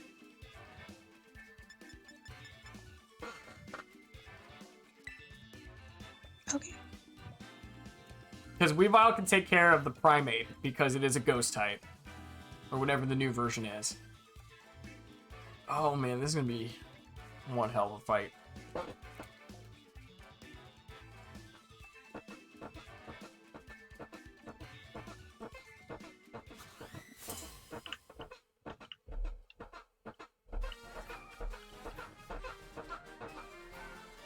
Alright, let's see how this goes. Oh, I don't remember what type that thing is.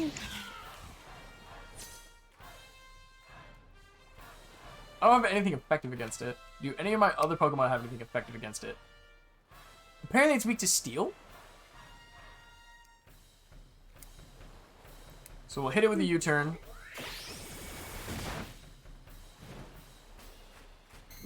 Get some chip. Fuck! I didn't know it had that. That's not good for me. Oh, I fucked up. Casual my ass! And Stealth Rock? Fuck. That thing looks like a flower. Setting that thing up first was a good idea.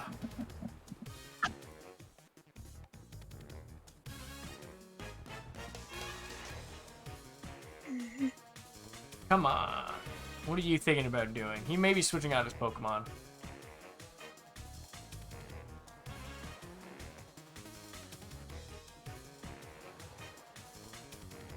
He may be letting you. Oh no, he's thinking. He's thinking. He's only Power Gem. That's a rock type move, so that's not gonna do a lot. Probably trying to weigh like, what moves does he have?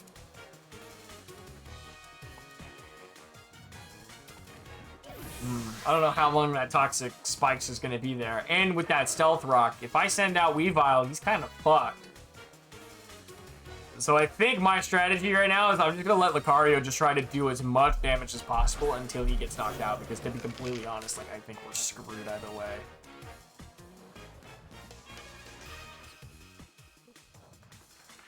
He's probably gonna have a fighting type move, so I think I'm gonna Terastallize now, just so I can hit him with one of these moves. What do we try? Just the fighting type. So now I lose my steel type, so I don't get the weaknesses of a steel type, which is fighting. Which this Pokemon right here is ghost and fighting. So now that he can't do double the damage on me, I should be able to punch him. Yeah, see, he was going for a close combat. Dude! First of all, how are you faster than me? Because I EV trained this fucker for speed. Second of all, fuck! Ugh! I am getting hit hard in these battles. But now I can't Terastallize at all, and his weakness is going to be fighting, and he's poisoned. Fuck me in the left nut, you fucking piece of shit! Alright, play rough. Luckily I have the Quick Claw, so even if he is somehow faster than me, I can still go first. If it kicks in.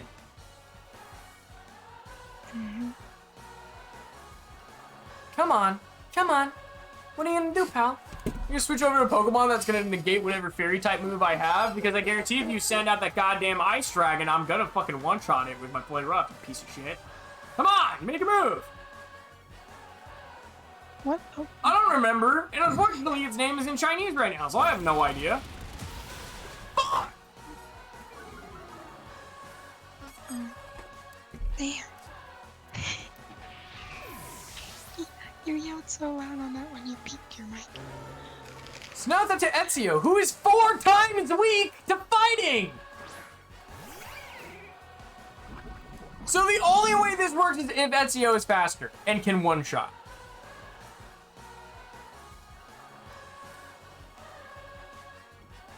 Oh, man. And you don't have anything strong against it. So all I've got is this stab move that is only effective. So I am faster. Oh, you gotta be kidding me. Are you shitting me? Fuck!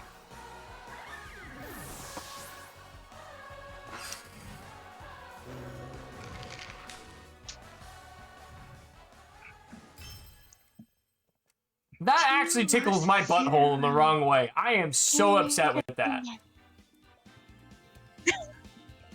Like, fuck me, dude. That was dumb.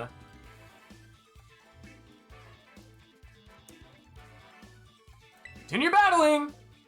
Oh, it looks like fire in the background. It is fire in the background. Is your goal to at least get one Ah! battle one? What?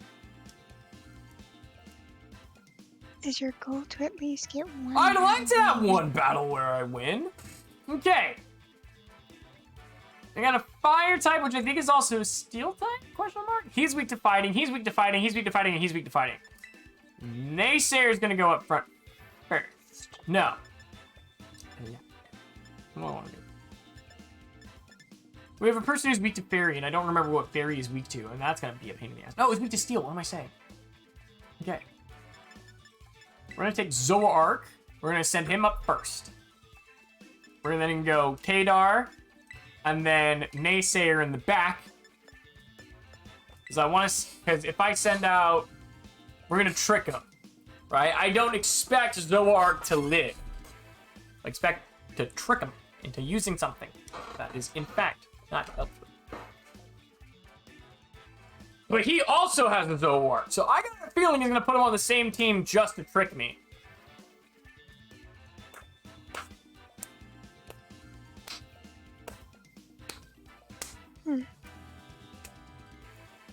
Because he also might switch up his tactics, knowing that I might be doing the exact same strategy as him. If anything, we both are going to have a Zoroark on the field, or I'm going to have a Zoroark on the field as the first Pokemon.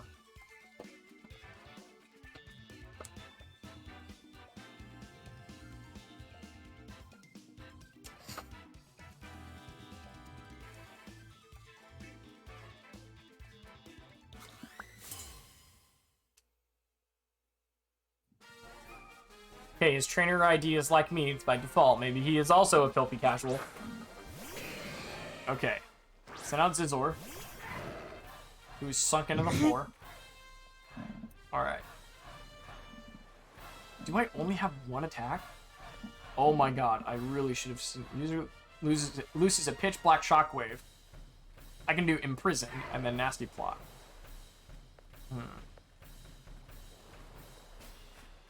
Let's use Nasty Plot, see what he does.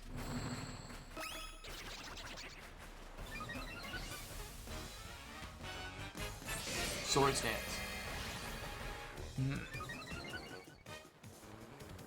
I think that's an actual Scizor.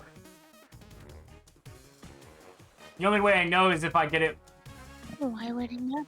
Granted, I think Zoroark can learn Swords Dance.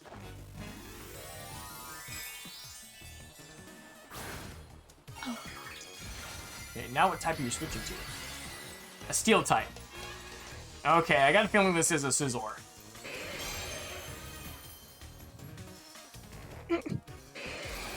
Book is faster than me.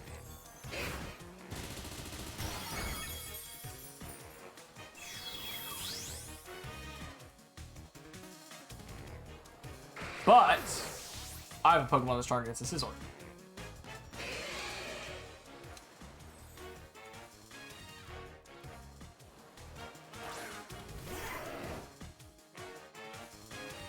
Now you're dealing with the real deal, pal. And let's see if he's gonna pussy out and switch his Pokemon. Are you going to? The fact that you're taking a while is telling me that you are.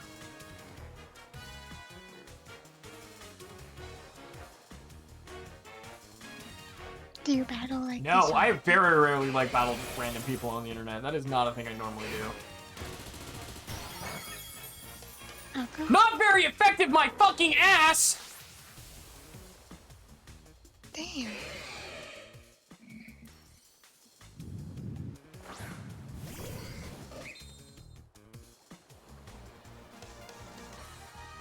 No, I can't go into a fairy type.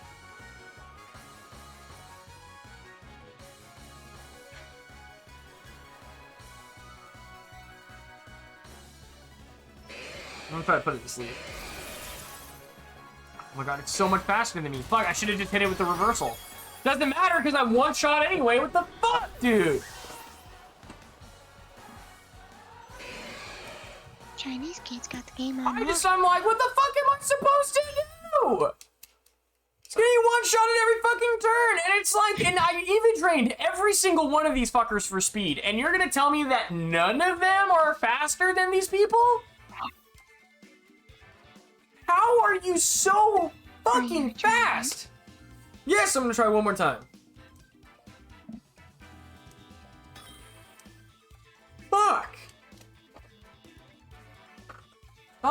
corn, kid.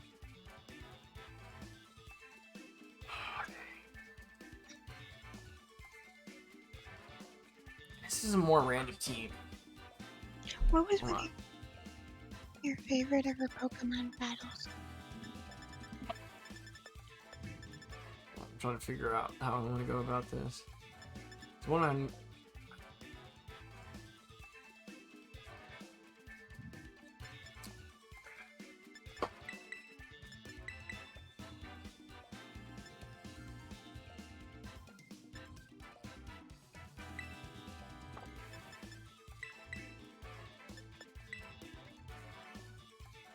I'm just like, fuck me, man. I'm like, I don't know how to win. I think the problem is like the entirety of my team is in fact just built for speed and attack. Like that's it. Every single one of them except for Zoroark, who is speed and special attack. Like that is unfortunately the difference. So why is your grass type? Unless you're already a flying type at this stage, that doesn't make sense to me. I'm gonna hit you with Play Rough. What the? Strength Sap? What does that do? Fucking heals you, you pussy! No, fine, you're gonna play that way.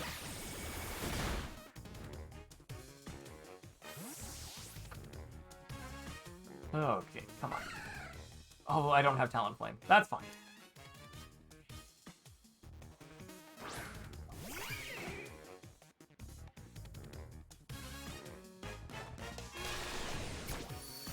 Yeah. Shat my strength. Let's see how that helps you, you fucking hacky sack of a bitch. Come on, communicate. Come on, make your move.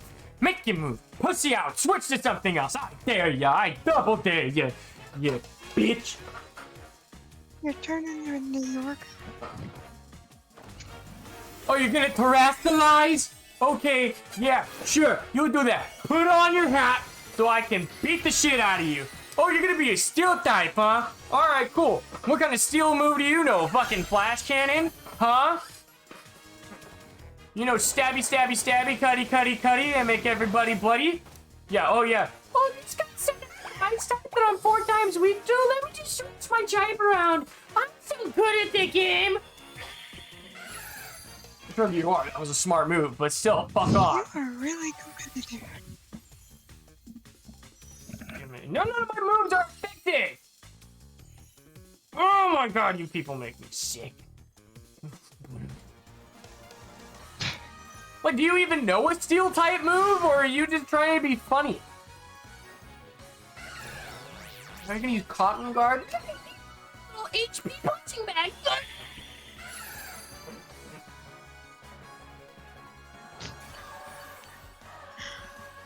Oh, goodness.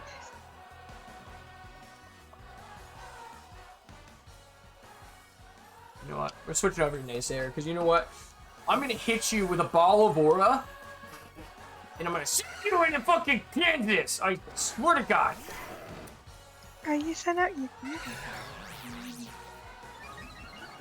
It's defense rose drastically. Luckily, I'm hitting you with a special attack! Switch Pokemon. Fucking dear. Fucking dear.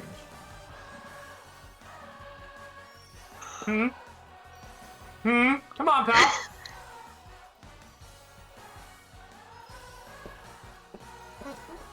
Suck my leg.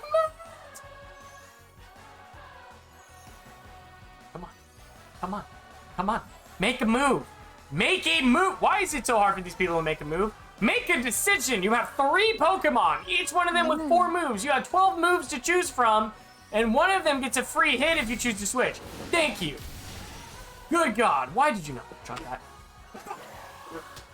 Oh, baton pass. So you're going to take the hit, switch over to somebody else, so that way I can hit them hard.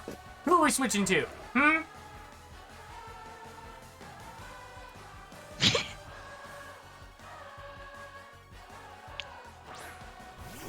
Mudsdale. I don't know, Mudsdale. because you can't read it. You fucking butt slap.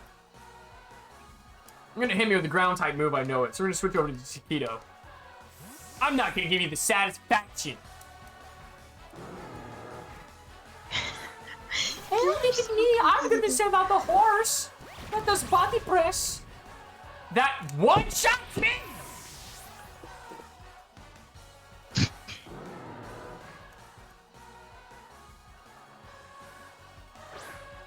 Maybe we should go back to casual. Unfortunately, this is casual battle. That's right. Ice spinner. You better one-shot it. What?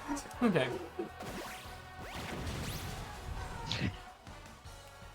I'm sorry, does this bitch have a second type? Like, what?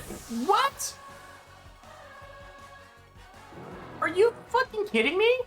She's gotta have like It's not a steel type because Aura Sphere's not gonna do double the damage. What the fuck are you? No, I'm saying her Pokemon are probably level 100. Oh, I should have fucking terrestrialized into a fucking fighting type. Oh well, doesn't matter. Fucking dead. Fucking lost 4 times in a row. I fucking suck. Suck my penis, fucking horse. I fucking hate you. Oh, look at this Titan Pokemon I can fit in my hand. Ah! Not cool. Fucking hate you. You're a loser. I am a sore loser. You know what? Quit battling. Fuck this shit. I want to know. What type is a fucking Mudsdale? I want to know. If this was Diamond and Pearl, I'd kick your fucking ass. That's the map. I don't want. Okay, press the right buttons. Maybe, is there a way to like do it by region? Like where, like, cause you were getting like Chinese and Japanese. What? Just because they're fucking Asian, they're somehow better at the game than I am? Fuck no. It's not because they're Asian. It's just because I'm not competitive. I really am not. It's just a ground type. Why did it do such little damage? It was a ground type.